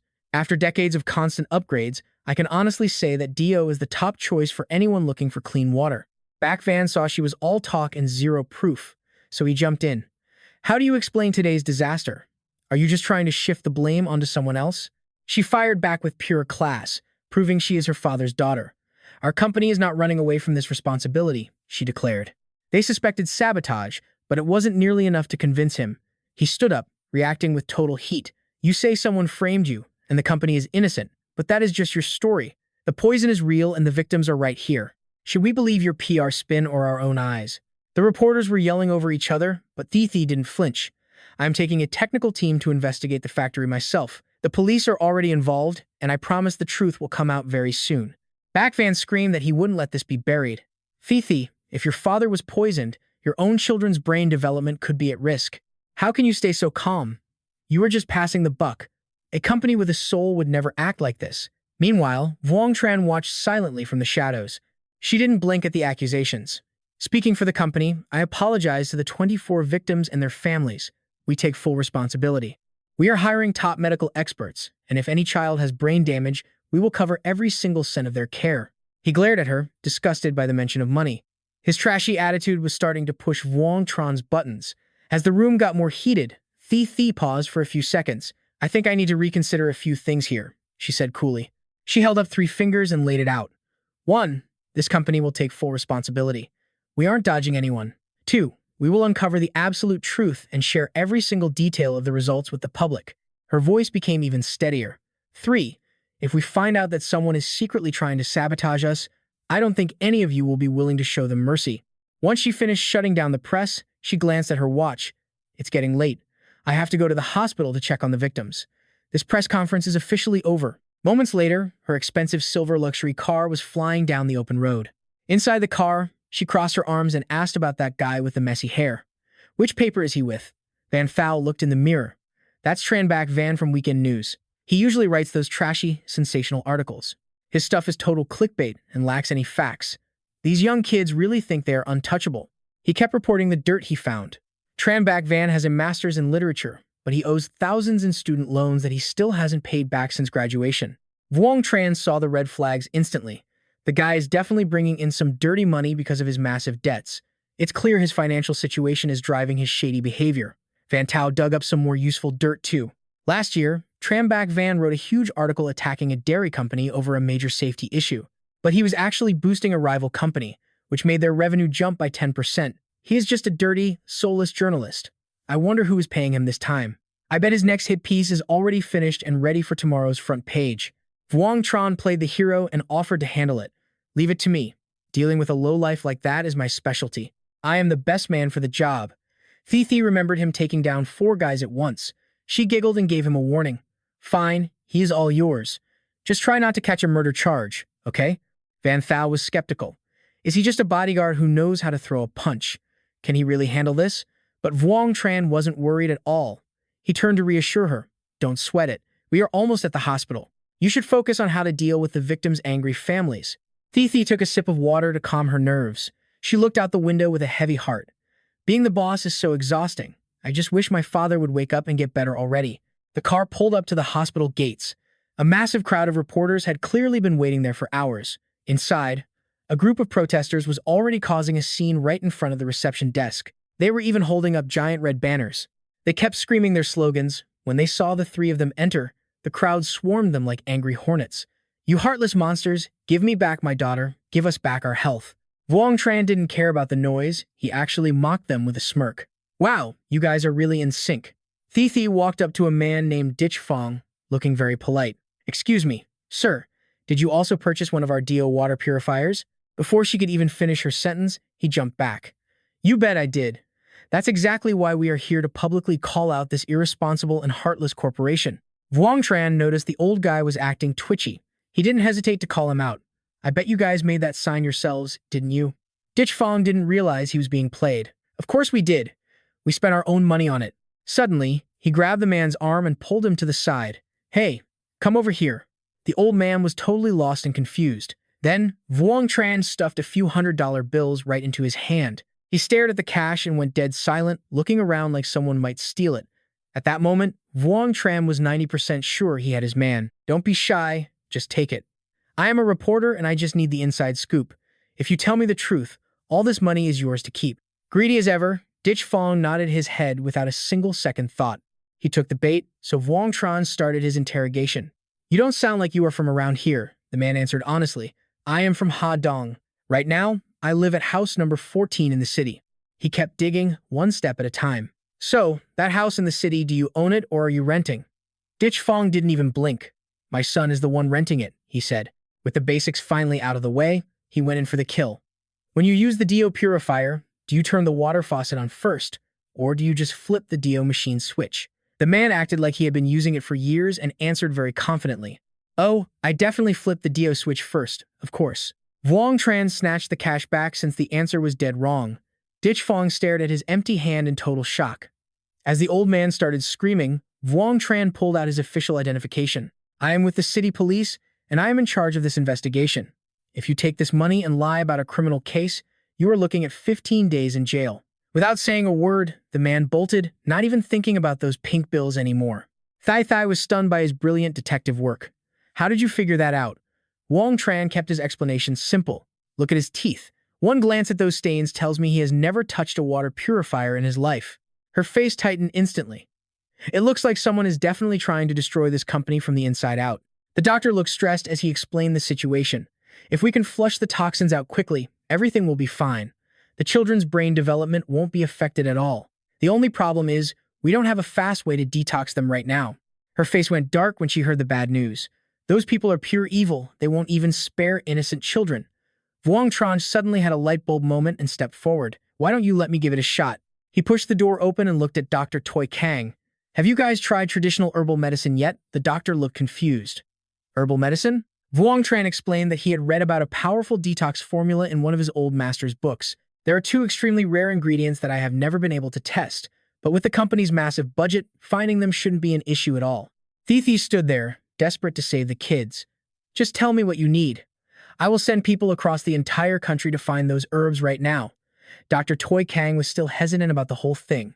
You have never actually tried this formula before, right? What if there are dangerous side effects? But Thithi was completely blinded by her trust in him. Doctor, my mind is made up. Just do it. If anything goes wrong, I will take the full responsibility. They all returned to the hospital after a long day of hunting for those rare ingredients. Wang Tran walked in and saw massive bags piled high in the room. I have to hand it to you, only the powerful Thuong Quan family could track down this many rare herbs this fast. Van Thao wipes his forehead, catching his breath. This setup cost a fortune, especially those rare herbs the old man was hiding in his secret stash. Thithi rushes over, totally stressed out. Wang Tran, try it now. We cannot wait any longer. He nods and tells her to get him a room so he can start brewing. Inside the pot, 7,749 herbs are bubbling away. Wang Tran blows the steam off.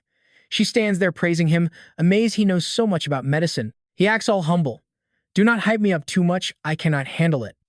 Honestly, my master forced me to learn medicine. Thithi leans against the stove, still wondering about him.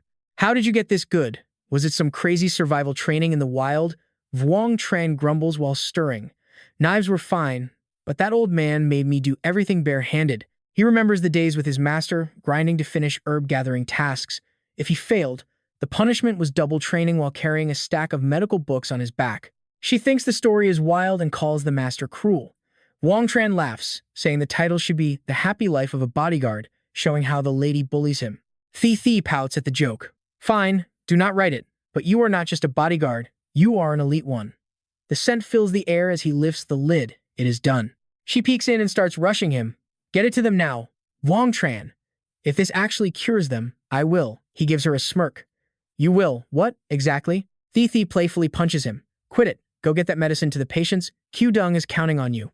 After the kids drink it, Dr. Kang is shocked. This is a miracle. She cannot wait another second.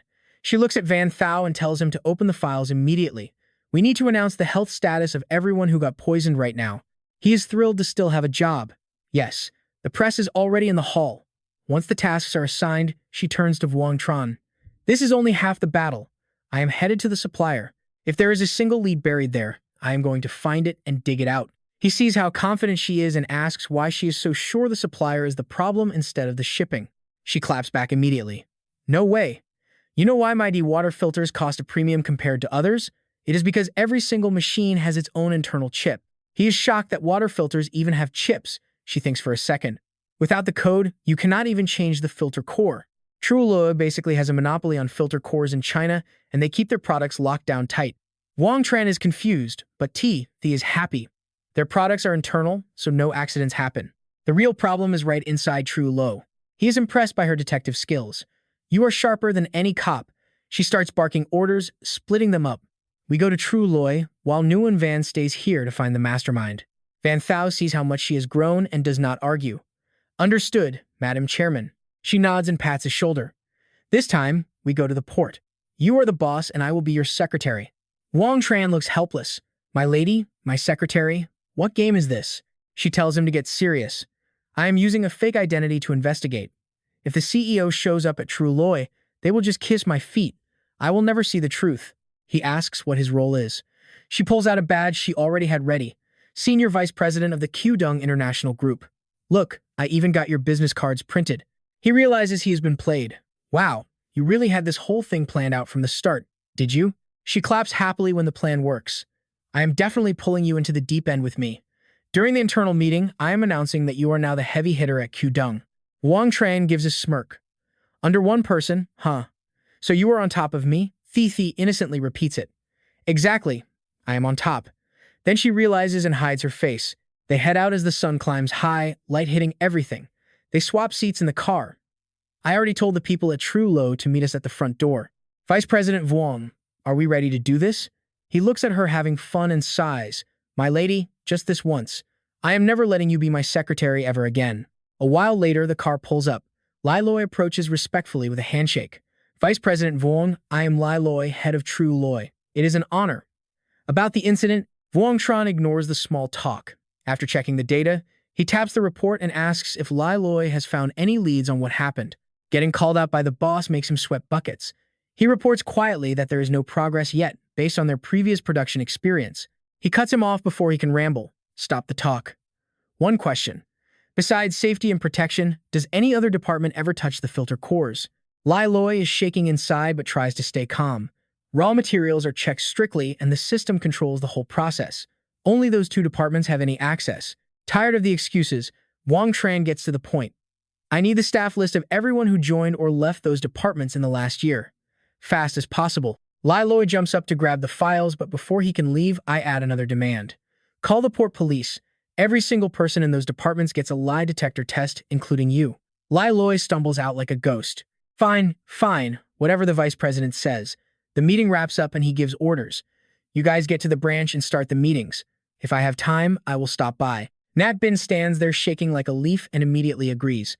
Yes, sir. We will be waiting for you at the branch office. Vuong Tran remembers something and turns back. Wait, where is the branch located? He tries to stay calm and says the hog-tied building, but they move next year. Move where? Nat Bin reports that once the Chunam Plaza is finished, they will move there to help with the company expansion. The name sounds familiar. Chunam territory. He thinks about it for a second. Cancel the move. Even a branch needs its own office. We will build one in a year. Thi smiles, watching him act like a total boss. Nat Bin is worried about the money and asks where the funding will come from. He does not give a straight answer yet. Once the proposal hits headquarters, I will review it myself. But I need your budget to be perfect. Get your head in the game. He does not dare ask more and just nods. Yes, Vice President Vuong. I already sold some units at the plaza, so the capital is up. I will report to headquarters soon. Vuong Tran sees things are handled and dismisses them. All right, get out of here. Thi stands by watching him with a grin. I finally got to flex a little power, but you know the deal. That branch at the port is a gold mine. I am not handing it over to Chunam. She gives him a playful pinch, looking annoyed. Do not go ruining my relationship with Chu Nam. I am not ready to drop the act and go to war with them yet. Vung Tran saw she had it all wrong and explained. What are you thinking? It is just some healthy competition. She is totally lost and keeps asking questions because this real estate move makes zero sense for our company policy. Even if we have the cash, dumping it all into property might just kill our cash flow for good. Vung Tran stayed confident and did not hesitate. Our team is not passing up this payday. The Shangguan family can afford it, but we are going to drop prices so normal people can actually buy homes in the city. She did not expect him to be so kind-hearted, but she was only seeing the surface of his plan. I feel like you are up to something. Vung Tran explained he was not just being nice. Life is hard in those two places. You have never been at the bottom, so you do not get it. I want to shake up the system so the big shots there have a tough time. She was confused when he mentioned two strange names, to Nam Kwok and Truong Bin Hao. They were both key players in the two faction. Her face clouded over. He kept talking and she kept trying to talk some sense into him. Vung Tran, I said I would help you, but if you go looking for trouble, I will not. He saw she was overthinking and told her to relax. I am not dragging the company into this. Just give me a little hand and I will bring back huge profits. After tearing the office apart, Lai Loi rushed back with an assistant carrying a file. Vice Director Vung, here is the list of employees from the product security and inspection departments for the past year.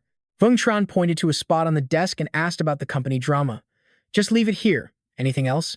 How many people left those departments this year? He put the files down and wiped his sweat while answering. There are 26 people working now. Only 3 left, including 1 security director. The lie detectors are ready for the 10 vice directors too. He pulled out a paper covered in text. You guys move fast. Here are 50 questions for the lie detector test. Even the senior managers need to do this. You have 2 hours to finish it. The man felt like he was losing his job and suddenly looked 10 years older. Fine, I will do it now. Vung Tran flipped through the files and stopped. He found something and immediately called for his secretary. Call Assistant NG and tell him to investigate these 3 people.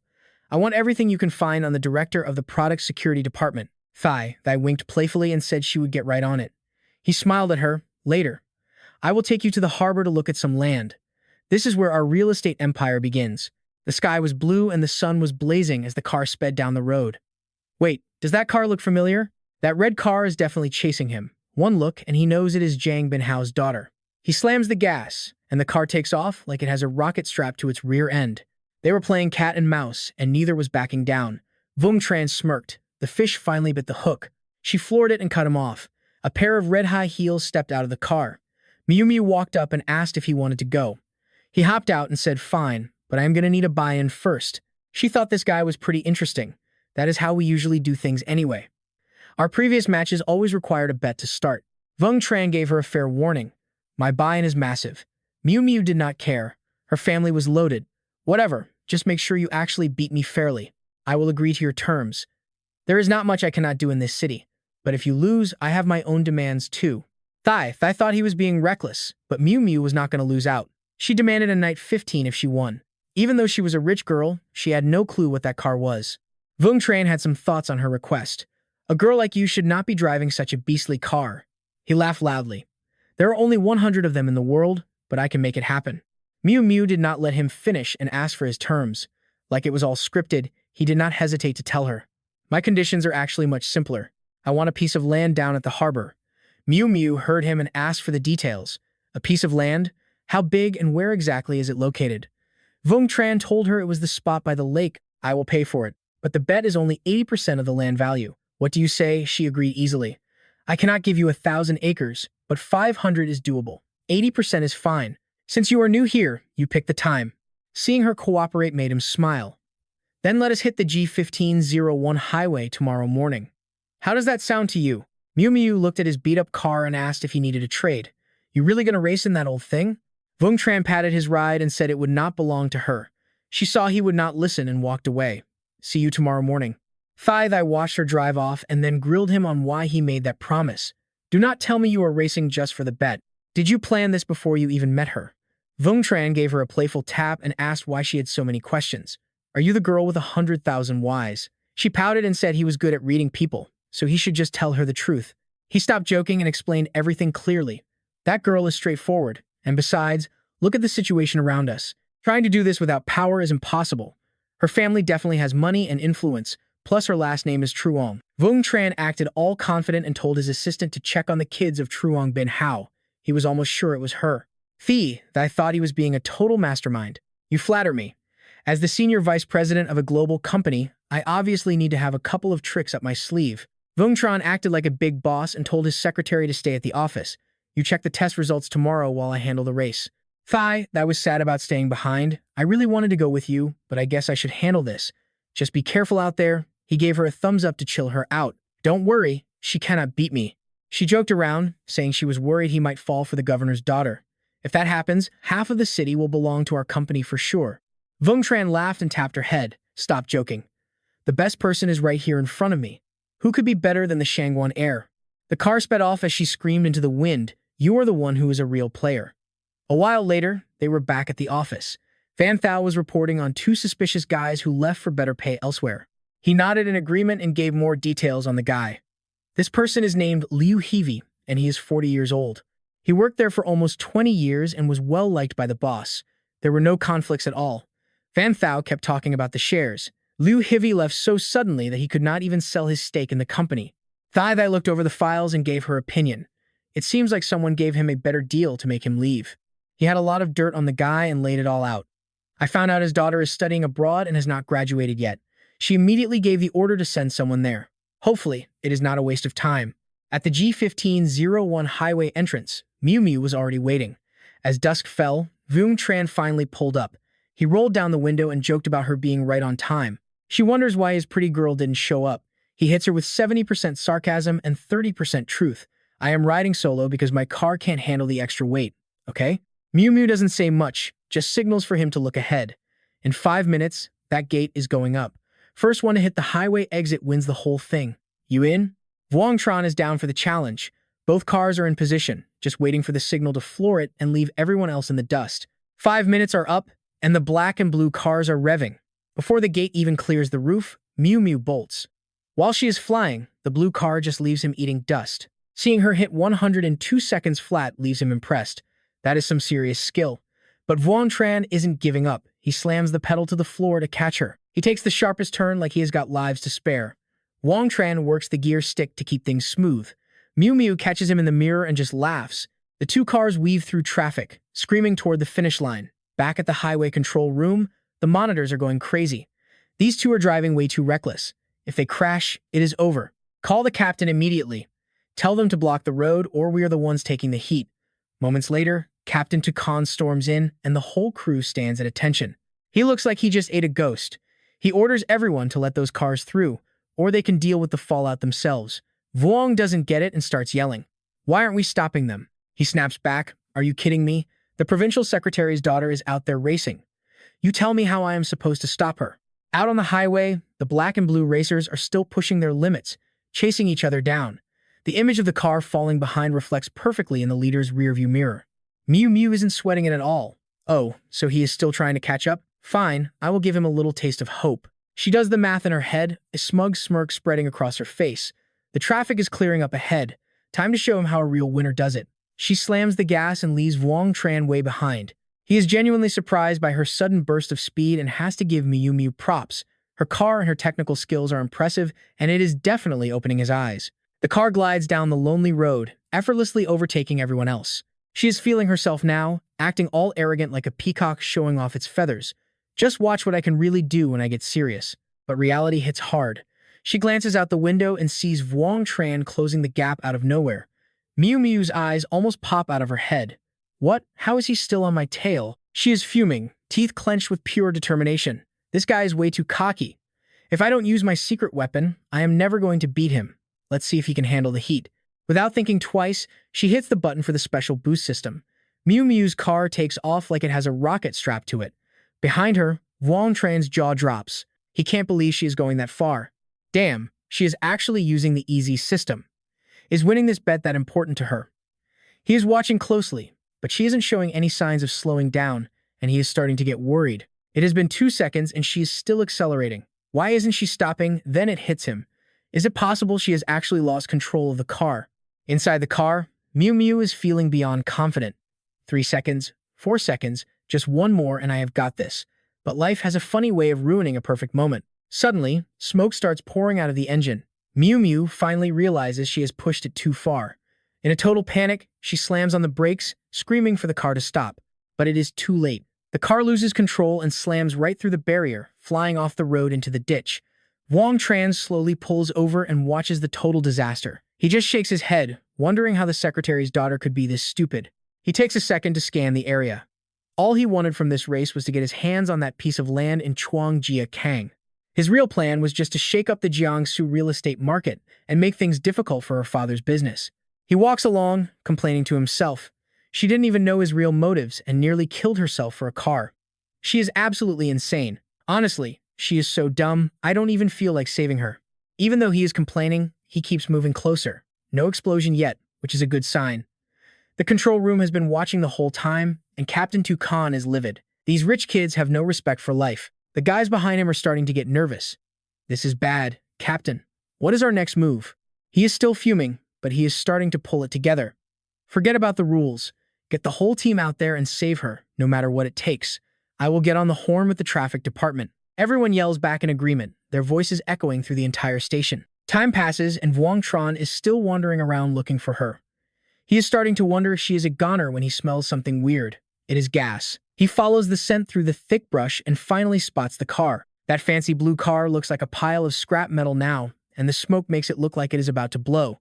As he gets closer, his expression suddenly changes. Right there in front of him is Miu Miu, lying completely still in the wreckage. It looks like she is on the verge of death. When she hears someone call her name, she barely manages to open her heavy eyes. Even with blood dripping down her face, it is not enough to stop her from talking trash and acting tough. He is not going to argue with his spoiled brat right now. He gently lifts her out of the driver's seat. You are still alive. You almost gave me a heart attack. She is completely exhausted, but she is still being stubborn. I am not dying that easily. The cage and the frame are high-tech materials designed to soak up most of the impact. He doesn't think her explanation is anything special and just gives a short response. No need to thank me. I am just making sure you are alive to see your family. He turns to check the car. He looks down and frowns. Your leg is pinned. Just relax, I am going to get you out. Before she can even say a word, he literally rips the car door right off. The sudden wave of pain is too much to handle. Her throat is bone dry as she lets out a few choked sobs. She starts sobbing his name as tears stream down her face. It doesn't hurt, just keep going. He looks at her like she has totally lost it, but he just ignores her and keeps working. Miu Miu just lies there watching him, her mind racing. Seeing him rescue her is like seeing light at the end of a tunnel. I used to think this stuff on TV was fake, but now I get it. She is just a normal person after all, and she is terrified. When she finally came to, she really thought this was where it was all going to end for her. She was completely lost in those dark thoughts of bleeding out right there alone. When suddenly Wang Tran shouts out with pure joy, I have got it. She looks at him with feelings she can't even describe. She never expected this guy she barely knows to save her, let alone be so incredibly gentle about it. He has no clue what is going on in her head as he carefully moves her leg out of the wreck. Don't move yet. Your thigh bone looks broken. Her emotions finally boil over and she tries to hide her tears. Look, stop staring. I never cry in public, okay? It is beyond embarrassing. But for Wang Trang, this whole breakdown seemed like no big deal at all. He pulled out a pill with zero hesitation. It is normal to cry when the pain is this bad, he said. Here, take this heavy-duty painkiller. He handed it over to Miu Miu like he was soothing a wounded kitten. Swallow this. I will stabilize your bone and then we are hitting the hospital. She was suddenly acting like a total sweetheart, obediently taking the medicine from his hand. Within seconds, she was shocked by how fast it worked. The pain just vanished. Feeling a bit bolder, she started flirting again. Do you actually know first aid, or are you just looking for an excuse to touch me? But our main character is written to be a straight arrow. Wang Trang shut that down immediately without even thinking about it. Number 1, I am just bracing it. Number 2, I will not watch a woman suffer. Then, he used his teeth to tear a strip of fabric from his sleeve. He started wrapping it tightly around her fractured thigh. He thought to himself that those old army skills really do come in handy everywhere. After a while, he realized something annoying. This fabric was not going to be enough. Only one option left. He closed his eyes and sighed, hating the fact that he was ruining his brand new shirt. Miu Miu was stunned by the gesture and could only gasp out a shocked, "Hey!" Her eyes drifted to the skin revealed under his torn clothes. She was instantly mesmerized by the web of scars across his chest. Why do you have so many scars on your body? He barely blinked, treating them like badges of honor. These are just my trophies. Then he went back to being a tease. Wow, falling for me already? Too bad, you are really not my type. Miu Miu turned beet red because he totally called her out. Shut up, I was just curious, that is all. Deep down, she was already impressed. He was nothing like the entitled rich boys she usually met. Those guys were honestly nauseating. He finished bracing her broken leg and stood up. Done. She kept her eyes locked on him. This man was covered in scars, and she was dying to know the story behind them. It was seriously intriguing. He gently scooped her up and lifted her like she weighed nothing. Let us get moving. Concerned about her injury, she whispered for him to take it slow since she was still hurt. She did not realize she was subconsciously clinging to him. They were basically pressed against each other. Suddenly, he stopped walking and looked at her awkwardly. Hold on a second, Miss Chuang. We need to talk. Miu Miu gave him her most innocent, wide-eyed look and sang out a reply. What is it? You can tell me anything. Still holding her, he lowered his voice. Can we maybe not stick together like glue? Then he added a smirk. Luckily, I have self-control, or this could turn into a very scandalous situation. She jumped, suddenly acting all protective of her virtue. You creep! She screamed like he had already done something wrong. Seeing her hilarious reaction, he just let out a hearty laugh. Time flies like a dog running through a field. Soon, the sky was bathed in a warm golden sunset. A young man scanned the area and reported to Tu Khan. Captain, the noon scouts are not back yet. The cameras show a man came down here to rescue her. We should follow his lead. He agreed completely. Go now, he barked out an order. Everyone, get down there and find her.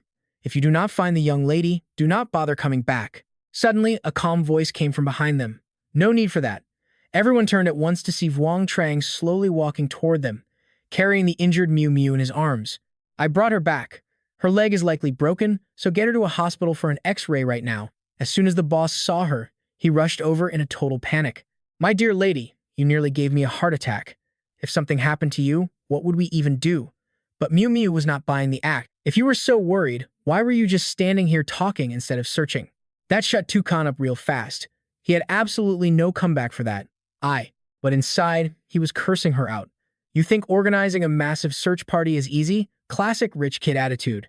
Suddenly, Wang Zheng reached out and gently checked on her bleeding wound. His voice was incredibly soft, like the perfect leading man in a drama. All right, just stay still and relax here.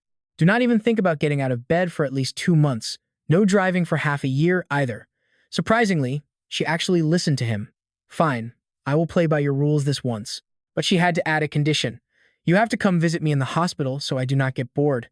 He handed her a business card to calm the feisty kitten down. Fine, call me if you get lonely.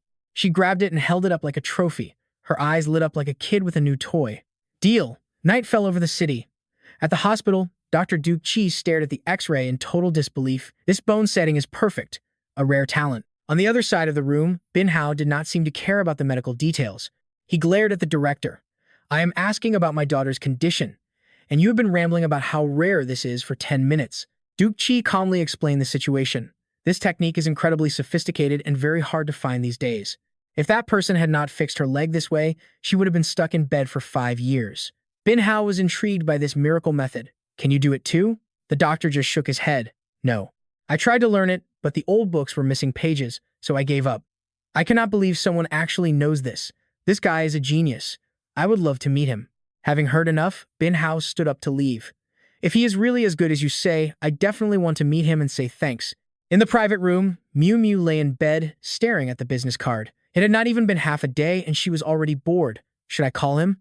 Suddenly, the card was snatched out of her hand. Bin Hao had walked in unnoticed. He squinted at the card. Who is this guy? Wang Zheng? She started flopping around like a fish out of water, even with her leg in a cast. I do not even know him. Dad, give that back right now. He ignored her and handed the card back. Stop playing innocent. It is written all over your face. Just tell me. What family is he from? Who is this guy you are obsessing over? But she just turned away, refusing to give him a single detail. I am telling you, I do not know. Secretly, she was annoyed. Why is he so pushy? I just found out his name this afternoon. How am I supposed to know his family tree? Seeing her stubbornness, Bin Hao gave up. Fine, I will just investigate him myself. Tell him not to even think about seducing my daughter. Only someone like Tianyan is good enough for you. Miu Miu bolted upright in shock. Dad, what is wrong with you? Everyone in the city knows Tianyan is into Trung Min Kai. How do you not know that? Even if she hated it, he could not stand the thought of his daughter with some random guy. Wang Zheng cannot compete with the two family. Most vice presidents at Kundung are at least 40 years old. She quickly shut down her dad's crazy theory. Like, who even said the guy was 40 or 50? Wang Zheng is 25 or 26 at most, making VP at that age. That is basically a prodigy. Bin Hao was stunned. If that is true, the kid has serious skills. This Wang Zheng really is her savior. All of Miu Miu's swagger suddenly vanished. She just gave a shy, awkward nod and whispered, "Yeah, that is right." He casually grabbed an apple from the basket, feeling pretty good about this Wang Zheng guy. He saved his daughter, so the family owes him big time. Now, how should she pay him back? Miu Miu blurted out, "Dad, just give him that plot of land by the lake." Bin Hao's eyes sharpened as he stared her down. Wait, was that his demand? In his head, he figured the kid was a total shark with massive ambitions, but she was already head over heels for him. She waved it off, saying, "No, Dad, we had a bet. The land was just the prize." She could not even look her old man in the eye. Her driving sucked compared to his, so she totally wiped out. He could have just left her in the dust, but he actually stopped to save her. Bin Hao finally got the picture and handed her a freshly peeled apple. "I get it. Fine, he can have the land, but he has to submit a solid plan and design first. He covers all the costs too. That is the deal." Miu Miu took a big, satisfying bite. "You are the best, Dad. Not like Mom, she is way too strict."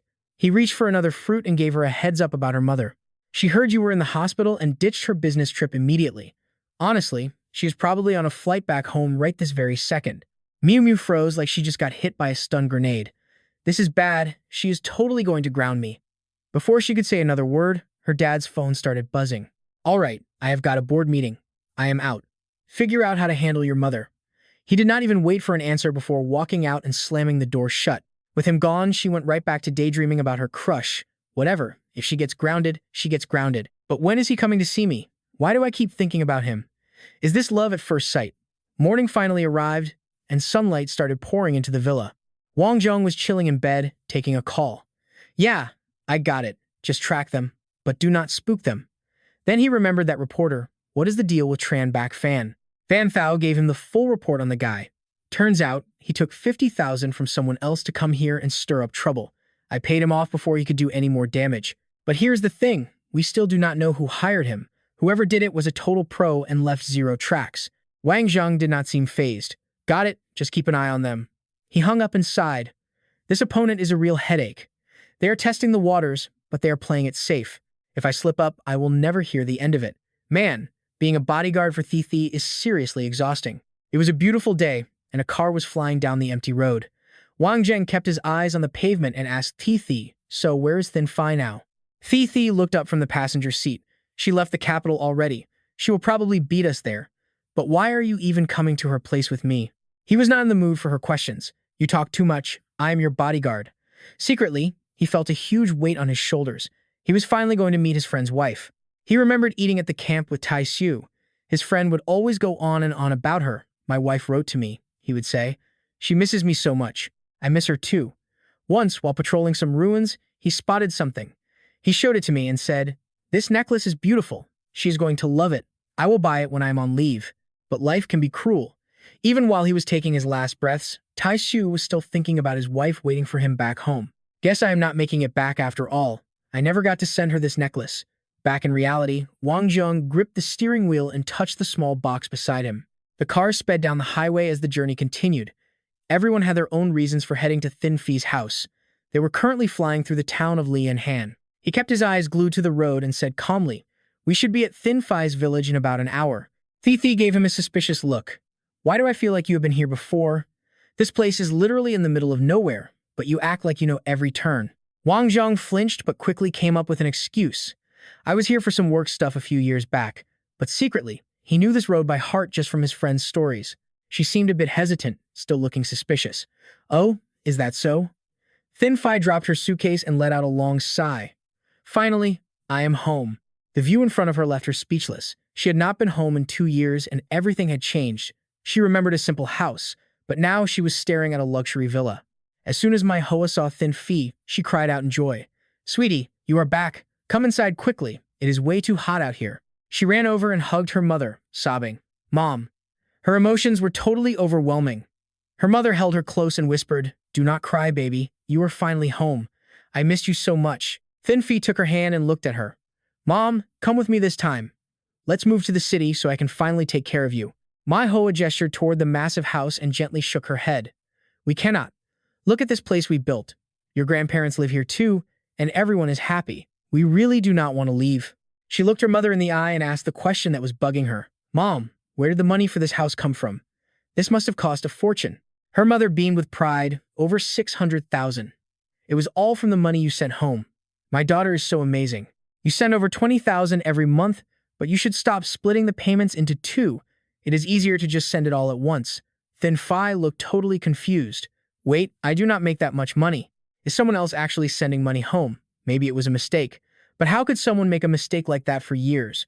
Mai Hoa noticed her just standing there and called out, "Come on, let's get inside before the sun cooks you."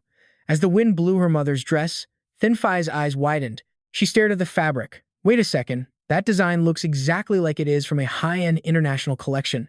She stammered out, "Mom, that dress." Her mother turned around with a soft smile. "Oh, this. It is so comfortable. You sent it to me last year, and I have been saving it for a special occasion. Since you are home, I finally put it on." Her mother's answer just made things even more confusing. "I sent this? This dress costs at least 1,000 pieces of gold." Mai Hoa drags her inside, her voice sounding super urgent. Grandparents are waiting, and Hong An jumps straight into matchmaking. "Thin Phi, you are back. Guess what? Old man Phi from down the street has been begging for a setup with his son, Phi Lam. Remember him?" She recalls a snotty kid. "Oh, that runny-nosed boy? I remember." Mom and Grandma exchange looks and smirk. They start pitching him like he is a premium investment. Well, if you remember him, that is a great start. Turns out Phi Lam is a big deal in the city now. Marketing director, making 6 figures, and even owns his own place up there. Grandma is hyped. "You two are a perfect match. Let us set a date." Thin Phi is shocked and blurted out. "What?" She shuts it down fast and firm. "But Grandma, my career." Grandma is not hearing it. She shakes her head, clearly disagreeing. "No way. You are not getting any younger, girl." Grandma gets dead serious. Phi Lam is a total catch. You have not seen him in 2 years. He is glowing up. Just meet him once. Thin Phi waves her off immediately. Mai Hoa puts a hand on her shoulder and gives some gentle advice. "Honey, listen to your grandma. Just one meeting." She hesitates, trying to find the words. Suddenly, the door flies open. Phi Lam walks in with gifts. He greets the elders politely, then spots her. His eyes go wide. "Thin Phi, you are back?" She tilts her head and smirks. "Long time no see, snotty-nosed kid. How have you been?" He checks her out. "Haha, you still remember that? The snot is gone, I promise. You have changed too. You became a beauty. No one expected our village to produce a star like you." She, acting like a host, pours him some tea and sets it down. "Here, have some water. You must be thirsty." Buying a house in the city is impressive. Not like me, still crashing with a friend. He catches the opening. "Prices are crazy. Why not move into my place? 2 bedrooms, newly renovated 3 months ago. You can move right in. It would be easier to look after you." She starts to panic and refuses. Grandma chimes in immediately. Why would that be a problem? She clearly supports him. He does not miss a beat and keeps pushing the offer. "Exactly. What is the problem? We each have a room, so zero interference." Thin Phi is trapped. In her head, she is screaming for anyone to save her from this. Phi Lam senses her vibe. He does not wait for her to say no. He makes a quick exit strategy instead. "Tell you what, Thin Phi, I will help you move once we are back in the city. I will leave you to your family now." He turns to leave, but Grandpa stops him from behind. "Not so fast." Grandpa smiles. He sounds playful but firm. "You only want to talk to her? What about us? Stay for dinner." He turns back and accepts instantly. "If you are inviting me, I would be honored to stay." He smirks to himself. Grandpa really has his back. Once he sits down, Grandpa gets curious. "Come here, tell me more about this house of yours." He gets shy. "It is nothing special, really." She sighs. A 2-bedroom house? If he knew she was about to own half of Lam Hai with trillions in assets, he would be absolutely mortified. "Dinner is ready," Mom calls out from the kitchen. "Time to eat. Thin Thick. Thin How, stop messing around and get over here right now." The table is loaded with food. She plays the polite granddaughter, serving everyone. "Auntie, you worked hard. Try this braised pork I made." Everyone praises her. "Such a good girl. Wish you were my daughter." Then comes the marriage talk. "Seriously, you need a boyfriend." She is totally over it. Same topic, different day. Bored to death, she pulls out her phone to send an SOS. She is dying inside. Where are Thi Thi and Vuong Tran? Suddenly, the doorbell rings. She jumps up. "Mom, that is my friends. I will go get them." Vuong Tran and Thi Thi are at the gate. He looks at the massive house and nods. "Not bad. This place is actually pretty nice." She runs out and hugs them like they are her lifesavers. "You guys finally made it. Thi looks worried. What is going on? Phi Lam watches from the door. He frowns, feeling a wave of jealousy. Why is there another guy? She pulls them inside. You guys are just in time. Thi just nods. Inside, she introduces her bestie. Mom, this is my best friend in the whole world, Shangguan Tithai. She bows politely with a charming smile. Hi, Thin Phi talks about you all the time. I have been wanting to meet you for ages. Mom is touched. I have heard so much about you. Thanks for looking out for my girl. I owe you one. Thin Phi then pulls Wang Tran forward. And this is Wang Tran, another good friend. He nods. Hey, sister-in-law. I wanted to visit sooner, but I was slammed. The girls freeze. Sister-in-law? Sister-in-law? Thi grabs his arm and whispers. What are you saying? Why did you call her that? He breaks into a cold sweat and starts panicking. Crap, I am so used to calling her that around, Boss Thin. Habit. He fakes a laugh. Sorry, you look so young. I got confused. No offense. She just rolls her eyes. Smooth. Very smooth. Phi Lam decides to flex. I am Phi Lam. Thin Phi and I went to school together. I work in the city, living at Hoa Vien Than Chi. Wang Tran shakes his hand. I am Wang Tran. Just started working in the city, currently couch surfing basically. Never heard of that neighborhood though. He looks at him and hides a smirk. This guy's a riot, who introduces themselves by their apartment name. He is clearly just trying to show off.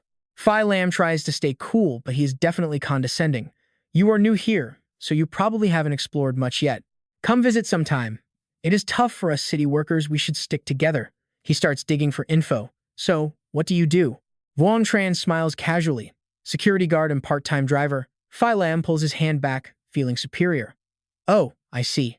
I usually grind until 9 p.m., he laughs to himself. A security guard? No way he is on my level. Thi watches the drama. She pats his shoulder and calls him out. Oh, stop being so humble. You just dropped 10 million on a Maybach, and now you are a guard? Phi Lam froze, his brain doing literal backflips. Wasn't this guy just a security guard?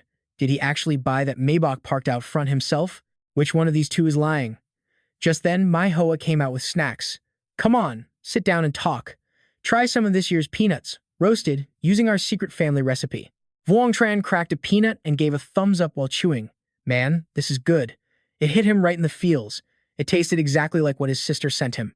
Thi glanced at him, wondering what the big deal was. She popped a peanut into her mouth, and her eyes lit up immediately. Wow, she blurted out, this is actually amazing. Hong An sat down, looking warmly at the two of them.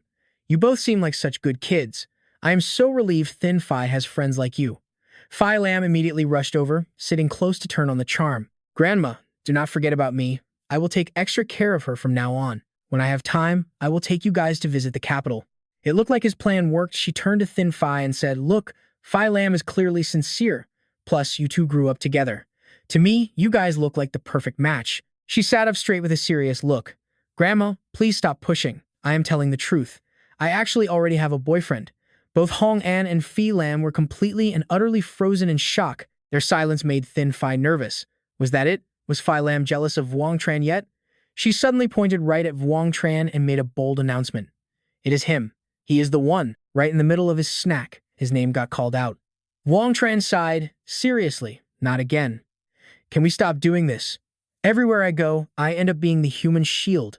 He sat there like a statue, crying on the inside while everyone stared. Even Thin Phi was looking at him. So annoying. Thin Phi glanced at Thai as if asking for permission to use him. Thi made an O shape with her hand. Perfect teamwork. Okay. Both of them turned to look at Wang Tran with puppy dog eyes, basically begging for help. Please, just play along. He closed his eyes and let out a long sigh. Then he suddenly grabbed Thin Phi by the hand. Wang Tran gave a sweet smile and spoke every word clearly, like he was reading from a movie script. Grandma, Auntie, I have to be honest. Thin Phi and I have been together for over 6 months. She wanted to wait a bit longer to introduce me to the family. Thin Phi squeezed his hand and signaled him to let go. Wang Tran glanced at her, his eyes saying, Do not move. We have to make this look real. He was secretly enjoying this. I cannot steal from others, but I am not even allowed to hold a hand. Then he turned back to Hong An, sounding completely sincere. Grandma, I know you love Thin Phi the most and worry about her being safe out there. Well, you can rest easy now. Because she is. Thin Phi shot him a look, feeling annoyed. Why does he sound so irritating? Is he trying to get back at me for something? Hong An beamed with joy, her voice full of hidden meaning. What a good boy. I like you even more now.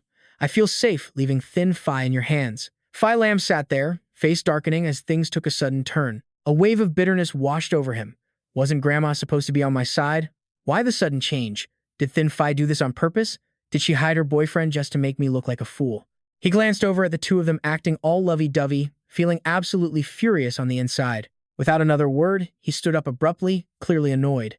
He did not want to stay for another second. He said goodbye with a sharp tone. Grandma, it is late. I am heading out.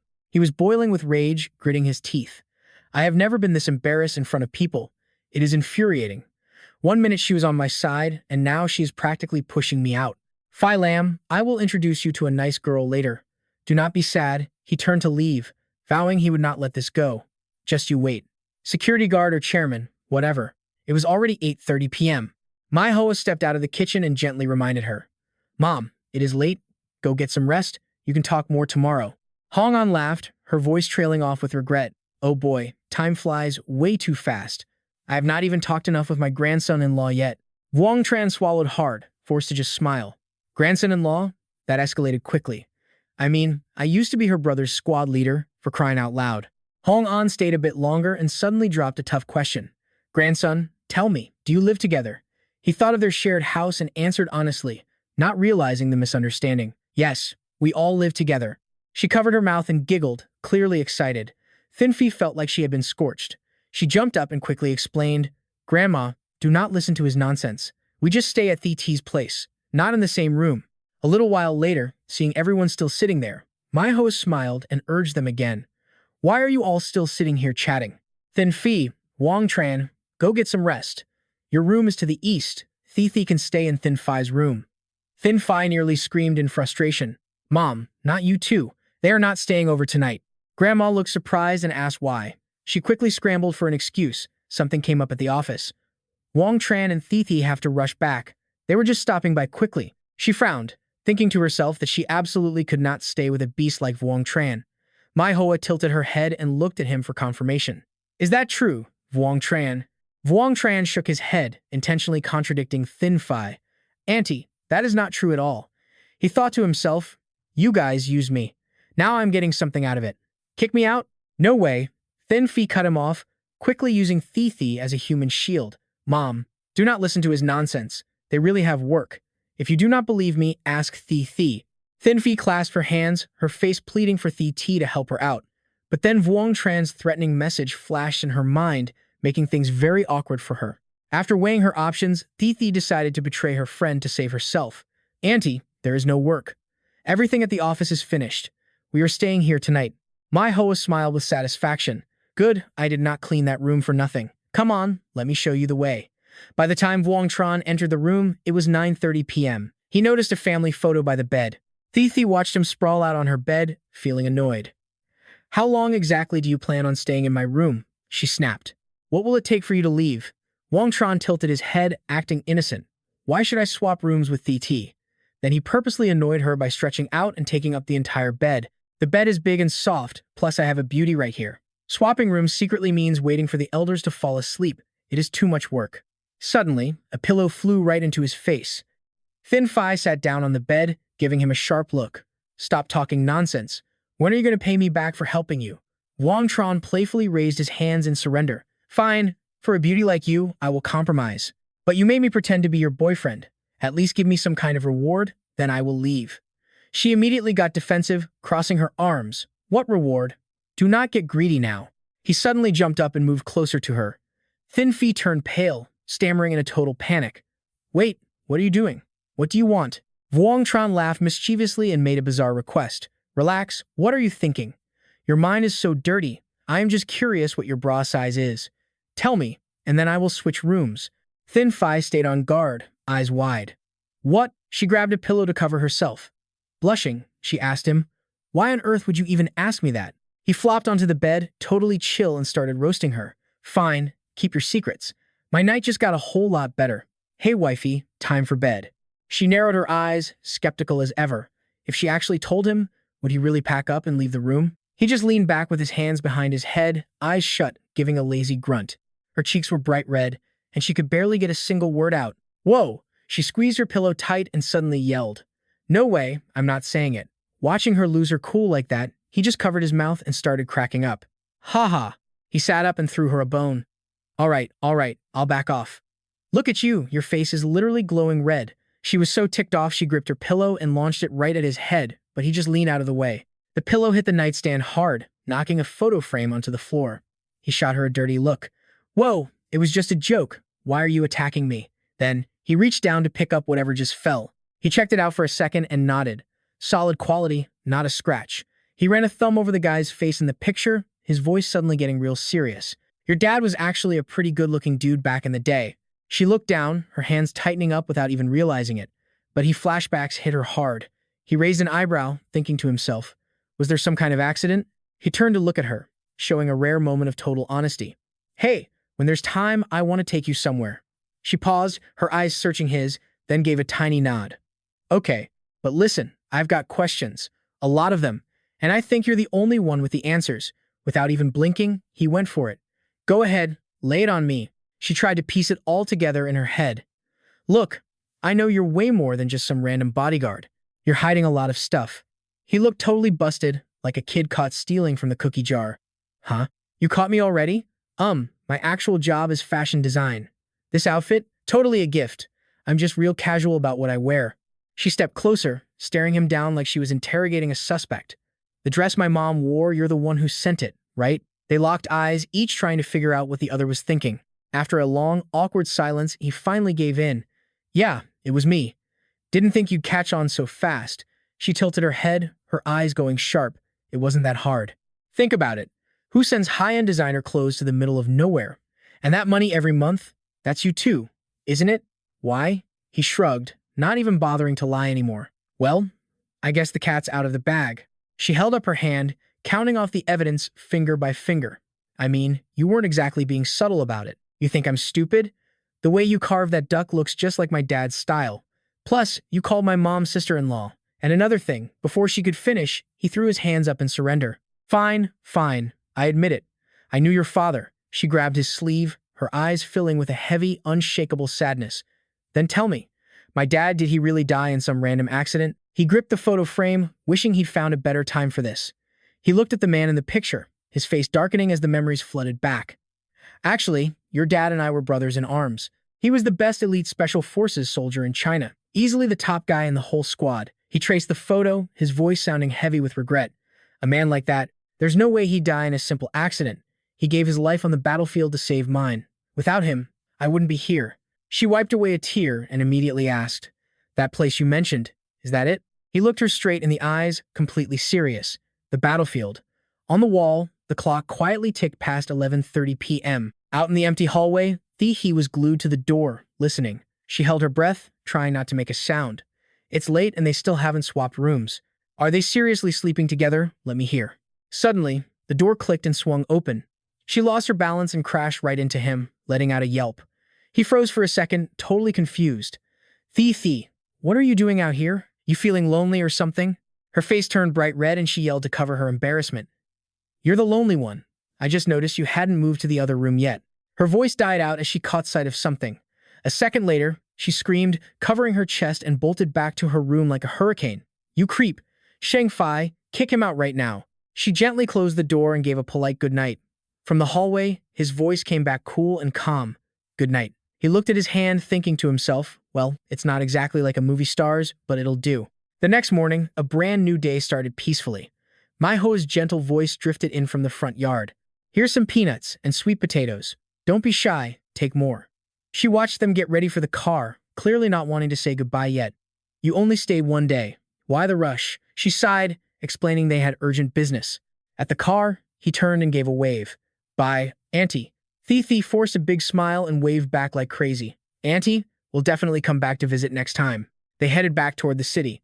The car hadn't been on the road long before her gossip side started itching. Hey, talk to me. What happened between you and her last night? Come on, spill. The way she looked at you this morning.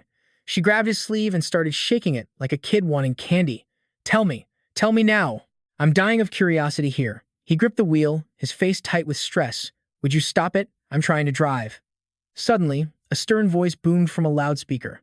Vehicle ahead, pull over immediately. He didn't stop, just kept cruising forward. A deep voice came through the speaker again, this time sounding like a direct order. I repeat, slow down and stop the car. He narrowed his eyes at the road ahead, wondering what the heck was going on. They both hopped out of the car. She looked ahead, looking totally confused and a little worried. What's the deal? Hong Kai stepped out, his every move oozing power and authority. His face was colder than ice, and he was carrying some heavy equipment.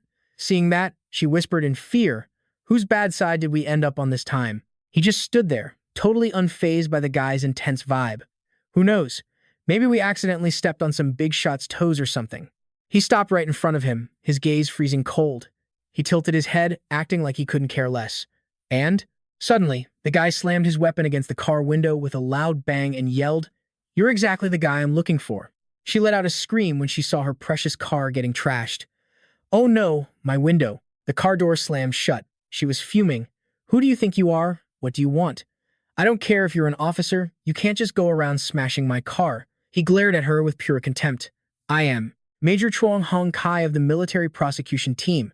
He casually put his hands in his pockets and asked, "So, Major, why exactly are you looking for me?" He grit his teeth and suddenly grabbed his collar. "Don't play dumb with me. If you hadn't raced my sister, she wouldn't have a broken leg right now. Today, you're going to feel exactly what she's going through." She panicked, rushing over to them and shouting, "You have no idea what you're talking about. Miu Miu was the one who dragged him into that race. She couldn't handle losing, so she cheated. He actually saved her life." Her eyes filled with fear as she remembered the whole mess. If it wasn't for him, she might be. He suddenly shoved her aside before she could finish, growling every word. "Get back. Stop screaming in my ear." She let out a cry of pain. She sat on the ground, glaring up at him. "You think you're so tough? I can have people at your unit arrest you tomorrow." He tilted his head, looking at him with a challenge. "In this city, nobody touches me." He gripped the hand on his collar, his eyes going dark. "Chuang Hong Kai, you are way too arrogant. Being the party secretary's son is powerful, but you cannot just destroy property without cause. How will you pay for this glass?" Hong Kai did not wait, lunging forward with a punch while screaming, "Pay! Let us see if you are even alive by tomorrow." Vuong Tran dodged with ease. This guy was ice cold and ready to rumble. A split second later, he buried a fist in the guy's gut. Vuong Tran watched him double over, honestly surprised at his own power. Hong Kai lunged again, much more cautious this time. He realized this kid was not just some amateur he could push around. This was going to be a real fight. Hong Kai slid forward, full of rage, determined to end this quickly with one move. The goons nearby started cheering like they were watching a title fight. "The captain is making his move.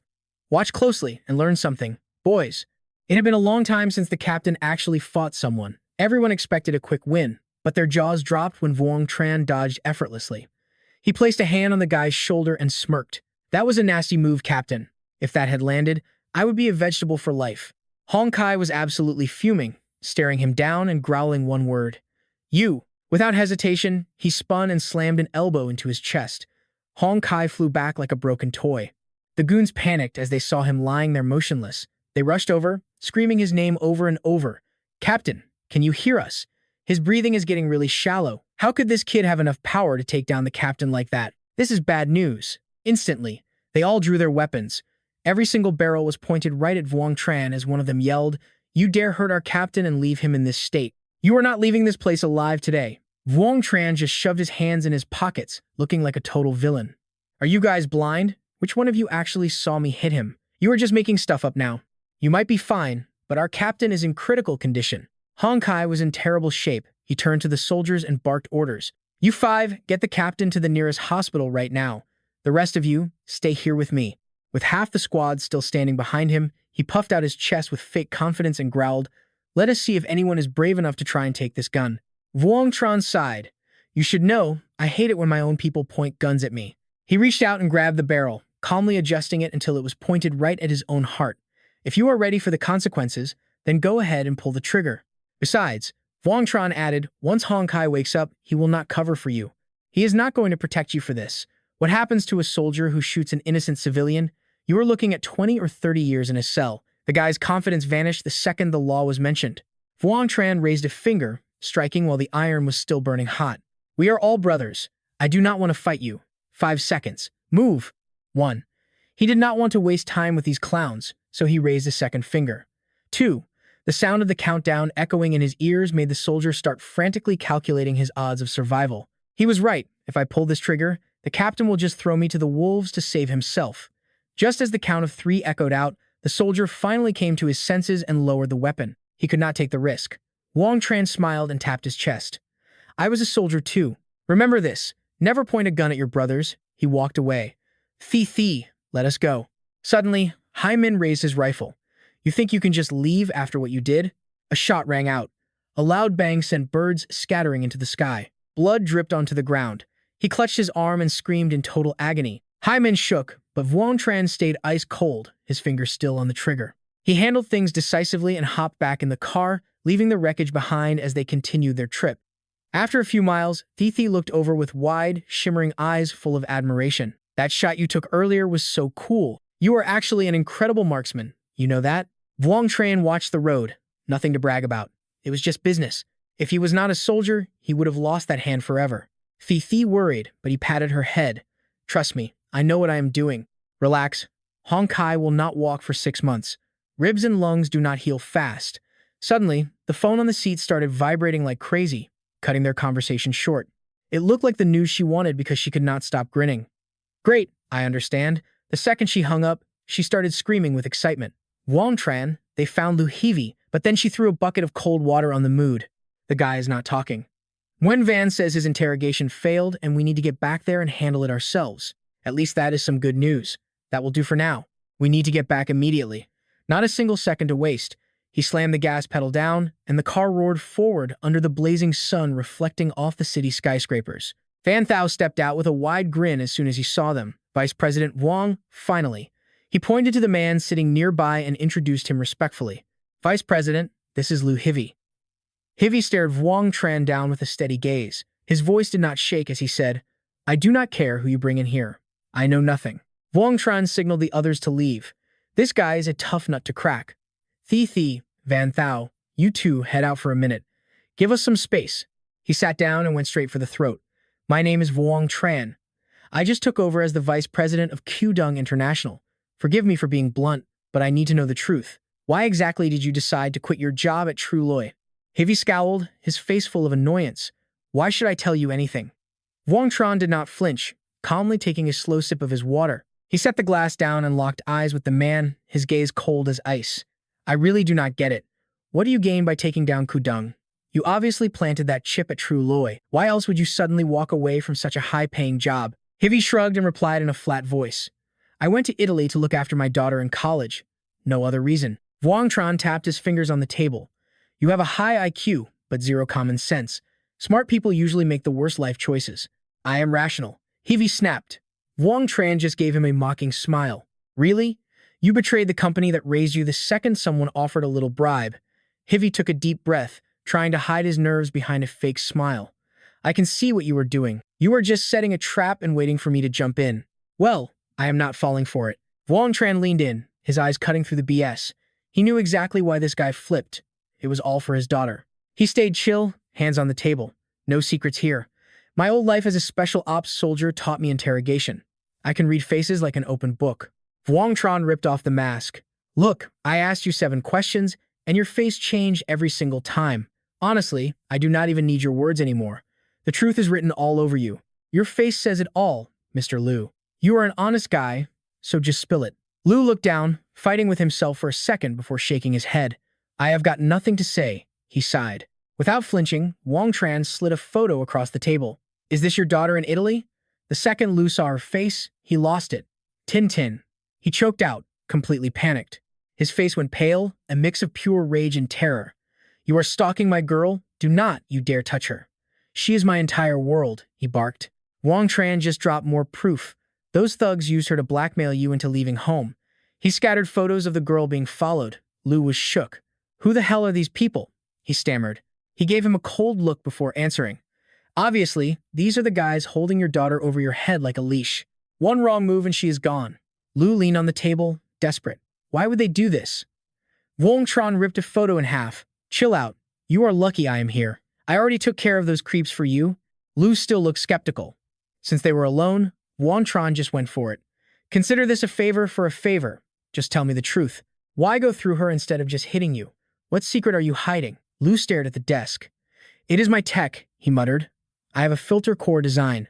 I figured out how to make a filter that never wears out. No materials wasted, lasts forever. That is what they are dying to get their hands on. Wang Tran relaxed, hands in his pockets. A product that lasts forever?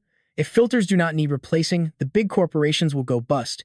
Even our own company would take a hit. Seems like you know way too much about those American water filters. Lu went quiet again. Wang Tran snapped his fingers. Come on, do not leave me hanging now. That is just teasing. Take a look at this, then decide if you want to keep talking. Suddenly, the door clicked open with a sharp sound. Lu froze. His daughter was standing right there. Tintin, how are you here? She looked at him with teary eyes and whispered, Dad. She ran over and hugged him tight. Lu was a mess of emotions. He turned to Wang Tran, confused. What do you people want from us? He walked over to calm them down. See? I can keep her safe. You do not have to worry about a thing anymore. Then he started counting off his demands. My terms are actually very simple. 1, you work for our company and I keep her safe. 2, you tell me everything. I want to find out who is really pulling the strings here. After a second, Lu nodded. Fine, I am in. He looked at his daughter with pure love. As long as she is safe, I will do whatever you want. Wang Tran let out a smug little smirk. Talking to smart people is so much easier. Do not worry, our company takes care of its own. He turned to leave and gave his assistant a look. Wouldn't handle the rest. Van Thou nodded respectfully. Consider it done, Vice President. Thi beamed at him, her eyes full of thanks. I owe you one. Again. Wang Tran rubbed his nose, looking smug. Do not mention it. That is just how the Vice President of this company rolls. Is your dad doing any better? This whole situation is still a mess, and the enemy might be dangerous. Her face fell, worry clouding her eyes. Not really. He is still on an IV drip just to stay alive. I just hope he gets through this. He patted her head like she was a kid. Everything is going to be fine. I've got your back. We need to wrap this up before he wakes up. Let us make this company stronger than ever. Thi blushed, whispering to herself. Thanks, Wang Tran. It is really good to have you here. He cupped his ear. What, did you say I am the hottest guy alive? She stomped on his foot. You jerk. Can you stay serious for once?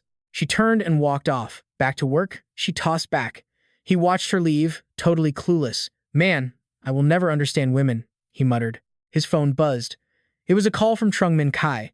A few hours later at a fancy restaurant, the waiter served their food. Here is your order, he said politely. Wang Tran looked like he was being tortured. He sighed, miserable. Guess I just was not born for this high-class lifestyle, he complained. Wearing a suit and worrying about table manners is just too much. Honestly, I miss the street food stalls where I can actually relax. Min Kai stopped eating and looked up, smiling softly. Everyone has their own path. You might even start to enjoy it once you settle in. You might even get sick of street food eventually. Just look around. How many people in this fancy place do you think have ever eaten at a stall? She went back to her meal while Wang Tran kept grumbling. Then they are all fakes. I am a straight shooter. If a beautiful girl did not invite me, I would never step foot in a place like this. Min Kai looked a bit flustered and quickly changed the subject. Don't be like that. I asked you here to talk about the Diamond Project. Wang Tran was caught off guard and just kept nodding his head. She sat up straight, looking totally prepared. I have already locked in 14 prime spots in the capital after finishing the lease negotiations. Next is the decor. We also need to hit the ads in newspapers and magazines hard. We will have to slash prices to really compete with the other big diamond brands out there. She kept going, showing off her serious business brain. Their sales are steady, but this is a total market war. Even to Thien cannot hold out forever. Wang Tran just sat there with his chin in his hand, staring at her, dazed. He was impressed. She really is the chair of the Lam Hai group. When it comes to business, she turns into a completely different person. He had no clue someone was burning a hole in his back with their eyes. Thien watched them, feeling sick. What is Min Kai doing here? Are they actually dating? Laughing and smiling? This is a joke. Right then, Hai Tin walked in looking all happy. She beamed at him. Thien, I am back. He did not answer and just stood up fast. She got worried. What are you looking at? He marched over to their table without a word. She scrambled after him, yelling, Where are you going? Thien slammed his hand on the table. He smirked at Wang Tran with a look of pure attitude. What a coincidence, Wang Tran. Fancy seeing you in a place like this. Wang Tran leaned back, looking amused. Crazy timing, right? Min Kai and I were just grabbing some lunch. Did not expect to run into you. Without waiting for an invite, Thien pulled up a chair next to Min Kai. Since we are all here, let us just make it a double date. He glanced at Hai Tin and pointed a finger. I will sit with you, but I do not like her. She glared at him thinking, You think I like you? You broke my belt last time and we are still not even. Still, she was kind of glad he spoke up after that embarrassing mess earlier. Old man 2 is really feeling me now. She starts remembering what he promised. Haitin is smart man. Stepped up when it mattered for Thin Yen. Not bad, kid. I actually like your style. Wang Tran crosses his arms, looking at her like she's crazy. He is low-key mocking her. After everything I said, she is still grinning? This woman is seriously something else. Right then, Thin Yen raises his glass and calls out to Wang. He gives a little smirk and tries to smooth things over for Haitin. Look, last time was just a fluke. Consider this my apology. It is your first time in the capital city, so let us just bury the hatchet and be friends. Wang immediately puts his hand up, shutting that whole vibe down. Honestly, I do not get it. Kim Kwang's my rival. We are fighting over the same market, so why would we be buddies? Thin Yen keeps holding the glass out, being patient. Look, business is business, friends are friends. Those are two separate things. He makes his stance crystal clear. Sorry, but I am not going to sit here and play pretend with you. His face goes dark, and he lets out a little annoyed smirk. You are a straight shooter, Mr. Wang. You are definitely interesting. He stands up, straightens his jacket, and finds an excuse to bail. Suddenly, I remembered some business I need to handle. I will leave you two to it. He pulls out an invitation and slides it on the table. He looks at Minky with a hopeful vibe. Next month, on the 21st, is my grandfather's birthday. Minky, you have to be there. As soon as he finishes, Thin Yen bolts. Haitin scrambles after him. Hey, slow down. Thin Yen, wait up for me. Minky holds the card, looking unsure. It is his grandfather's birthday party. Vuong Tron, what do you think? Should I actually go to this? Over on the other side, some guy falls and does not even apologize. Instead, he starts screaming. This is burning me, you idiot. People nearby start whispering and gossiping. What is the deal? Looks like the waiter accidentally spilled a drink on him. He did not have to freak out like that. Though, that guy is just straight up mean. The server is terrified, kneeling and begging for forgiveness. I am so sorry, I did not mean it. Vuong Tran walks right over. He is holding a teapot, looking totally fed up. Look, begging and bowing is not going to earn you any respect. If you are a man, you have to stand tall when it counts. Then he looks at the waiter. Come here. I will show you how to handle this. The guy wipes his face, looking furious. You want to die or something? What do you think you are doing? Vuong Tran shuts the teapot down, totally chill. Just teaching you some basic human manners, obviously. This is Chinese territory. You think you can just come here and act like a jerk? I will pay for the mess, but you are going to apologize to this waiter. DM balls his fist and lunges. He smirks. This is hilarious. One monkey trying to save another monkey? Let us see if you have what it takes. Vuong keeps his cool and slips the punch effortlessly. Feeling that punch, he realizes this guy is strong and incredibly fast, way more dangerous than Truong Hong Kai. He sees an opening and lands a palm strike right on the guy's chest. Every move this guy makes feels like he is trying to kill. Feeling that punch, he realizes this guy is strong and incredibly fast, way more dangerous than Truong Hong Kai. He sees an opening and lands a palm strike right on the guy's chest. Every move this guy makes feels like he is trying to kill. You do not get this kind of power from just practicing in a gym. This guy has definitely seen some real combat. He is a killer. DM swings again, and Vuong blocks it. He is wondering why a high-level foreigner like this is even in China. He starts his counterattack, raining down strikes until the guy is forced to just cover up. I can count on one hand the number of people who can actually keep up with me. To think I would run into someone this good here. China really is the home of martial arts, hidden talents everywhere. He locks in, focusing all his energy, and lands a perfect kick. DM goes flying backward. He's clutching his stomach, face twisted in pain. With that kind of speed and skill, are you from the Dark Knight Military Academy? Cold footsteps echo on the floor as Vuong Tran walks up. He is staring him down with a gaze as sharp as a knife. Did not the Dark Knight Military Academy make things clear? You promised not to set foot in the East, right? Are you people seriously breaking the treaty with the Western underworld? There are 3 major dark organizations out there, and the Academy is one of them. None of them could take the East alone. That is why there is an unwritten law. Stay out of the East. DM's face turns white as a sheet. His head is spinning, with a question he cannot answer. Who exactly is this guy? Normal people never even see this side of the world, let alone recognize my moves. How could he possibly know I am from the Academy just by watching me fight for a few seconds? He does not hesitate. He turns tail and runs. This guy is dangerous, and bailing is the only move. Vuong immediately throws a hidden blade. Where do you think you are going? DM crashes straight through the glass window, shards flying everywhere. Vuong leans out the window, scanning the street below to find him. Min Kai runs up right then, stopping next to him. She looks completely shocked and out of it. This is the 7th floor. He jumped and just vanished? Did he grow wings or something? Wang Tran shakes his head. He's got a better theory. No, he hit my poison needle. In 30 seconds, he will be completely paralyzed. Since he is gone, someone must have been waiting to pick him up. She looks at him, and you can see the worry in her eyes. Hearing that makes me a little nervous. So what now? Do we chase him? Wang acts like it is no big deal and even jokes around. No point, he is long gone by now.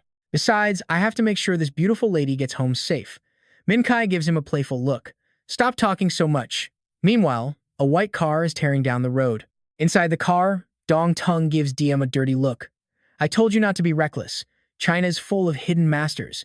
If you keep acting up, you are going to ruin the principal's entire plan. DM is still breathing hard from the escape, looking totally rattled. I think we are in deep trouble. That guy's martial arts were insane, and his hidden weapons were even better. But the scariest part? He knew exactly who I was. He recognized me as part of the military academy instantly. Dong Tung keeps his eyes on the road, but his brow furrows. How is that possible? Is it someone from one of the other two organizations here in China? DM is dripping with sweat, totally humbled. I do not know. I was just being stupid today. Dong Tung frowns, looking annoyed. The principal sent you to help me, so stop going solo. The East is not like the West. If you cause more trouble, you are on your own. Under the burning hot sun, DM just mumbles. Yeah, I get it. Back with the other two, they are just taking a casual stroll. Min Kai looks at Vuong Tran and asks, I thought you were taking me home? He stretches and gives her some fake wisdom. I am. We are walking. You know what they say.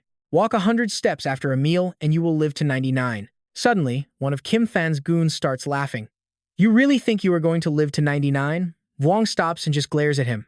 Vuong Tran looks at the group blocking the path, his voice cold. Who are you guys? And what is your problem? Kim Fan gives him a smug grin. You do not need to know much. Just know that someone paid us to take care of you. One of his thugs leans in and whispers. Hey boss, we were told to handle the guy. But what about the girl? He raises his club and yells out the order. Get the guy. We will save the girl for ourselves later. Min Ki immediately panics and grabs Wang's sleeve. Wang Tran, help. Vuong Tran takes the chance to mess with her, grabbing her hand with a mischievous look. Do not worry, you are my woman. I got this. She turns bright red and snaps back. Who are you calling your woman? Right then, the thugs charge at them like a pack of hungry wolves. She is totally freaked out. What do we do? They are coming. But Vuong Tran does not even flinch. He just smirks. If you want to stop the pack, you have to take down the leader. In a flash, his hand is clamped tight around Kim Fan's collar. With one move, he lifts the guy right off the ground. Kim Fan starts screaming, not even realizing his buddies are already knocked out on the floor. Let me go. Somebody, help me. Vuong Tran's got him dangling like a cheap laundry bag, smirking like a total villain. Go ahead, look around. Who's actually going to save your sorry hide? Kim Fan's eyes go wide as he tries to break free. Wait, what happened to my boys? What did you do to them? He looks up with eyes like cold steel, his voice sharp as a blade. Don't worry about the details, just talk. Kim Fan feels the Reaper breathing down his neck and throws his hands up. Okay, I will talk. Just don't kill me, please. Min Kai's jaw hits the floor watching this guy flip like a pancake. Vuong Tran thinks for a second, then leans in with a warning. Listen close, kid. Don't go making waves or stirring up any more trouble than you already have. This KTV spot is glowing like a neon beacon in the dark. Between the blinding lights and the heavy bass, the whole place feels like the beating heart of the city. Human plays it cool and respectful. Uncle Hai, honestly, Truong Min cuts him off, squeezing the girl on his arm with a cocky grin. Drop the formalities, kid. If anyone messes with you, you come straight to your uncle. Got it? I will handle everything for you. In this part of the city, who's gonna mess with me? He looks over at Hua Han. I have been slammed lately, so sorry you had to deal with that train mess. Give me a few months. Here. A toast to myself. He quickly waves it off with a humble look. Uncle, you have got a million things on your plate. Just helping me track down that guy's location was already a massive favor. The old man lets out a satisfied laugh and pats his shoulder. Haha, you are a smart kid. Based on the clock, that Vuong Tran guy is probably pushing up daisies by now. Keep talking. Whatever you need, your uncle's got you. He finally spills his guts about his girl problems. The truth is, uncle, there is this girl I really like. Her name is Tivian Vian, a sophomore at the medical university, but she treats me like dirt. Without missing a beat, Truong Min snaps. She looks down on you? That girl clearly has no idea who she is messing with. All right, I got it. I will send my guys now. Min smirks, showing his true colors. Uncle, you treat me better than my own dad. I will just sit tight and wait for the good news. Outside, the sky is turning pitch black. The weak moonlight is getting swallowed whole by the massive skyscrapers. Vin Quang starts playing the salesman. Hey, big spender, he says with a greasy grin. We have got some top-shelf stuff. You want a taste? Wang Tran spots what the guy is holding and does a double take. He snatches the stash and gets right in his face. Selling this junk? Huh. Before the guy can react, Wang Tran pins his arm with a smirk. Want it back? Fine. Just tell me where to find Truong Min. Vin Quang blows a fuse and tries to act tough. You asking for a beatdown? Give it back right now. Ignoring the threats, he effortlessly dodges every swing. He grills the staff, but nobody's talking about where Truong Min is hiding. Guess if he doesn't start a real riot, the big boss isn't going to show his face. He finally ends it with a brutal kick to the gut. Now get lost. The guy flies back a good 10 feet, definitely grabbing everyone's attention. Wang Tran just stands there acting like nothing ever happened, like he is just taking out the trash. Some security goons notice the ruckus and charge in. Out of the way. Who thinks they can start a riot in our house? You got a death wish?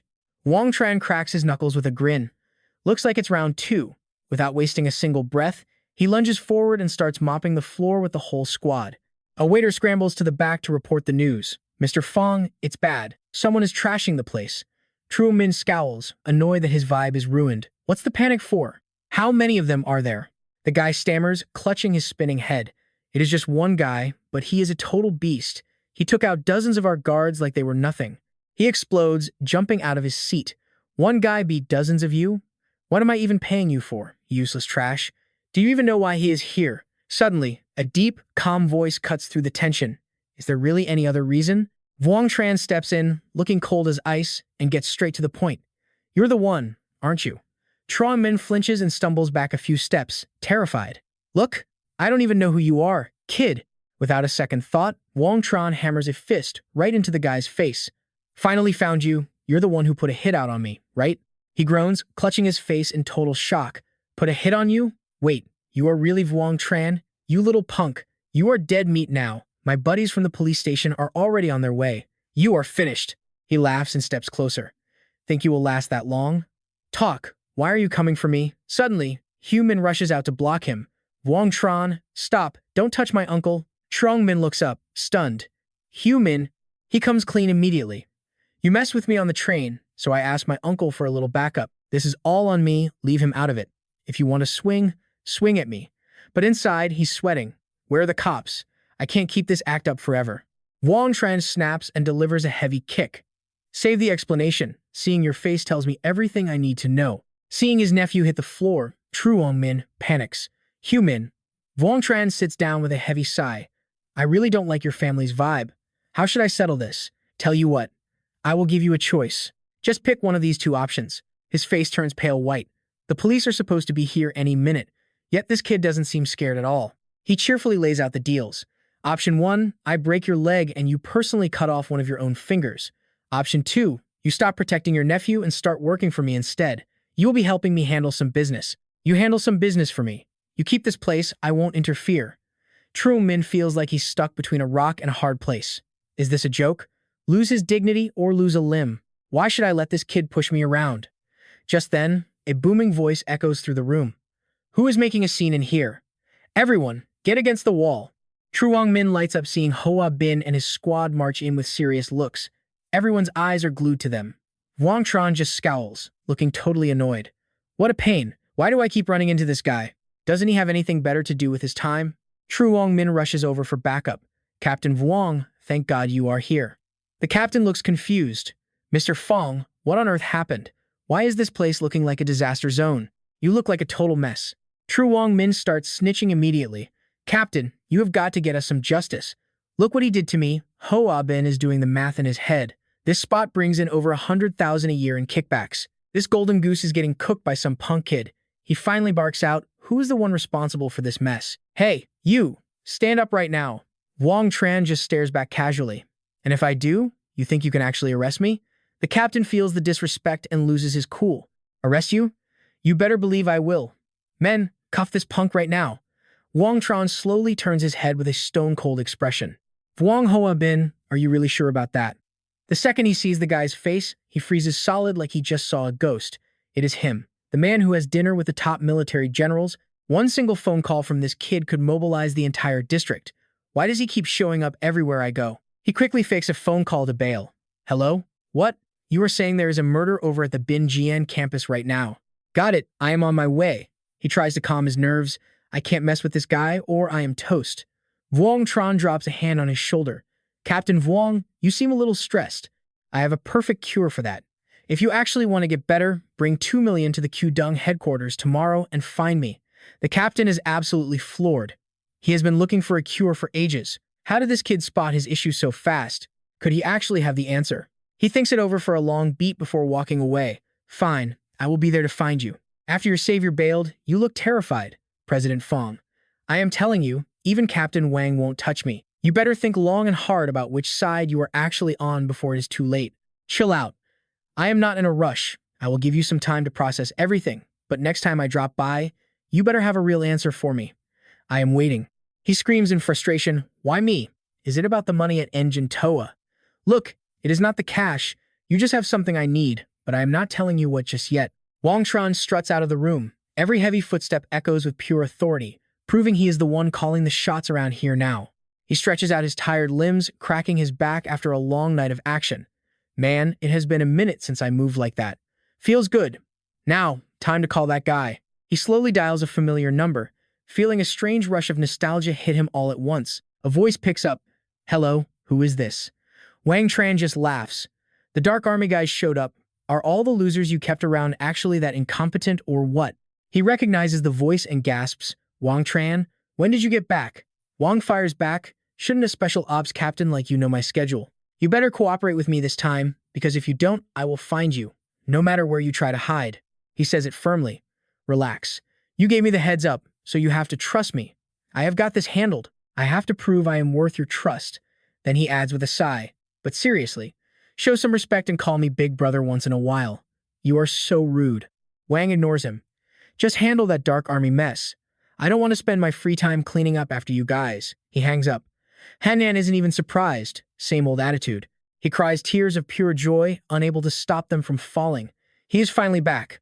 A new day begins as the sun peeks through the skyscrapers, gently waking up the entire city. In the vice president's office, Thi drops the news. Liu Heavey spilled everything. The guy blackmailing him is Lu Vin Fu. She reports that he owns a medical equipment company called Hoa Kyo. I looked into it. It is a foreign-funded enterprise based in Kongtu province. Wang Tran looks surprised. Kongtu again? That is a weird coincidence, don't you think? Pretty strange, right? She quickly adds, the company in Kongtu is also a foreign venture. Everything seems to be lining up perfectly. But the legal owner, Lu Vin Fu, died of a heart attack 2 days ago before he even reached the hospital. She sighs. The main lead is gone. Someone definitely took him out. He was clearly just a pawn they decided to discard. He finally gives the order. This opponent isn't playing around. Thi, go dig into the company's funding. There might be some clues hidden in the money trail. Thai nods. Got it. I will get Assistant Win on it right now. Suddenly, the phone starts ringing like crazy, interrupting them. He picks up. Hello? Fine. Send him up to my office. She asks. Who is that? Wang Tran smirks. Just someone coming to bring me some cash. He says goodbye to her and gets ready for his VIP guest. I thought you would stall for days, Captain Wang. Glad you have seen the light. Hoa Bin cuts the small talk. I have got $2 million for you. Can you actually cure me or not? I have seen other doctors, but they couldn't help. Wang scoffs confidently. Those medical hacks don't understand my genius. Captain, do you remember what I told you the first time we met? I told you if you don't mess with me, I won't mess with you. For this, I just need to give you a quick exercise. He decides to risk it. Fine. Here is the 2 million. Password is 1 through 6. He can't take the pain anymore and shoves the credit card at Wang. Just fix me already. This whole situation is completely ruining my life. Wang Tran smiles. Money is paid, so the cure is coming. That is my rule. Let's get to work. Hoa Bin looks skeptical. Wait, right here? You are doing this now? After some intense acupuncture, he limps back to his car. He calls other people hacks, but I am just glad he didn't kill me with those needles. Suddenly, the pain vanishes. Whoa, it is gone. My body feels so much lighter now. Wang Tran just watches him disappear down the sunny street, looking completely unfazed. Thi can't hide her confusion as she stares at Wang's wicked smirk. Why were you so easy on him? He chuckles. I am just collecting a little upfront payment, that is all. Thi sighs in defeat. You have such a devious mind. Honestly, anyone who falls into your trap is basically cursed for life. I am just glad I am not your enemy. Wang Tran just smirks. Cursed by me? Relax. I already told you that you are not really my type. She screams in embarrassment, Wang Tran. He just laughs and grabs her hand to stop her. Hold on, I have got a call coming in. She asks curiously. What is up? He looks happy. Lu Haiyan just found a new job and wants to take me out to dinner to celebrate. Thi gets serious and folds her arms. Look, Mr. Vice President, do you think I am just going to let you skip work without permission? What if I say no? Wang Tran quickly explains, don't worry, boss. I am not just ditching for a free meal. It is actually about company business. As far as I know, we still haven't found a spokesperson for our brand new product line, right? I think Lu Huan's image is a perfect fit. Most people getting married now are from that 1990s generation, so she is the ideal face for a young couple. What do you think? Her eyes light up. That is a great idea. I will set up a plan and have her come in for a casting call to see how she does. Wang Tran agrees and heads to Grandma Q's restaurant to meet Lu Haiyan. They raise their glasses to celebrate seeing each other again. He makes his move. Listen, you invited me to dinner, so I am giving you a chance to make some cash. Do you want to be the new face for Qdong? Lu Huyan hesitates for a moment. A spokesperson? I have heard that world is pretty messy. I am fine just being an intern teacher. I never really thought about becoming a famous star. He is surprised by her answer and thinks it over. Finally, he decides to push a bit more. Actually, could you just do me a favor? Just try out the casting for me? She is nervous and chugs her drink before slamming the glass down. Okay, fine. If you are putting it like that, I will give it a shot. Wang Tran is hyped that he recruited her. Great. I will take you to the casting tomorrow. Suddenly, a familiar voice interrupts their conversation. Wang Tran. He turns around to see Phi Lam. Hey, didn't expect to see you here. Want to sit down and eat with us? Phi Lam suddenly explodes with rage. Wang Tran, aren't you supposed to be dating Thin Phi? You absolute jerk. He just laughs. I was only helping Thin Phi take down Lam Ka Lak. Inside, he is cracking up. Ha ha. These are the legendary losers who just want to ruin things for everyone else. Ignoring his words, Phi Lam keeps pointing and yelling at him. You are just a two-timing liar. Don't you feel bad for Thin Phi at all? He is determined to get justice for her. She is just a girl trying to survive in this huge city all alone, and you are out here acting like a total jerk. How can you not feel guilty for treating her like this? The crowd starts gossiping while they eat. Man, kids these days. He is totally cheating on her, isn't he? What a total loser. I have never seen someone so shameless. He looks decent, but he is actually a total snake. Phi Lam feels like a hero with everyone backing him up. See? Everyone here knows you are wrong and they are all on my side. He didn't hesitate to step up and grill them. You two shady lovebirds. Seriously, don't you guys feel any shame? Suddenly, a blast of pepper spray hit him right in the face. He clutched his eyes and screamed, Ah, my eyes. I can't see. Liu Huan felt a rush of satisfaction after venting her rage. Serves you right. Who are you calling a shady couple now? Wang Tran gave a cold warning. Better get to the hospital before you go blind. They hurried out, leaving the entire restaurant staring in total shock at the chaotic scene that just went down right in front of them. Liu Huyan scowled, frustrated that such a great meal was totally ruined by that jerk. Wang Tran gently comforted her. Hey, don't let a loser like him mess with your vibe, okay? Just treat him like a pesky fly that finally buzzed off. He decided to cheer her up. Come on, I'll drive you back to campus. Wang Tran's car sliced through the crowded streets, weaving past the busy city crowds. Finally, the car rolled to a stop in front of the university gates. Liu Haiyan stepped out and waved goodbye.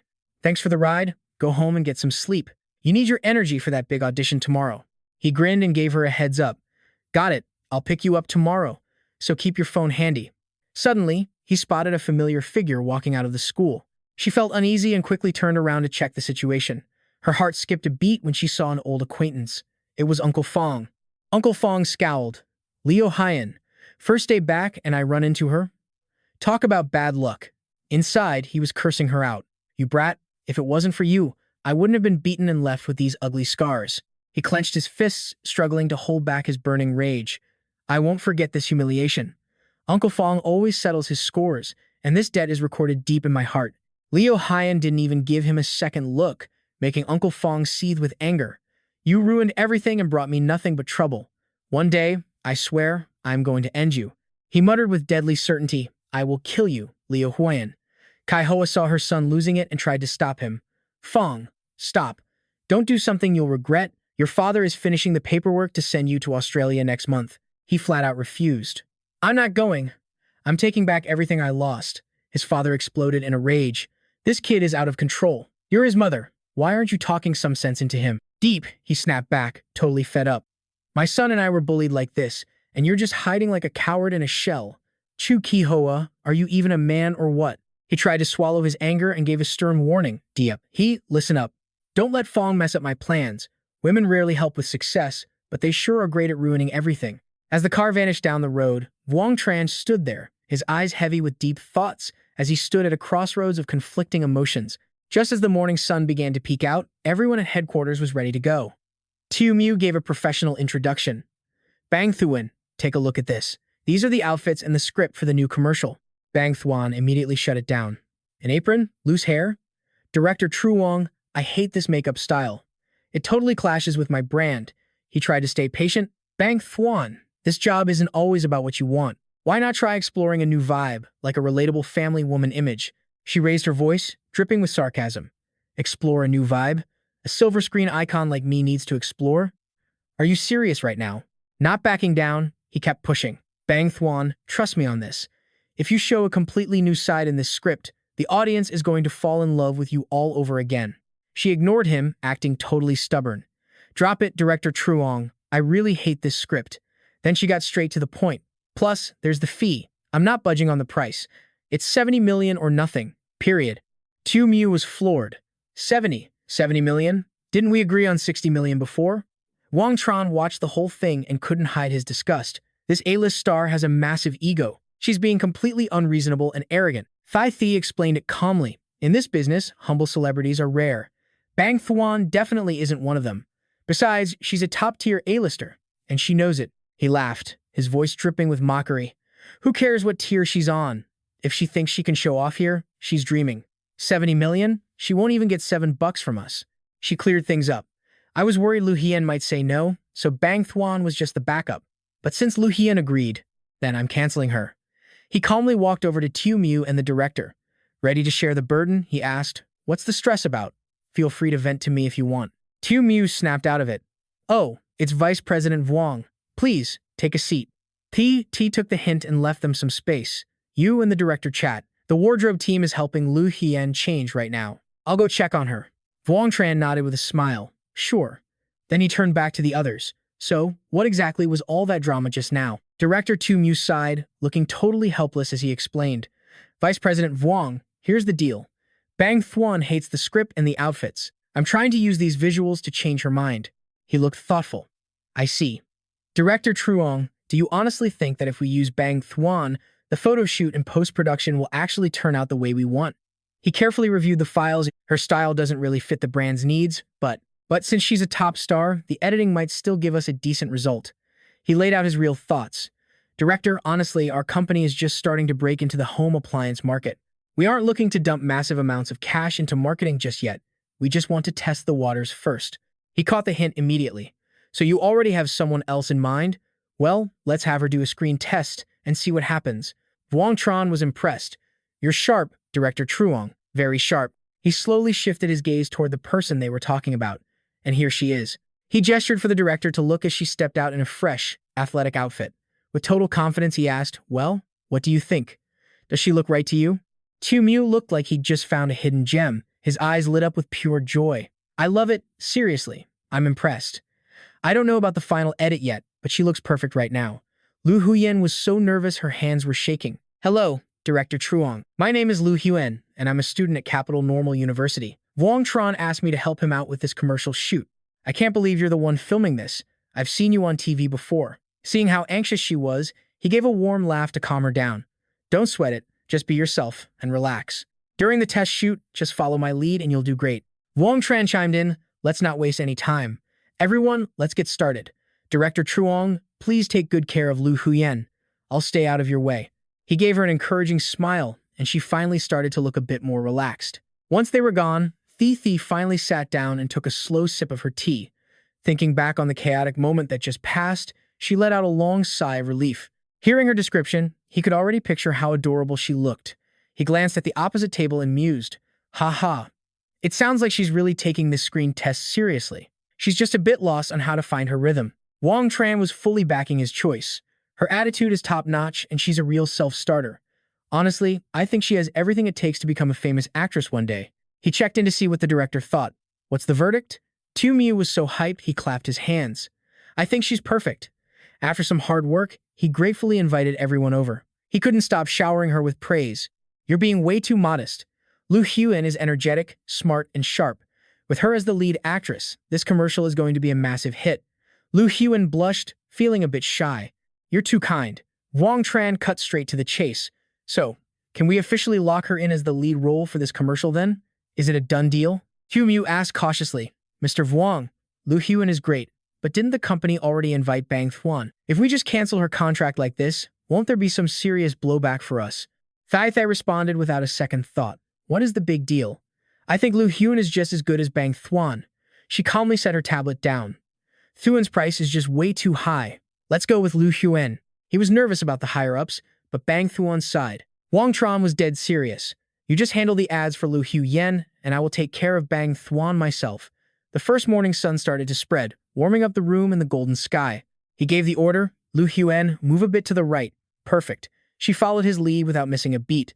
The director nodded, liking what he saw. Good. Keep that pose for me. Suddenly, heavy footsteps thudded against the floor.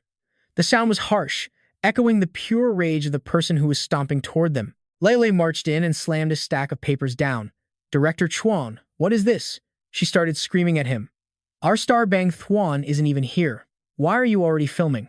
He pointed at Lu Huan. What do you mean the lead isn't here? Isn't she the star? The woman lost it. How dare you swap actresses? That is a breach of contract. Who gave you the balls to do this? Wang Tran just chilled and said, I did. He smiled, clearly enjoying the fact that he was pushing her buttons. Yeah, I was the one who made the call. Lele screamed her head off. Who the hell are you? What right do you have to change anything? Who do you think you are? He caught her hand before she could point it at him. You want to know why? Because of your crappy attitude. This little brand deal doesn't need your drama. She was so pissed she couldn't even finish her sentence. Wang Tran sat down and kept the shade coming. What? Still here?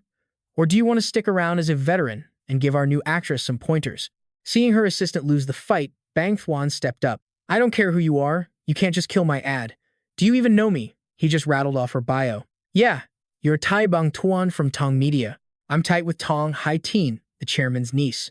And I also know your real name is actually Tai Hong Qian. She absolutely lost it when he hit the nerve. You're all ganging up on me. I'm calling a press conference to expose your dirty tactics and the truth.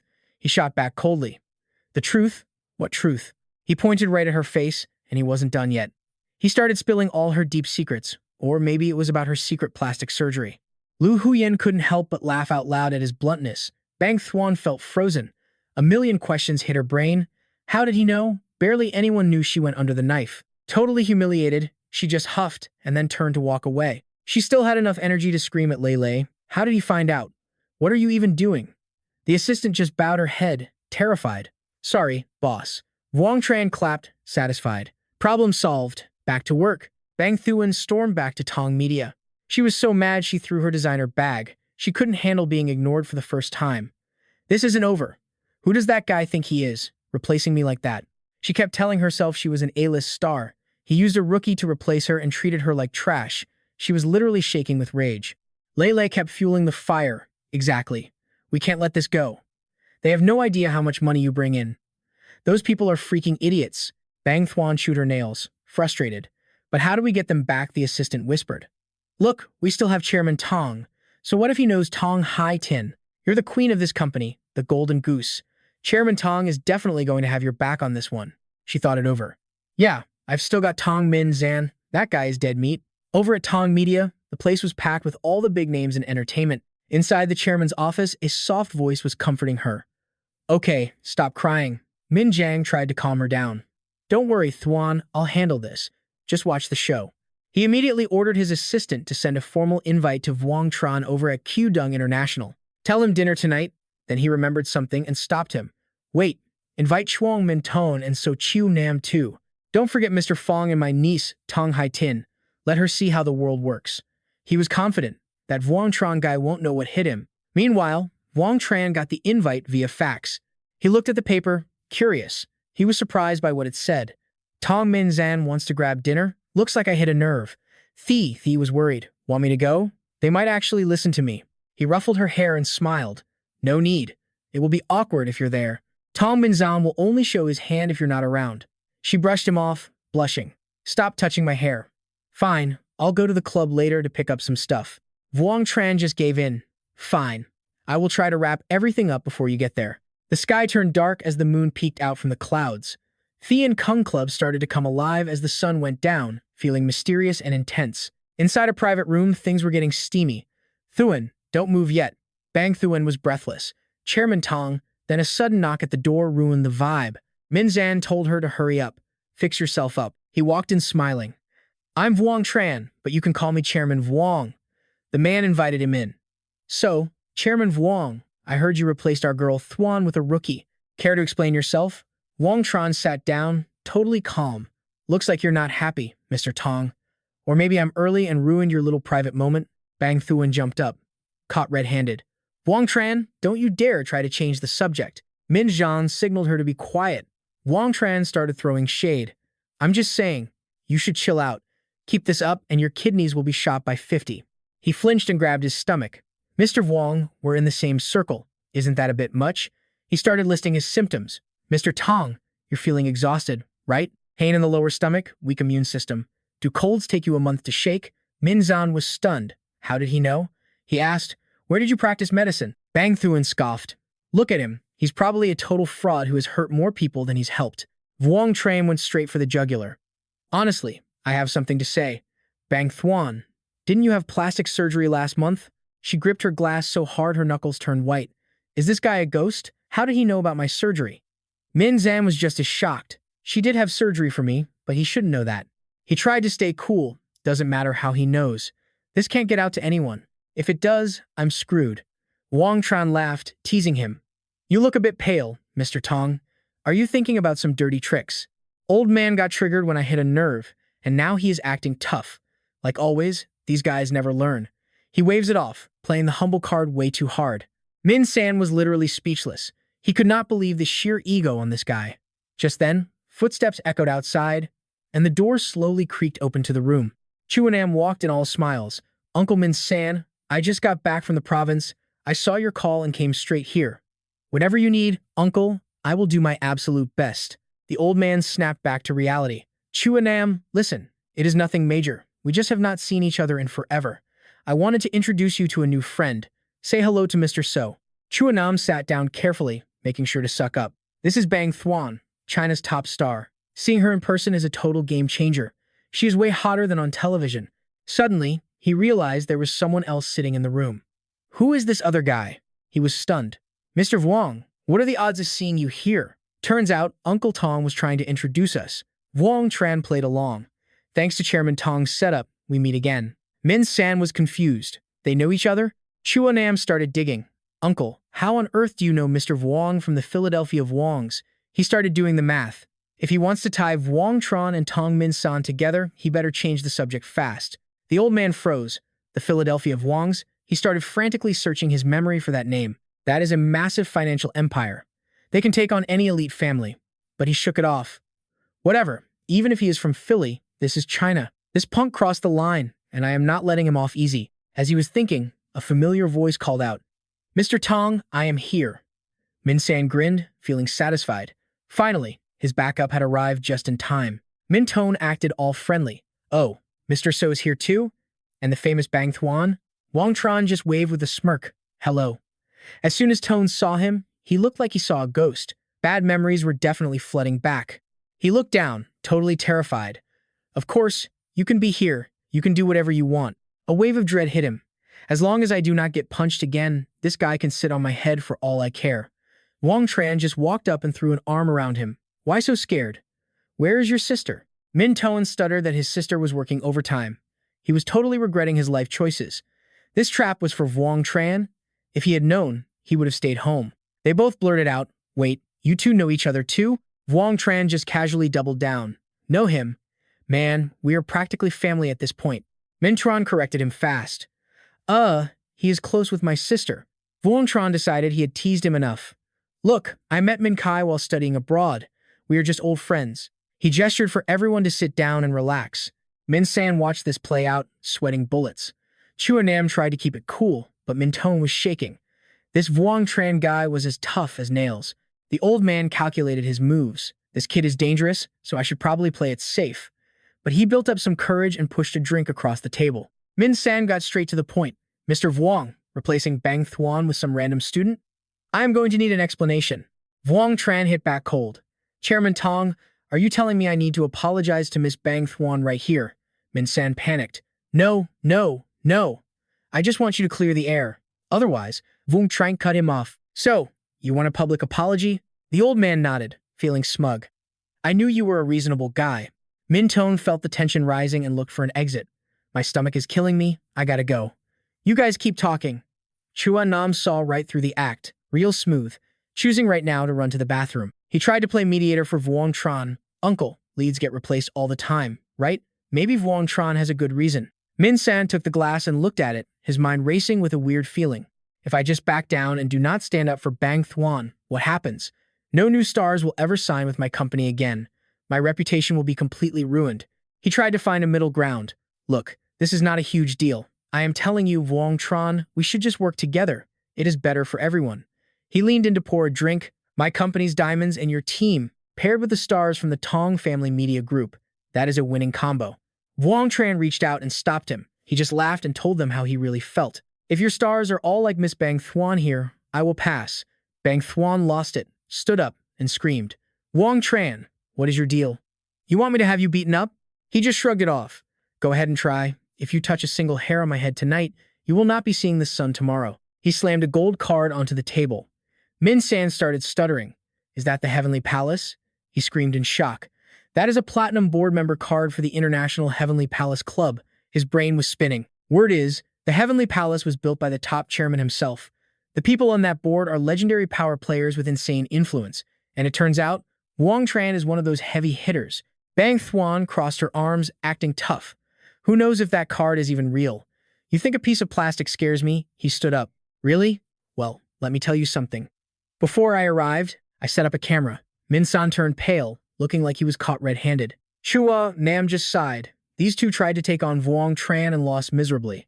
Min San nervously asked, Fine, what are your terms? What do I have to do to get that tape back? Vuong Tran was blunt. Make all your stars promote our diamonds. Of course, I will give you a discount on the fees. He was still skeptical. If we do what you say, you promise that video will never see the light of day? Bang Thuan was devastated, like she was struck by lightning. Chairman Tong. He stood his ground. Of course, you have my word as a gentleman. The old man asked for one day to think it over and make a final decision. He smiled and agreed. Sure, that works for me. Bang Thuan chased after Min San, begging him to wait. Chua Nam was suspicious. Mr. Vuong, did you really hide a camera in this room? Vuong Tran just sat back and asked, What do you think? He sipped his drink and laughed. Not a chance. Mr. Vuong, honestly, Min San is not that talented, but he is incredibly paranoid. You really need to watch your back around him. Just as expected, Min San was already on the phone calling for backup. Mr. Fong, please come over. Something happened tonight. I need someone wiped off the face of the earth permanently. Can you make that happen? The voice on the other end hesitated. Mr. Tong, that is a criminal matter. Things are hot right now. What you are asking for is a little too much. Min San tried to push him. Fong, we are like brothers. Are you really going to leave me hanging like this? The man sighed heavily. Fine, I will introduce you to a guy I know. His name is Lai Kwang. For enough cash, he will do anything. Min San was thrilled. His problem was solved. Thanks, Fong. I owe you one. Let us grab drinks some other time. In the heart of the busy city, the Heavenly Palace stood tall and majestic, a total icon of power. Chua Nam got in his car to leave. Mr. Vuong, let us grab a drink next time. Vuong Tran just waved. Sounds good. Drive safe. I watched his taillights fade into the fog. He thinks he is slick, but I can feel it. That guy wants me 6 feet under. I had to laugh. The kid knows how to play the game. He picks the winning side and moves fast. Respect. The valet handed over the keys with a grin. Thanks, I said. Then I pinned it. My ride tore through the night like a bullet, leaving nothing but a roar and fading neon. Suddenly, headlights. When did these jokers start tailing me? I kept a sharp eye on the mirror, watching that shadow creep up. Oh, they are definitely gaining on me. This should be fun. Out of nowhere, the black car gunned it, roaring past me with a deafening engine scream. I rolled down the window and smirked. I had already peppered the asphalt with spikes, a little gift waiting in the shadows. Boom. Right on cue. A massive blast rocked the entire street. A split second later, the cars behind me started swerving like crazy as their tires shredded. Total chaos. People were screaming, "What is the matter with you? There are spikes everywhere. Who is the idiot responsible?" Everyone jumped out to look. Damn it, my tire is shredded. Right then, the boss barked at Hong Lam. Vuong Tran is right there. While things are messy, we hit him from both sides and end this. The guy just nodded. You got it. I popped my head out and grinned. Nice plan, boys, but it is not going to happen. Their faces went ghost white. Wang Tran, how the hell did you get here so fast? I flashed a needle and got right in their faces. Start talking. Who sent you? Don't make me ask twice. Elsewhere, Min Sheng was whining. Thank God you are here, he said. That Vuong Tran guy is a total nightmare. Suddenly, things felt off. It has been way too long. Why haven't they called in yet? Think something went sideways? Lai Kwong laughed it off. Relax. The guys I sent are pros, bank robbers, and kidnappers. Taking out one dude is like a walk in the park for them. That chilled him out a bit. Oh, really? Well, that is good to hear. Very good. He was mid-sip when the door flew off its hinges. I stepped inside, my boots clicking on the floor like a ticking clock. The whole room just went dead silent from the vibe. I looked him in the eye. Wow, Mr. Tong, zero sense of humor. I make one joke and you try to kill me? He started shaking. No way. This is just a huge misunderstanding. Lai Kwong scrambled to his feet. He could feel the heat coming off me, and it was terrifying him. He tried to bolt, but I dropped him with a kick to the spine. Misunderstanding? Please. Plenty of people want me dead, but you two morons are way out of your league. Start talking. How are we going to fix this? They didn't move a muscle, just sweating and listening. And don't even think about calling the cops. That is not happening. Look, I own the police station, and you guys hired a hitman. Dialing 911 is basically a one-way ticket to prison for you. I just sat there, casually cleaning my blade. I am a big fan of revenge.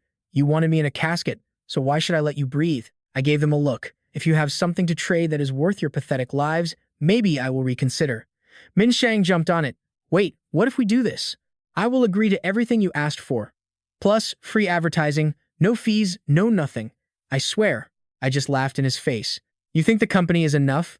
Even if you handed me the entire Tong Empire, that is only half of what I want. He looked crushed. Only half? But that is everything I have got.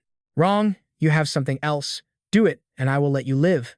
He was shaking like a leaf. What? Anything. Just tell me. I laid it out. You are replacing Tong Minvai. You are going to be the new heir of the Tong family. He sighed. So you want me to take my brother's spot, run the family, and then just give it to you? I gave him a thumbs up. Now you are getting it. But no rush. You will just be my puppet for now. He went quiet. Spokesperson, he meant puppet. But if this guy can actually put me in charge of the whole family, then I am all in. No brainer. He was calculating. To the rest of the world, I'd still be the boss. That is good enough for me. Fine. I will do it. If you help me take down my brother, the family is yours to use. I just crossed my arms and smirked. Okay then, prove you mean it, right now. He took a deep breath, hands shaking. Lai Kwong watched, totally confused. How do you prove sincerity? Then Min Sang dropped to his knees. Lai Kwong's jaw hit the floor. He actually screamed. Feel that. That is shame. You tried to end me, so I am going to make sure your life is a living hell from now on. Look, I will give you what you want, but you work for me. You run that family exactly how I say. Got it? He nodded. Good boy. I gave him a pat on the back. First task, make sure Tong Hai marries to Thien Yen. Do whatever it takes. Use every dirty trick in your book to win. Just remember, I am always watching you. He walked out like a zombie. I turned to the other guy with a nasty grin. All right, your turn. How do you want to go out? Pick away. Lai Kwong was a total mess. I lost my cool and hauled him up by his collar. Stop crying. If you are going to be this pathetic, just die already. He was shaking. Please, mercy. Then a phone started buzzing, killing the mood. I knew exactly who it was. Chu Fong. I really hope that idiot hasn't let his grudge turn him completely blind. This is bad. I ignored the guy hanging off my leg like a lost puppy. I just picked up the phone and kept it cool. I will take care of it. Tell them to call the cops. The guy looked up, all curious. What is up? You need me? I hung up and smirked. You know what? You might actually be useful after all. I gave him a dark look. Go grab your boys and jump City Secretary Chu Kai Hoa.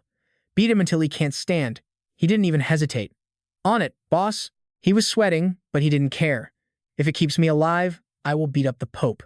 High-ranking official? Whatever. I just did not want to die. Now move. Bad kids usually have bad parents. His son owes me, so the old man can pay the interest in pain. He nodded like a madman. I am on it. Once he cleared out, I made a call. Hey, I need a favor. A friend of mine got snatched. I am sending a number, track the location for me. Fast. Hanum started joking. A friend, huh? Is she cute? I rolled my eyes. Just shut up and tell me where she is. They are heading south. Traffic was a mess, so they are taking the long way around Binjian. I finally let out a breath and smiled. Perfect. Let's go. His expression softened for a second, but he quickly demanded 2 choppers. One to pick him up, the other to hit the target. Out in the desolate mountains, a car was tearing down a dangerous road. Lu Huan was tied up and out cold in the back seat. She had no idea they were talking trash. Seriously, man, we went through all this trouble for her. Instead of enjoying the prize, you were just dumping her at some shady facility in the south? That kind of cruelty is enough to make anyone sick. Absolute freak. Elsewhere in the city, the night stretched over the skyline. A group was partying hard, celebrating a successful mission. They were all praising their bosses for the stellar leadership and guidance that made it happen. Suddenly, the door was kicked open, shattering the vibe. Li Qiwang double-checked a photo on his phone before screaming at the room. Uncle Kai Hoa. Which one of you is Uncle Kai Hoa? He spotted the target and gave his crew the order. That is him. You have got 3 minutes to bag him. Move. Kai Hoa just stood there, looking totally lost. Li Qiwang slapped him hard, then explained. Someone wants me to school you. Said you are a terrible father and it is time you shared some of those sweet benefits. Kai Hoa hit the floor, pale as a ghost. What benefits? He coughed as the thugs started a beatdown. All he could do was beg. Please, stop. I will teach my son a lesson, I swear. Li Qiwang just smirked at him. Do not bother schooling your kid. Honestly, I should be thanking you instead. He swung a club right into Kai Hoa. If it was not for you, I would never have escaped that monster. Li Qiwang timed it perfectly. By now, Wang Zheng was probably closing in on the sun. Leaning out of the chopper, he yelled, How much further to the drop zone? The pilot shouted back, 2 kilometers. Wang Zheng grabbed his iPhone and gave the order. Tell the other team we are landing now. The helicopter circled above, looking for a spot to strike. Back in the kidnapper's car, Tujia was bragging about the facility sending women to Africa. Chu Feng laughed like a maniac. He gave the back seat a wicked look. I did my homework before bringing her here. This girl is basically dead, but I want her to suffer first. He made a wild guess. Look at you. Love turned into pure hate, huh? Just then, Lu Huan groaned and woke up. She sat up, dazed, and blurted out, Where am I? Chu Feng sneered, finally awake.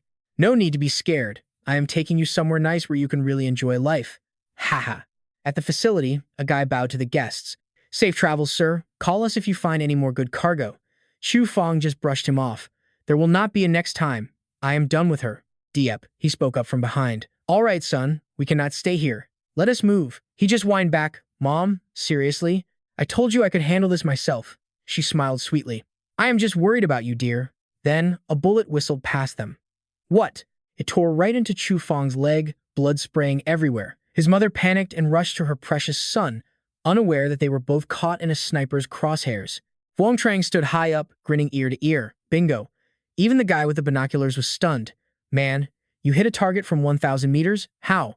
He shrugged it off like a boss. Just a feeling. New gun, still getting used to it. Otherwise, I would have popped his head. Tell the ground team to move in now. As the chopper hovered, he boldly climbed down the ladder. We are here. He hit the ground, ready to lead. You two stay on the bird. Do not let anyone escape alive. He gave final instructions. Hannan. To find cover outside and provide support when I call it in. Then Wang Zheng stopped to direct the rest of the squad. The rest of you, follow me. He was ready for war. Lu Haiyan, I am coming. Gunshots echoed through the building as they moved. They have got heavy weapons. Keep your heads down. A soldier ran up to report. Sir, second floor is clear. No sign of the target. Wang Zheng did not hesitate, moved to the 3rd floor. He went silent for a moment, his face darkening. This place is not that big. Suddenly, a shot rang out. Do not move. It was Than Liam holding Lu Huyan hostage.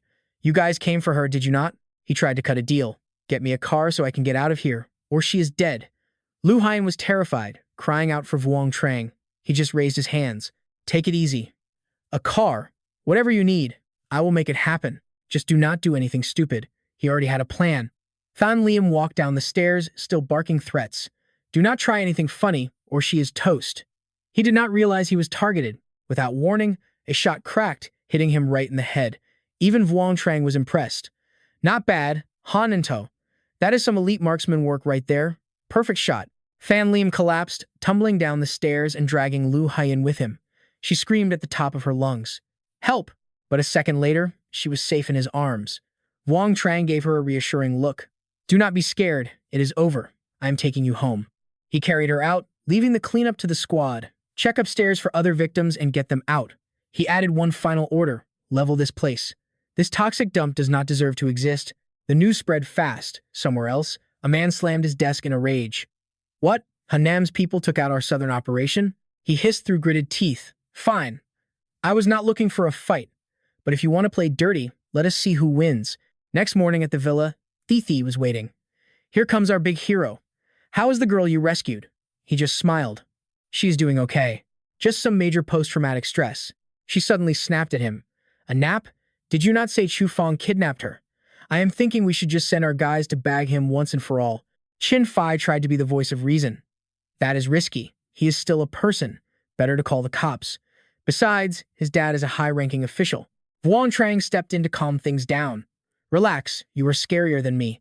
Do not worry. He will not be showing his face around here for a long time." His eyes went cold. "Maybe not ever again." Thithi's expression softened. "Good. Let her rest tomorrow." Then she starts filming. The national ad campaign kicks off next month. He gently patted her head. "Sure, you handle it. It has been a long day, so I am hitting the sack. You two should get some sleep too." Later, he was in the shower, water steaming up the room. Suddenly, his phone screen lit up with a new notification. He stepped out to check it. At midnight, a smirk touched his lips. "Arcnai 15 is here." Elsewhere, in the hospital, Miu Miu stared blankly. Should she call? Kai Tu rolled his eyes. "Stop tripping. If that Vuong Tron guy actually liked you, he would have shown up in the city by now. It has been over 2 weeks without a single call. Just forget about him already." But she kept making excuses for her crush. I mean, the guy is the vice president of Kudung, a total big shot. He completely ignored her excuses, looking totally fed up. "Whatever, your man probably has a wife by now anyway. Honestly, I do not get how girls think. Just wait until Boy Boy gets back and tell her your little sob story." Right then, Boy Boy burst in, shouting Mew Mew at the top of her lungs. She was practically vibrating with excitement. "He is here. That guy in the Cali 15 is actually here." Mew Mew's eyes lit up like stars. She jumped up without thinking twice. Is he really here? Is it actually Vuong Tran? But Boy Boy just looked confused. "I do not know any Vuong Tran, I just saw the Cali 15. Suddenly, Vuong Tran walked in with a gift basket. "It is me," he said. "Do not move around. Your leg is not healed yet." She immediately started acting all fragile and cute. "I just wanted to move a little," she whined. "Are you here for that new land project?" Kai Tu just watched her act like a total princess and judged her hard. Typical girl. He walked over all cool and friendly. "I just wanted to see how you were healing up and bring you a little something." He held up a set of car keys, letting them dangle right in front of her. Boy Boy stood there with her jaw on the floor. Mew Mew was right. The guy is gorgeous and loaded. Only Kai Tu stood in the corner, rolling his eyes at the whole scene. "Here," Vuong Tran tossed the keys right in front of her. "Take them. It is your new ride.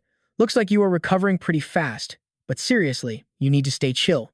Until that leg is 100%, you are banned from racing." Mew Mew nodded eagerly, a huge grin plastered across her face. "I promise. You do not have to worry. I am definitely staying off the track. You did not even tell me you were coming to town. How long are you staying?" He gave a quick 3-finger sign and smiled. "Just 3 days. I still have business at the office." But suddenly, he noticed someone standing right behind him. "Huh?" Bin Hao stared at him with an icy glare that made him jump. "So, you are the famous Vuong Tran." Vuong Tran blinked, totally confused. "Yeah, that is me. And who exactly are you supposed to be?" He felt a sudden chill. It was Bin Hao, the powerhouse of the Tu faction. This guy was a legend with massive power. He never expected to run into him here. But then, the old man's face broke into a huge smile. "Ha, you look as sharp as they say. No wonder my daughter never stops talking about you. Thanks for saving her, kid." Mew Mew turned bright red and snapped. "Dad, stop it." Vuong Tran lowered his head, acting all humble. "You are too kind, Mr. Bin. Honestly, if I had not been racing with her, none of this would have happened. I have to take some of the blame for the accident." Seeing how respectful the kid was, Bin Hao liked him even more. "Ha, I like your style. Come on, you are grabbing drinks with me tonight. You saved my girl, so this is my way of saying thanks." Vuong Tran smiled back and said, "I appreciate that." Later, at the restaurant, they all gathered around the table while the old man happily raised his glass for a toast. "Come on, kid, since you are calling me uncle now, you better keep up with me tonight." Vuong Tran politely raised his glass, but inside he was hiding a massive secret. He was carefully watching the old man's every move. "He probably has no idea I trashed his son. I thought this dinner was a trap, but I guess I was overthinking it." Miu Miu leaned in and whispered, "Hey, stop drinking so much and eat something first." Even Lahoa was impressed. She thought Wang Tran seemed so kind and well-bred. You can tell he comes from a good family, she thought. So, tell me, what do your parents do for a living? Wang Tran looked a bit thrown off by the question. My parents? Before he could even answer, Miu Miu snapped at her. Mom, seriously, you are being way too pushy. Who asks about parents the first time they meet? But her mother barely even noticed. Wang Tran played it cool, though he looked a little sad. It is fine, he said softly. The truth is, I was abandoned as a kid. I never actually met my parents.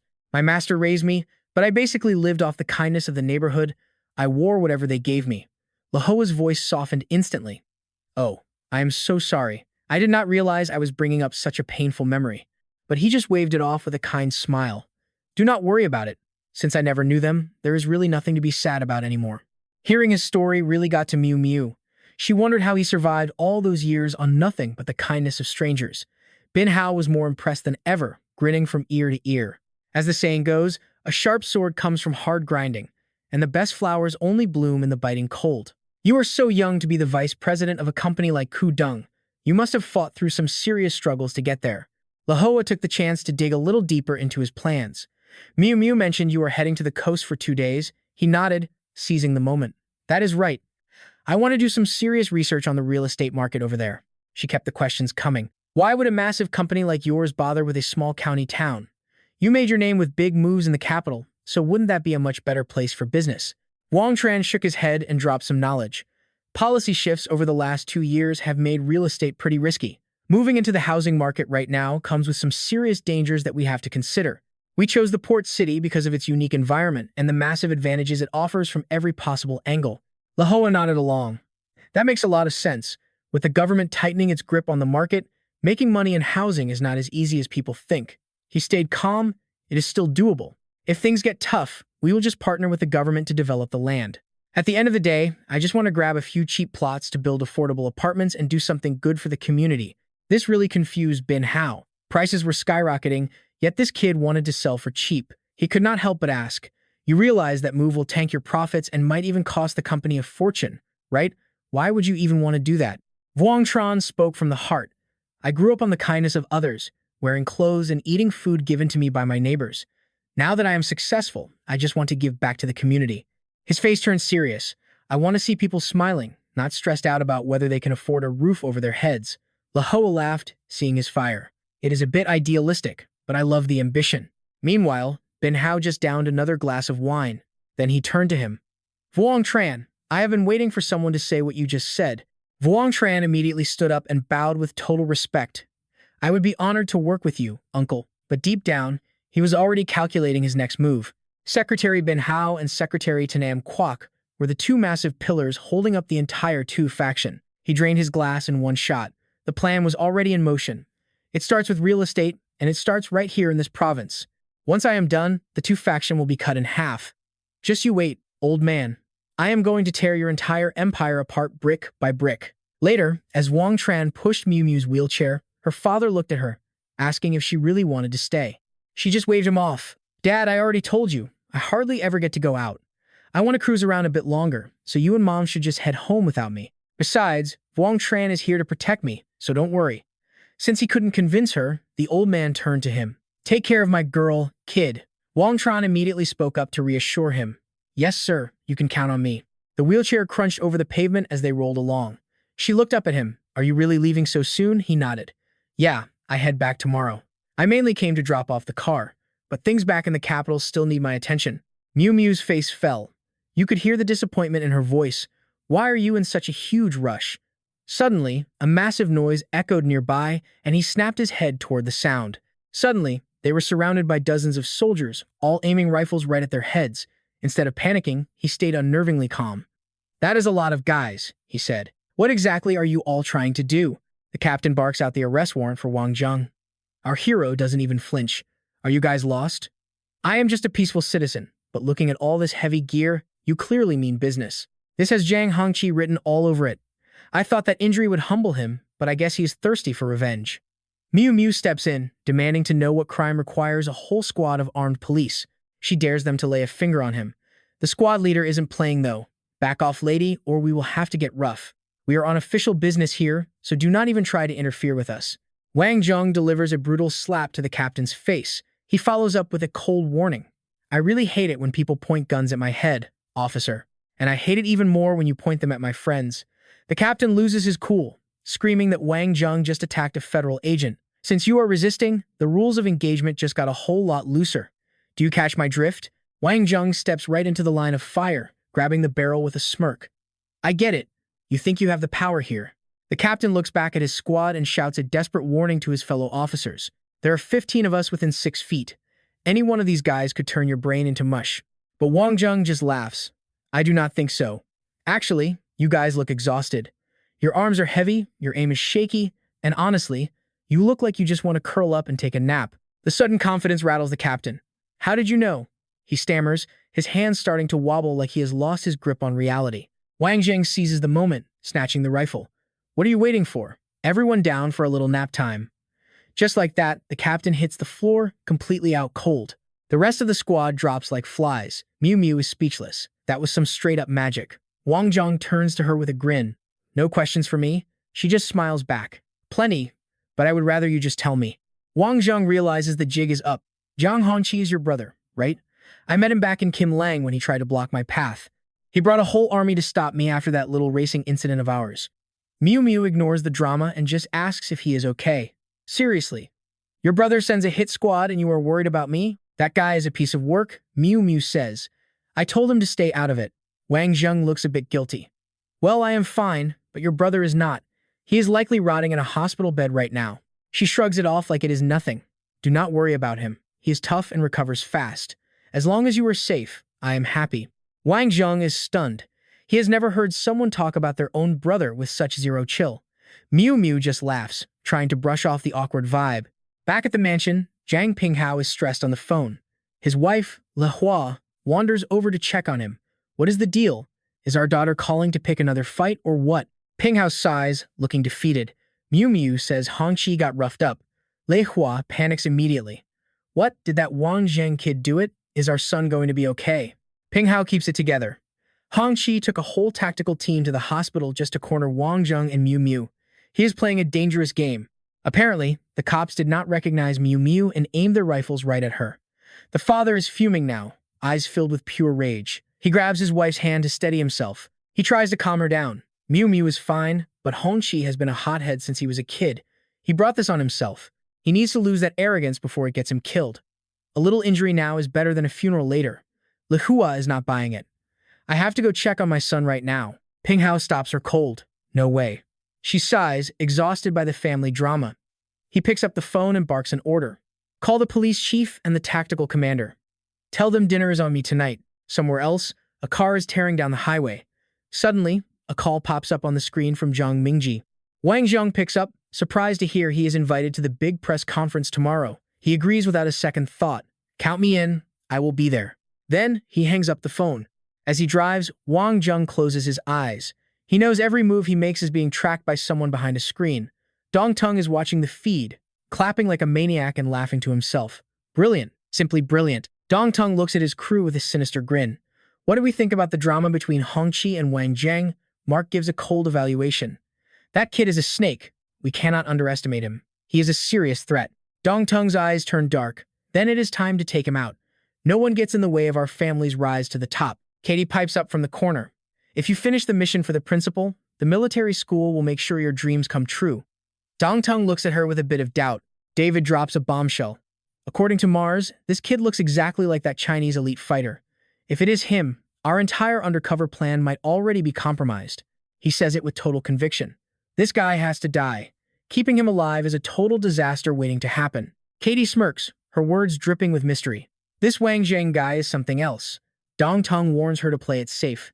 "These Chinese men have a way of surprising you." She thinks back to her past. "Speaking of Chinese men, there is only one I actually respect. I never even saw his face, just shook his hand a few times. The guys all ask at once, 'Who?' Her face goes cold as she spits out the name. The King of Asia. The room goes dead silent. Even David and Mars look shaken. And Dong Tung definitely takes notice. He rubs his chin, looking deep in thought. That guy is a legend for a reason. Katie does not care, though. She just heads for the door. "I am going to check out this Wang Zheng. Later." At the fancy seafood spot in the city, Wang Zheng stares at the massive building. This must be the place Min Hao mentioned. It looks nice, but what is the big surprise? Min Hao is already at the door, waving him over. Come on, man. Your big surprise is all ready to go inside. Long time no see, buddy. He leads Wang Zheng to the elevator. Min Hao explains that thanks to some government connections, the profits are insane. We are clearing over 1.1 million a day. Wang Zheng is impressed. How many of these hotels do you actually own? Min Hao brags about his massive empire. We have 5 districts in the capital, each with 2 or 3 spots. Our new locations in the other provinces are almost finished too. We are about to be rich. Wang Zheng is blown away, but Min Hao stays humble. It is not all me. I hired a CEO with an MBA from a top university. Wang Zheng just nods. Not bad at all. Something clicks in Wang Zheng's head. So, where is this surprise you were talking about? Min Hao smacks his forehead. Man, I got so caught up in work I almost forgot. He claps his hands to signal someone. He looks toward the back and gives the command, come on in. As the door swung open, Wang Zhuang cheered at the sight of Shi Ju. He couldn't hide his shock, asking Min Hao, man, what the hell did you do to him this past month? He looks like a totally different person.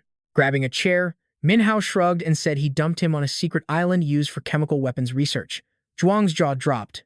You left him all alone on that insane island? That is suicide. He smirked and corrected him, saying he didn't even give the guy a single weapon. Trust me, his stats are going to blow your mind once you see what he actually did out there. Min Hao glanced at Shi Ju and started breaking down the numbers. 47 square kilometers of hell. Shi Ju survived 24 days and wiped out 459 monsters single-handedly. He basically leveled half the base. Shi Ju finally spoke up, looking straight at Wang Zhuang.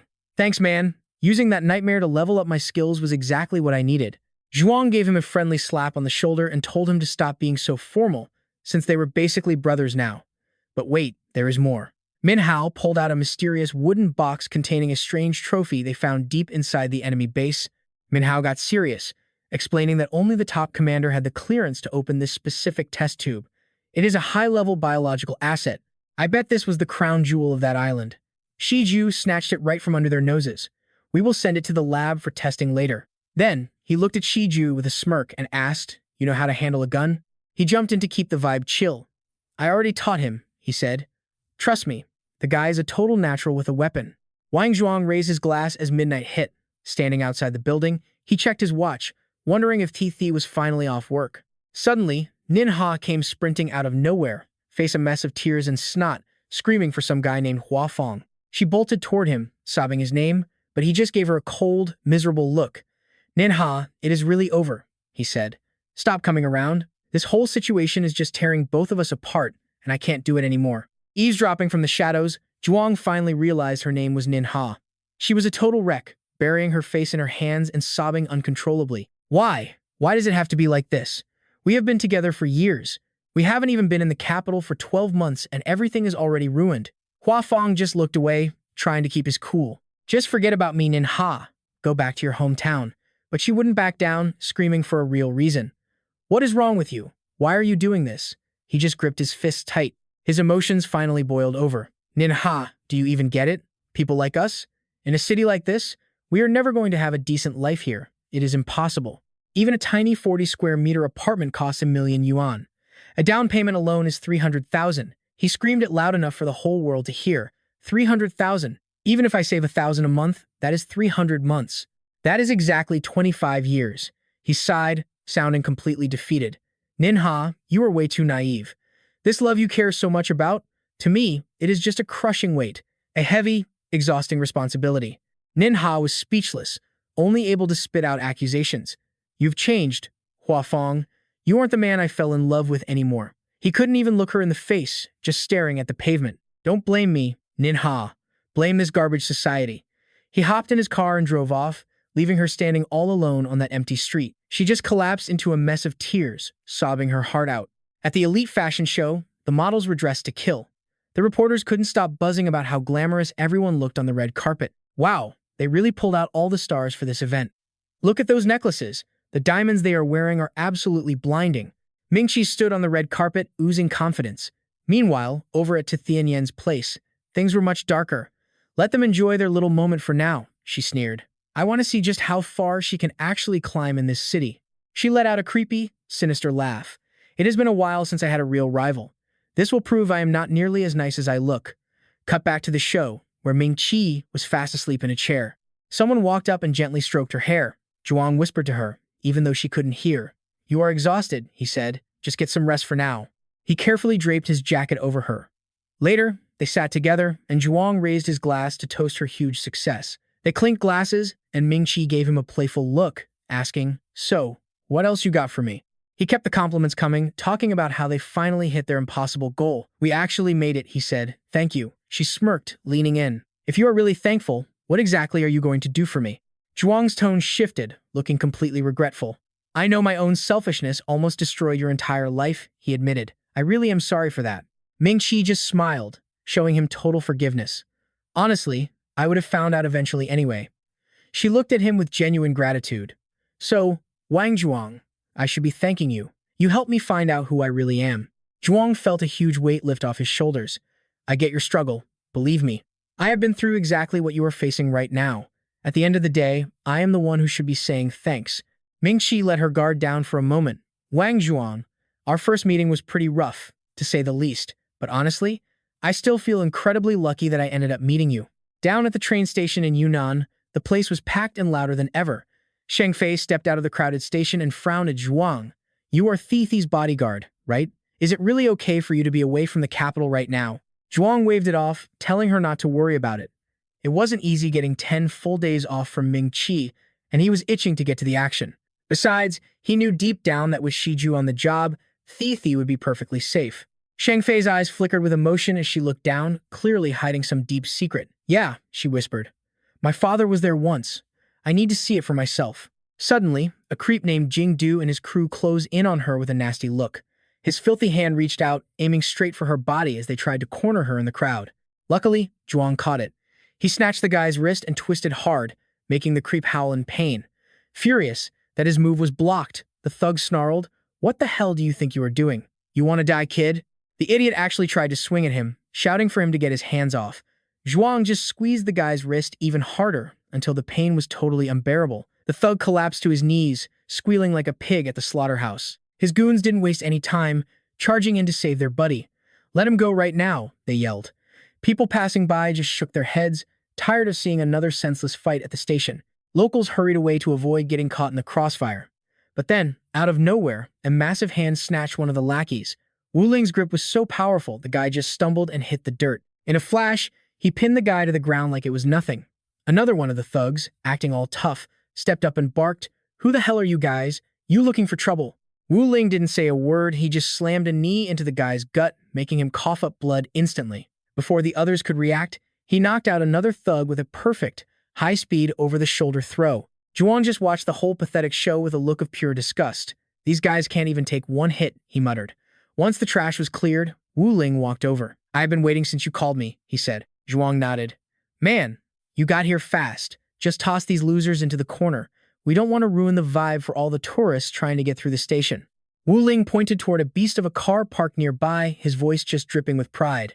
"My ride is right over here," he said, "and I promise it will not disappoint you one bit." As they walked over, Zhuang handed him a mysterious glass vial filled with a strange liquid. Zhuang's instructions were cryptic, leaving everyone totally baffled. "Just soak your clothes in this stuff," he told him. "I guarantee you won't have a single problem for at least the next 6 months." Wu Ling gripped the vial like pure gold.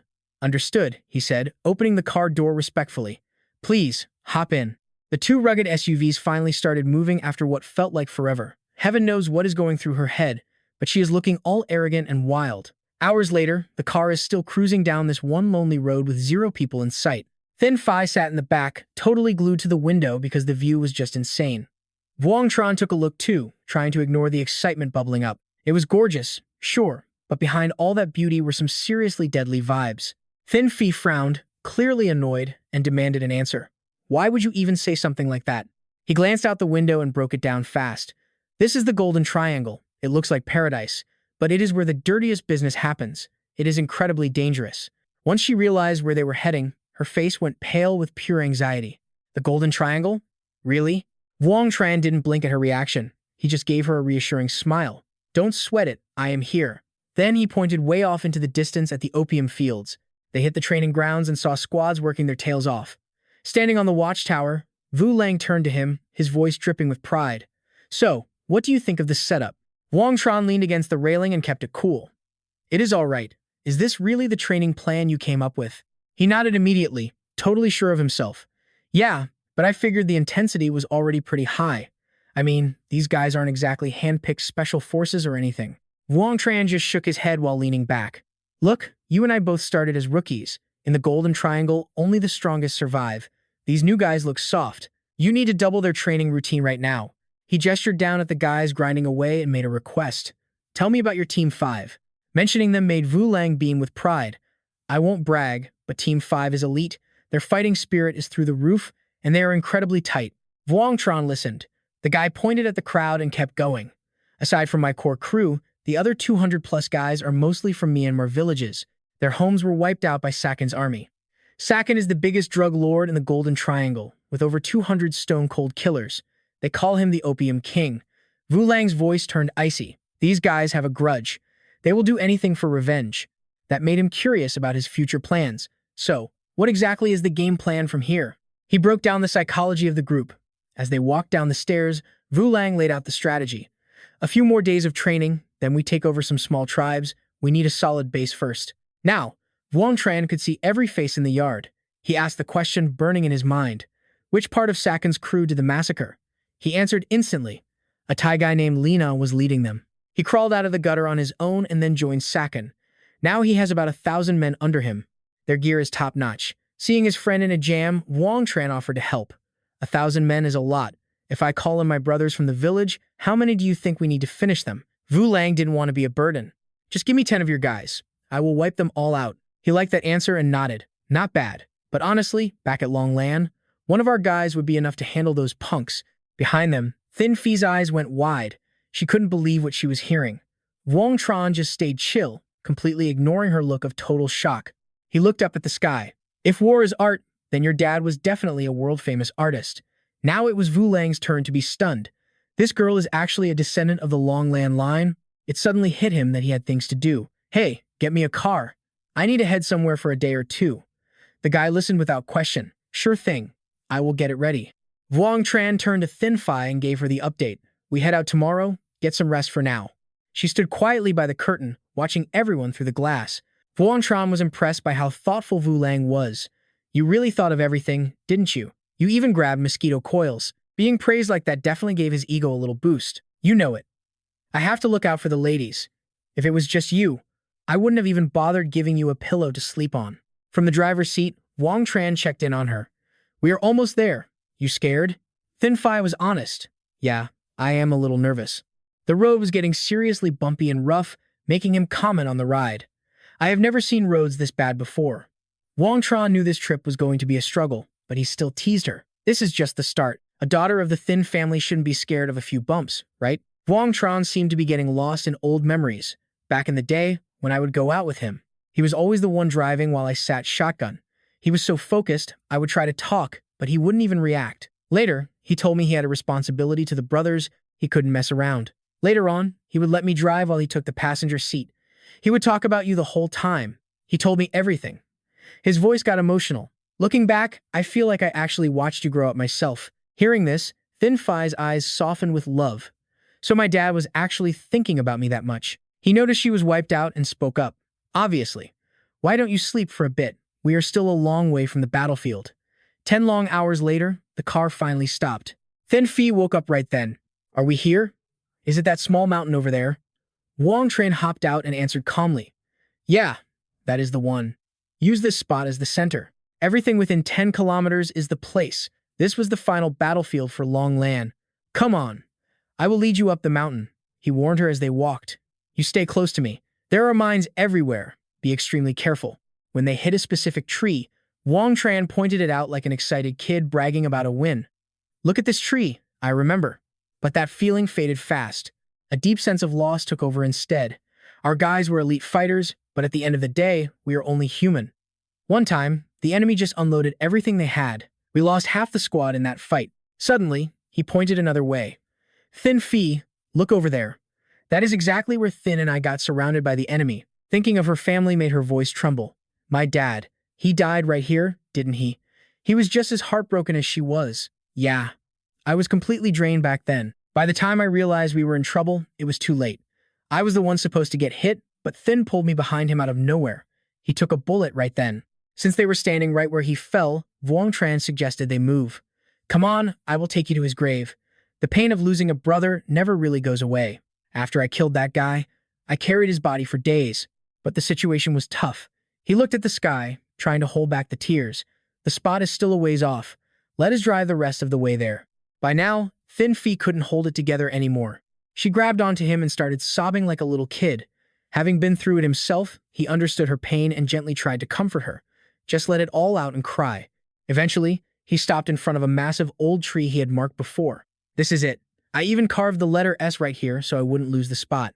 Thin Fee's emotional walls finally crumbled into pieces. He spoke up solemnly. Brother Thin, I brought her to see you today. That little girl you always talked about? She's a grown woman now. What do you think? You happy to see her? Dropping his gear, Wang Zheng sets Balu on the dirt and pulls out 2 bottles of liquor he prepped. I still remember how much you loved to drink, even if you could barely hold it. Every time you snuck 2 glasses, the captain caught you immediately. He takes a massive swig, draining the bottle to wash away the heavy feelings weighing on his chest. Next, Wang Zheng pours the second bottle onto the ground as an offering to his fallen brother. Ceremony over, he grabs Thin Fee's shoulder, reminding the grieving girl that crying isn't enough. Go on, say something to your dad. Hearing that, she chokes back her tears and tries to find her voice. Dad, you were a great comrade and a top-tier soldier, but a pretty trash father. I do not hate you, though. Comrade Thin, you were a man with real ideals. Standing right there, watching it all unfold, even he starts feeling the weight of her heavy heartbreak. In that exact second, a sniper rifle from the distance locks onto his head. Having watched their every move, Ketty cannot help but feel a little impressed. A man with a backstory like this, honestly, I kind of hate to pull the trigger on him. She looks back through the scope only to realize Wang Zheng already spotted her. Ketty is legit shocked by his insane reflexes. Did he really see me? Panic sets in as she quickly packs her gear and tries to vanish from the scene before he closes in. She bolts deep into the forest without a second thought. After the reunion, the two of them hop back into the truck for the next leg. Behind the wheel, Wang Zheng cannot focus on the road. He keeps wondering, if they wanted me dead, why hesitate?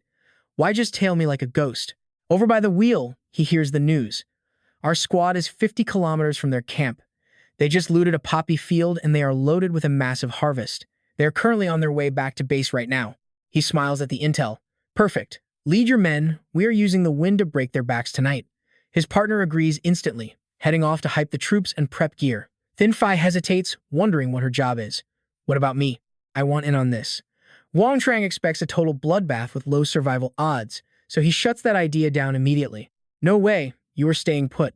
There is a cellar under the bed, just hide there and stay quiet. A moment later, the squad assembles, standing in perfect lines and waiting for the final word to move out. Thanks to his years in the trenches, he gears up to the teeth, making sure every piece of equipment is perfect. Vu Lang looks at the mountain of weapons and feels a bit uneasy. Wang Zheng shakes his head, annoyed by the attitude.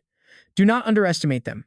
We are not waiting for dark. We ambush the road they have to take and end it there. Soon, a convoy appears, winding through the dangerous mountain terrain.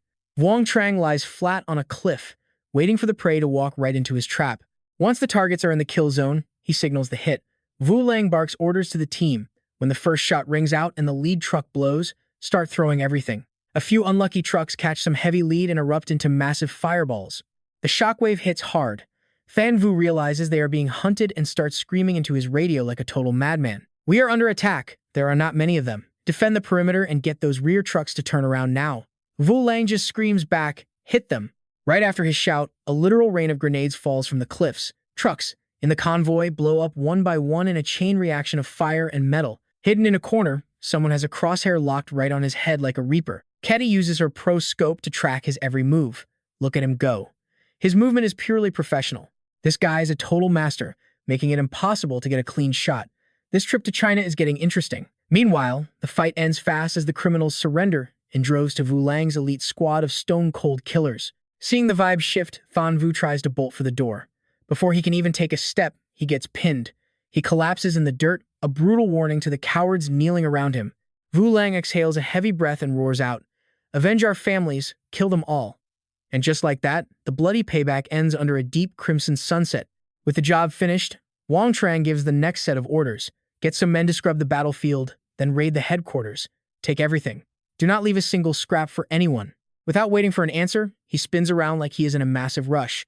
Go home now. Keep an eye on Thin Phi. After finishing up, Wang Zheng vanishes into the woods. He finds a massive tree to perch in, holding his breath as he tells himself he has to find out who is stalking him. As night falls, the forest air gets heavy and deathly quiet. It is creepy as hell. Suddenly, a scope glints through the thick leaves. A silenced barrel spits lead, but the tiny sound still echoes in the weird silence of the woods. The mystery shooter fires a volley of darts. Wang Zheng watches through his glass, impressed. No hits, but this person has some serious skills.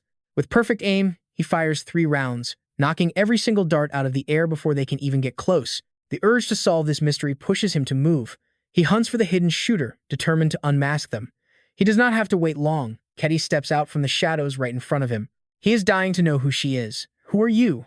You have been tailing me for days now. She stays quiet, pulling off her gloves to get ready for action. Only a high-level master from the Shadow Military Academy could hold their own like this. You are definitely a legend overseas. Wang Zheng catches her drift and tosses his rifle to the dirt. Think what you want, but those gloves are unique. I saw old Mars wearing a pair just like those once. She is floored when he drops that name. Mars? You mean the headmaster? You actually went toe-to-toe with the headmaster himself? He explains that the man was the founder of the Shadow Academy. Wang Zheng just shrugs and admits it. Yeah, I could not beat him. Even though he is old, his speed is still insane. Ketty shakes her head, not buying it. According to the records, almost nobody survives a fight with him. Only 2 people ever made it out. Antonio Genitelli, the father of the Ideal Nation, and Eric Lai from the Atlantic Union. He just smirks at her serious face and jokes around. Look, I said I could not beat him. I never said I could not run away. Seizing the moment, Ketty suggests a duel. Since I finally met a master like you, I have to see what you are made of. She takes a flying leap, launching herself high. Then, Ketty dives straight at Wang Zheng with everything she's got. He struggles to block the sudden, heavy blitz. His face shows total shock. Is this girl really this strong? Ketty throws a lethal kick, but he manages to slip away just in time. He immediately jams his hands into her shoulders, trying to kill her momentum and sap her power. She backs off. Wang Zheng nods, admitting she is the real deal. Not bad. You want me to feel that power one more time. His taunt works. She charges back in instantly. Fine, let us see you try. He watches her move like a blur and realizes she is definitely old Mars's prized student. Her speed is incredible. She does not hold back at all, unloading a rapid-fire combo of punches right at his face. Realizing this could drag on and drain his tank, Wang Zheng throws a decisive counter-move. Ketty uses the momentum to backflip away, creating some distance to avoid his next strike. He rubs his arm and plays it humble, just lucky. I just happened to catch the rhythm of your style, that is all. She is not looking for a fight, so she drops a warning. She is with the Shadow Squad, and he had better not mess with their business here in China. He drops the nice guy, act faster than a bad habit. Fine, I will keep that in mind, he says coldly. But you better not cause any trouble in China, or I will personally make sure you regret it. She just brushes him off, tossing her hair with a smirk like she is actually looking forward to it. If that day ever comes, it will be a real showdown. Honestly, I really hope it does not end with one of us in a grave. He is totally fed up with her attitude and points right at her. Listen, you and your people need to back off, especially while you are on my turf. She just throws her hands up like she is totally innocent. So what? It was the principal's call. You cannot stop him all by yourself, hero. He is genuinely confused why she is just leaking all this internal info. Wait, aren't you worried I will just go tell the Atlantic Union or the Kingdom? She just laughs at how naive he is being. Listen, if I am comfortable telling you this, it is because I am not scared of you talking. He does not even care. He just leans down to grab the gun he dropped earlier. I know you were holding back today. Next time, let's actually go all out and see what you have got. After he speaks, Ketty just blows him a playful kiss and walks away. Meanwhile, he is left thinking that the Shadow Squad is going to be one massive headache. The next morning at the base, Wu Lang sees him walk in and asks, "Did someone actually manage to push you that hard out in the Golden Triangle?" He drops the gun on the table and plays it cool. The world is full of heavy hitters. Man, you will see. Anyway, how is Sheng Fei doing? Wu Lang stops asking questions. She is fine, just waiting in her room. He starts packing up his gear and says he needs to change. Wu Lang is totally lost. What is the rush? He smiles and says there is a lot of business to handle in the capital. Keep an eye on the resources while I am gone. Do not waste anything. But deep down, he is actually thinking about the big birthday bash for Elder 2. Wu Lang does not push it. Got it. I will have a car ready for you tomorrow. Sheng Fei walks out of the room looking super worried because he is still in his uniform. Why are you still dressed like that? He walks over to comfort her. Relax, I just had a little scuffle. Not a single scratch on me. Nobody on this planet can touch me, he brags. Back in the capital, he is busy praising Secretary Chuang for closing that 1,000 square meter land deal on the North 4th Ring Road. Thi totally agrees. And the best part? He only asked us to pay 80% of the original market price. If we can bring 2 universities into the area, he will. He is shocked by the news. Universities? Does he really think we are running out of talent that fast? Thi just nods. Yeah, it is true. She sees he is still a bit confused, so she starts breaking it down even further. Look, this district is easily top 3 in the entire country, but they do not have a single technical school. The demand for talent is huge. He is actually very impressed. That is a great move. We have plenty of university partners. Send someone to negotiate with them immediately. Thi praises his eye for people. Yeah, and that Lu Huyen commercial brought in a ton of cash for the appliance division. You really have a great eye for talent, you know that? He stretches out, feeling tired but confident. Tell me something I do not know. You handle the rest of this for now. I have got things to do. We will talk later. At the fancy New Moon Hotel. Note, Tufuk Hoa is a legendary founding father and a high-ranking veteran leader. It is his 85th birthday, and the party is huge. He and Min Kai walk in together. Let's head inside, he says. Over at the front, Thian Yan is busy greeting all the guests with a big fake smile. Min Kai, Wang Zheng, glad you could make it. It is a madhouse in here today. Min Kai gives him a polite, professional smile. I have been meaning to come visit Elder Tu for a while now. Actually, I have just been swamped lately, she adds. He just nods back politely. Grandpa mentions you all the time. Come on, head on in. Then, Thian Yan looks at the guy next to her. In his head, he is already imagining this dude acting like some big shot. He holds out his hand to show some goodwill. Why are you so surprised? It is time we officially met. I am Wang Zheng. He snaps out of it and shakes hands. I am, to Thian Min. Please, you two, head on inside and enjoy the party. Inside, Tufuk Hoa is dressed up and waiting. A group of guys walk up and bow respectfully. Commander, it is an honor to be here for your birthday. We wish you the best. He is feeling generous today. You guys haven't visited me in forever. But now that you are all here, you better be ready to have a few drinks with me. No excuses. Suddenly, No Known shouts out like she just recognized someone. She ignores all the formal rules and runs over to him. Grandpa, this is my friend, Wang Zheng. I told you about him. He is the one who dealt with that thug on the train. He bows respectfully and gives a formal greeting. Tufuk Hoa is very impressed. Well said, young man. Very well said. But where no one is looking, his face is full of pure rage. The Dragon Squad was destroyed, and so many brothers died. Living in exile overseas is all because of this old man. I am only 3 meters away from him right now. I could easily take him out with a single shot if I wanted to. Min Ki feels the tension and gently holds his hand to calm him down. He realizes it, but his mind is still racing with dark thoughts. If I do this, what happens to Sheng Fei or Min Ki? Thai would get dragged into this too. I cannot let my revenge blind me. I have to rebuild the Dragon Squad. Then, Min Kai politely asks, Elder Tu, I am Min Kai. Do you still remember me from before?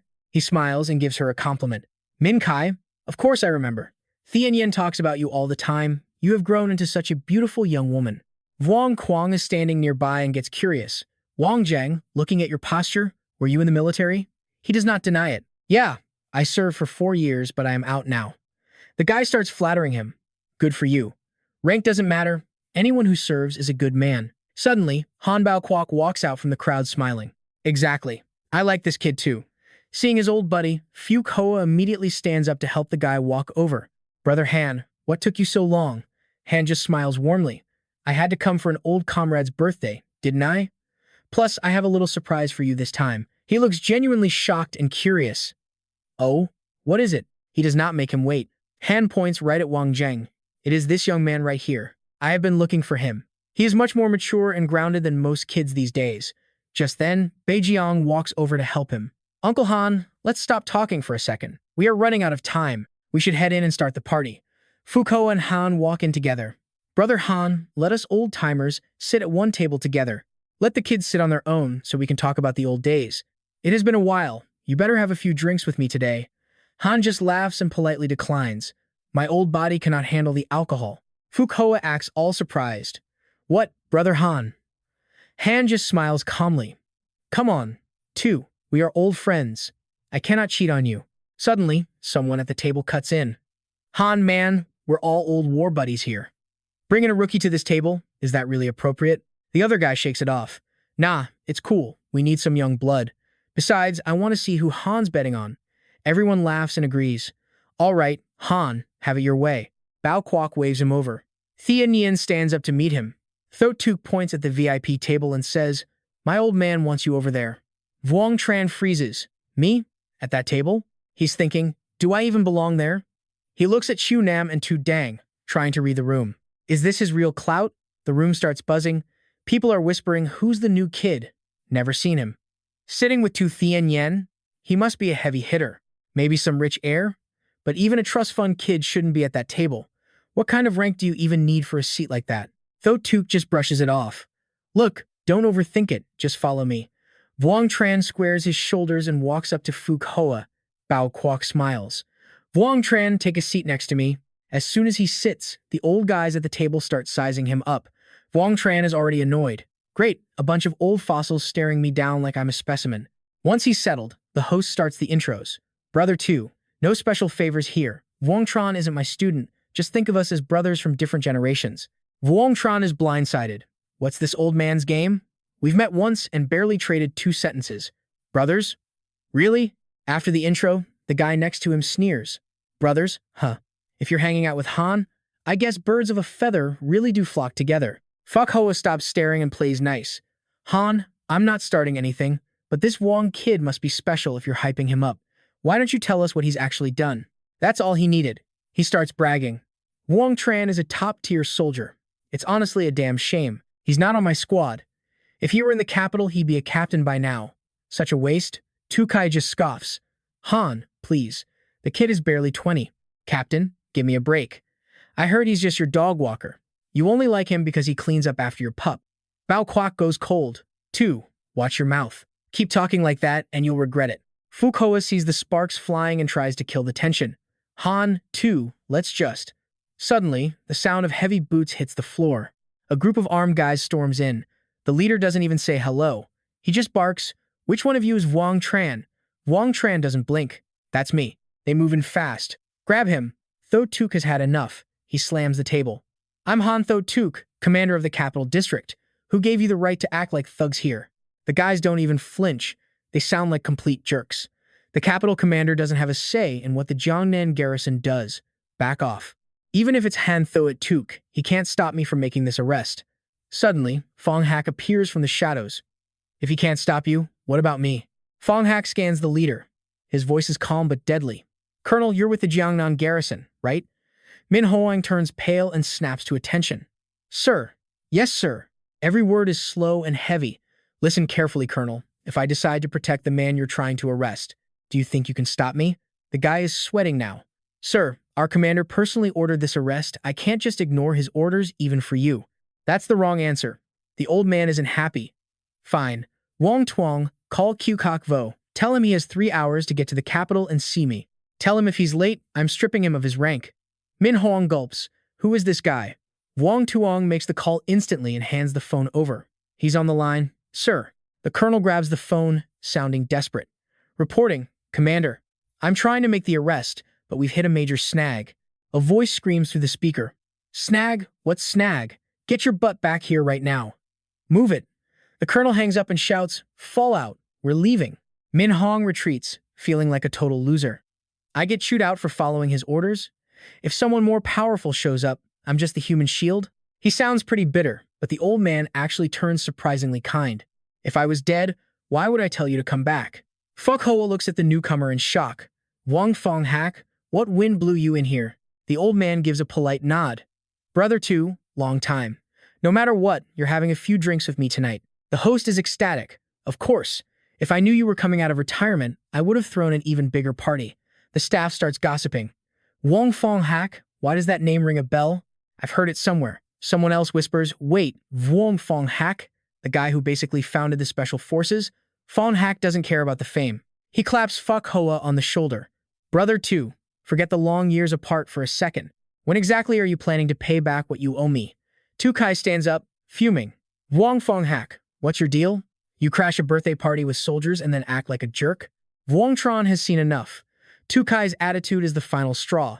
Hey, I'm warning you, Don't you dare talk to the old man like that. He grabs Tu Kai by the collar. The guards freak out and aim their guns.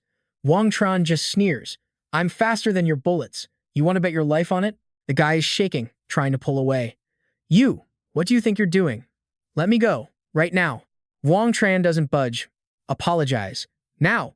I hate old guys who act like they're untouchable. You've got the age, but zero wisdom. Did a dog eat your brain or what? Fu Hoa sees the situation spiraling. Kid, take it easy. Don't do anything stupid. Wang Tran just looks at him. What? You want to apologize for him? Thian Min jumps in, pointing a finger. You think you're tough. Let him go and fight me like a man. Fong Hak finally speaks up to cool things down. All right, kid, let him go. We've known each other for 10 years. You're being a little rude, don't you think? Finally, the kid lets go, shoving Tu Kai to the ground. Consider yourself lucky. Next time, I'll shut your mouth for good. But since you won't apologize, I'll take my own payment. He lands a blow that sends the guy flying into Thian Min. Wang Tran stands tall, looking down at them. The guards are on edge. Don't move or we shoot. Fu Hoa's smile is gone. Wang Fong Hak, you've ruined my birthday. You can leave, but the kid stays here. Fong Hak takes his sweet time, acting all cool and collected. Old head, you remember? Back when we built that special forces squad, we set up an emergency backup plan. He nods back instantly. Yeah, I remember every single detail. Fong Hak's voice stays steady.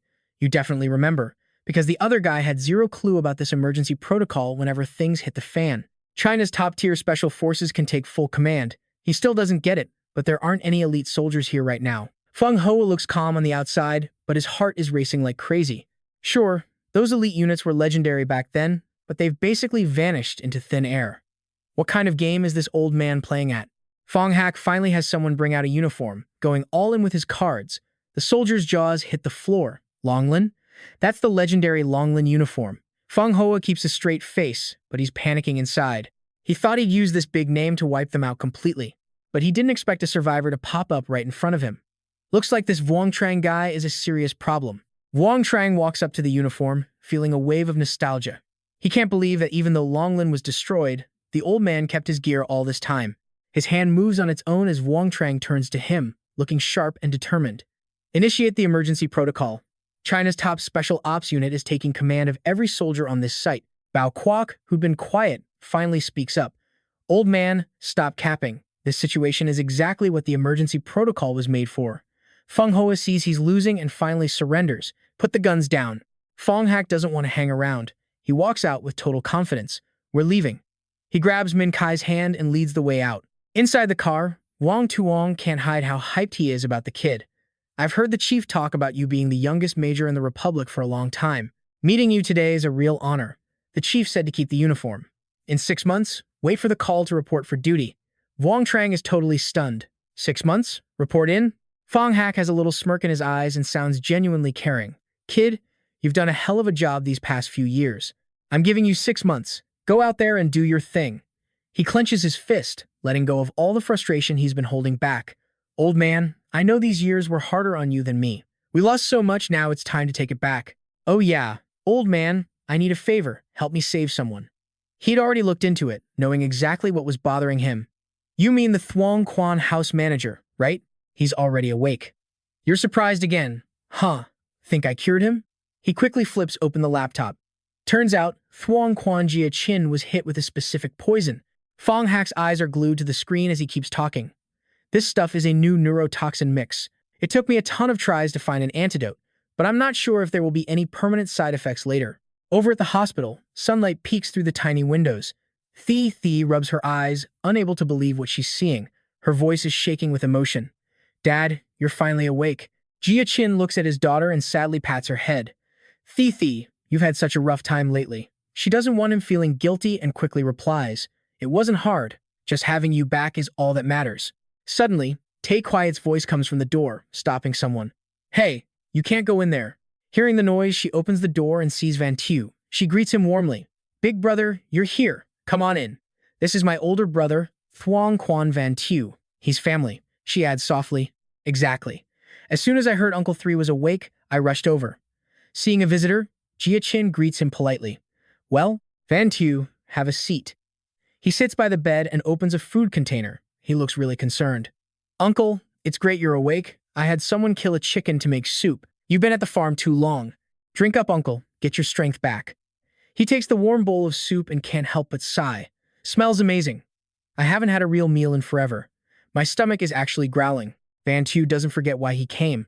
He turns to his sister to check on the situation. Thi, have you found out who was behind this yet? She just looks helpless. Not yet. The enemy is super slick and didn't leave a single trace. Hearing that, he just tries to encourage her. Don't worry, we'll find them. Jia Qin takes the chance to ask for a favor. Van Tu, I'm going to be resting for a while. Can you stick around and help Thi out? He looks awkward and finds an excuse. Uncle, you know what I'm into. Just then, the door handles turns. Thi sees Wang Zheng walk in and can't hide her joy. Wang Zheng, you're back. She quickly introduces him to Jia Qin. Dad, this is Wang Zheng.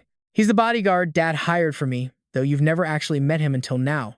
He doesn't show off, just turns to take quiet. Your mission is over.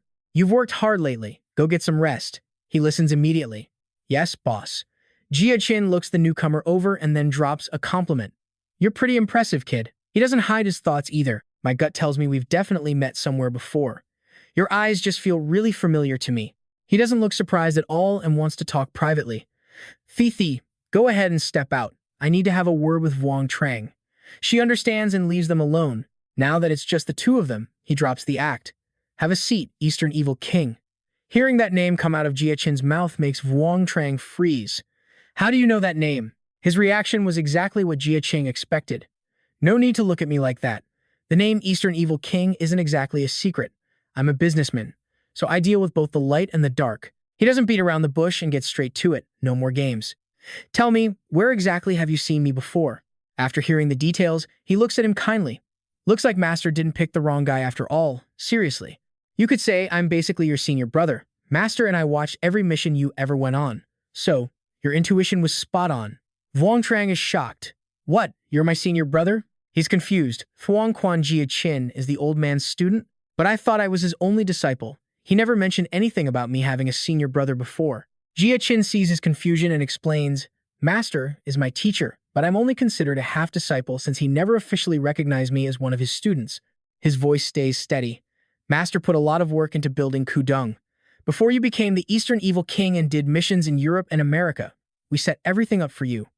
Try to remember. Hearing all this, he suddenly starts laughing out loud. This reaction confuses Jia Qin. I thought I was just some lonely guy in the capital, but now I've got this massive mountain backing me up. I can basically flex on anyone now. He keeps asking, so you've been watching my every move all these years? He doesn't hide it. Ever since you got to the capital, everything you've done has been under our watch. Honestly, you've done even better than we imagined. You actually went way beyond what we ever expected of you. He speaks while setting his water glass on the table. Right now, things in the capital are getting messy. Besides us, plenty of others want a piece of the pie. That's why I was poisoned. You went dead silent after that. Look, the old man worked his tail off just to pull you back from the brink. Honestly, the way things are looking right now, it is definitely not in our favor. After thinking it over, I have got a hunch. Do you think anyone actually knows we are working together like this? I do not know. Man, something about this whole setup just feels totally off to me lately. Relax. Okay, my connection with the Master is completely off the grid.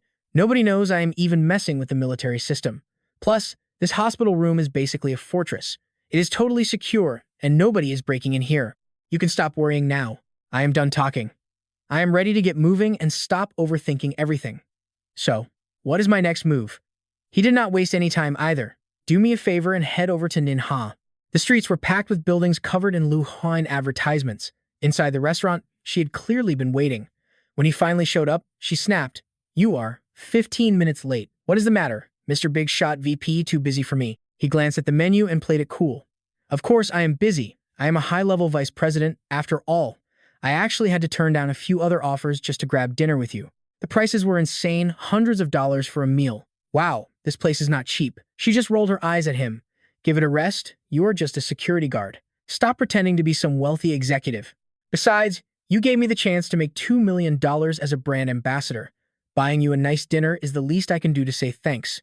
Then she remembered something and leaned in close. Oh, right. That guy Chiu Gang wants me to star in his new movie. What do you think? I really want to hear your take on it.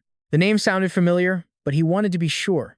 Wait, you mean that famous director Chiu Gang? When she nodded, he just shrugged like it was no big deal. I do not have an opinion. It is your life. You decide. Suddenly, this guy Luan Bo appeared out of nowhere and approached her table. "Excuse me, are you Miss Lu Haiyan?" She did not hesitate and replied right away. "Yes, I am. Is there something I can help you with?" He took the bait and introduced himself. "My name is Li Luan Bo. I am the executive secretary for the president of Yangquang Media. My boss is actually having dinner with some clients in this same restaurant. He saw you here and wanted to invite you over. Everyone knows Yangquang Media is one of the top 3 agencies in China. Their owner is a legend in the business." Even though it was a huge invitation, she did not care at all. "Thanks for the offer, but I am going to have to pass." We were actually just about to head out, but the guy would not take no for an answer. He tried to use the company fame to pressure her. "Miss Lu Haiyan, you should know that Yangquang Media is the biggest name in the entire entertainment industry. This is a massive opportunity for your career." That is when he finally spoke up with a smirk. "Oh, so you are the biggest media company in the country? I wonder how you guys stack up against a giant like the Tong Group." Luanbo dodged the question and kept pressuring her. "Look, every company has its own niche. It is not the same. For a newcomer like you, Lu Huyen, things are a little bit different. Your best bet is signing with us. Our professional team will polish your image and turn you into a superstar in no time. Just trust the process." While that was happening, Yoshiro was watching everything from a room nearby. He was staring at her like a creep, thinking about how hot she was.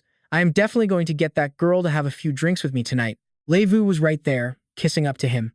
"Of course, Mr. Yoshiro. I have already sent my guy to handle it. Just relax and do not worry about a thing." He acted friendly, but he was cursing the guy out in his head. "If my company was not trying to break into the Japanese market, there is no way a beautiful girl like her would ever end up with a creep like you." When Luan Bo realized sweet talk was not working, he turned to threats. "If you keep being stubborn, Mr. Tan won't be very nice to people who disrespect him." Suddenly, he cut him off. "Hang on a second." After a moment, he said coldly, "Fine, go with him. I just need to make one quick phone call first." As soon as someone picked up, he started barking orders. "Hey, Tong Min-san, I am at the restaurant. You have 15 minutes. After hanging up, he walked over calmly. "Secretary Li, let us go." But hearing that name made the guy hesitate. "Wait, did he just say Tong Min-san as in the head of Tong Media? Let me go tell Mr. Tan about this first." Leivu heard the report and laughed it off. "Do not believe his lies. He is just talking big. Go back and invite her again. Tell her the head of that Japanese media firm is here too." Surprisingly, that caught his attention. "A Japanese guy? Fine, let us go. I want to see what these idiots are up to." He left her standing there confused. He suddenly lunged forward and grabbed the guy's hand. "I have heard so much about your reputation, Mr. Tan. I am Vung Tran. I hope we can work together more in the future." The guy tried to massage his hand, which was throbbing in pain. "This kid really does not know his place," he thought to himself, feeling annoyed. Leivu did not have time for him and turned back to her. "Miss Lu Huyen, let me introduce you. This is Mr. Sakata Yoshiro, a very big deal in the Japanese entertainment scene." He did not waste any time and got straight to the point. "I do not care who this guy is or what he does. Why did you and Mr. Sakata invite me and my girlfriend over here anyway?" Hearing him say the word girlfriend made her face turn bright red immediately. Both of them were shocked. Girlfriend? But that only made Yoshiro even more excited. "This is getting interesting. Tell your girlfriend to have a drink with me. It will be fun. I will pay $10,000 a glass. How does that sound?" He did not stop there. $20,000. $20,000 for just one shot. That is the same rate as a world-class superstar. He could not hold back anymore. He grabbed a bottle of wine off the table and started cursing. "You piece of trash. I will give you $20,000 if you stop barking like a dog." Inga Huang was watching the whole thing on a screen and sighed. If this guy did not show up, the capital would be so quiet. It would be boring as hell without all this drama. Suddenly, a voice came from behind. "Young man, you do not need to get into deep water because you are already drowning." A group of bodyguards surrounded him, clearly trying to use their numbers to intimidate him. Leivu kept sucking up to him. "Mr. Sakata, do not let this brat get to you. He is just a clueless kid who does not know any better. Don't get your hands dirty because of him." On the outside, he was acting polite, but inside, he was fuming. Suddenly, the door behind her creaked open. A voice echoed into the room. "Seriously, who are you calling clueless? I want to see who is acting up in here." Min-san walked in and looked around to see what was going on. "What is the deal here?" As soon as he saw the new guy, he switched his focus and rushed over to greet him. "What brings the great Mr. Tong here?" Min-san acted like he did not know what was happening. "Oh, you are here too. What is going on today?" He finally spoke up. "You are 3 minutes late. I expected better timing from you." He looked a bit worried and tried to calm him down. "Mr. Vuong, I came as soon as I got your call. I even blew through a few red lights to get here. Please do not be mad. Yoshiro was still sitting there eating calmly. He barely looked up. I did not expect to see you here, Mr. Tong, but he did not let him finish and cut him off. This jerk wants her to drink with him. $20,000 a glass. You really think I would not be pissed off about that? Min-san went quiet, weighing his options. This guy was basically using him to do his dirty work. He had to be careful. He realized he was being tested. If he did not handle this right, his future was going to be a nightmare. He turned and bowed to a very confused Yoshiro. Mr. Sakata, I am so sorry about this, but I have to do it. Without hesitating, he swung his hand and slapped him right across the face. The stinging pain made him scream out. He rolled around on the floor in agony. The bodyguards saw their boss get hit and immediately moved in. Damn it! Backed into a corner, he yelled out, "Help me!" Without letting the man get another word out, Wang Zheng yanked both bodyguards backward. Before they could even blink, he unleashed a strike that sent them both flying several meters away. The old man just barely escaped and could only sigh in relief, shocked by the kid's raw power. After that dominant display, Wang Zheng turned to the rest of the crew and barked an order. If you two do not want to end up like them, then beat this Zoziro Sakata until he is a total cripple. The two bodyguards just stood there for a few seconds, completely frozen and unsure how to react. After a long moment, one guard charged in anyway, way overestimating his own skills. Wang Zheng moved like a ghost, dodging the attack with a simple tilt. He saw his opening and slammed a killing blow into the guy's spine, making him scream. With one guy down, Wang Zheng turned his gaze toward Junichi. Probably terrified by what he just saw, the guy actually came clean and admitted he was no match. Wang Zheng just waited for that moment to give his command.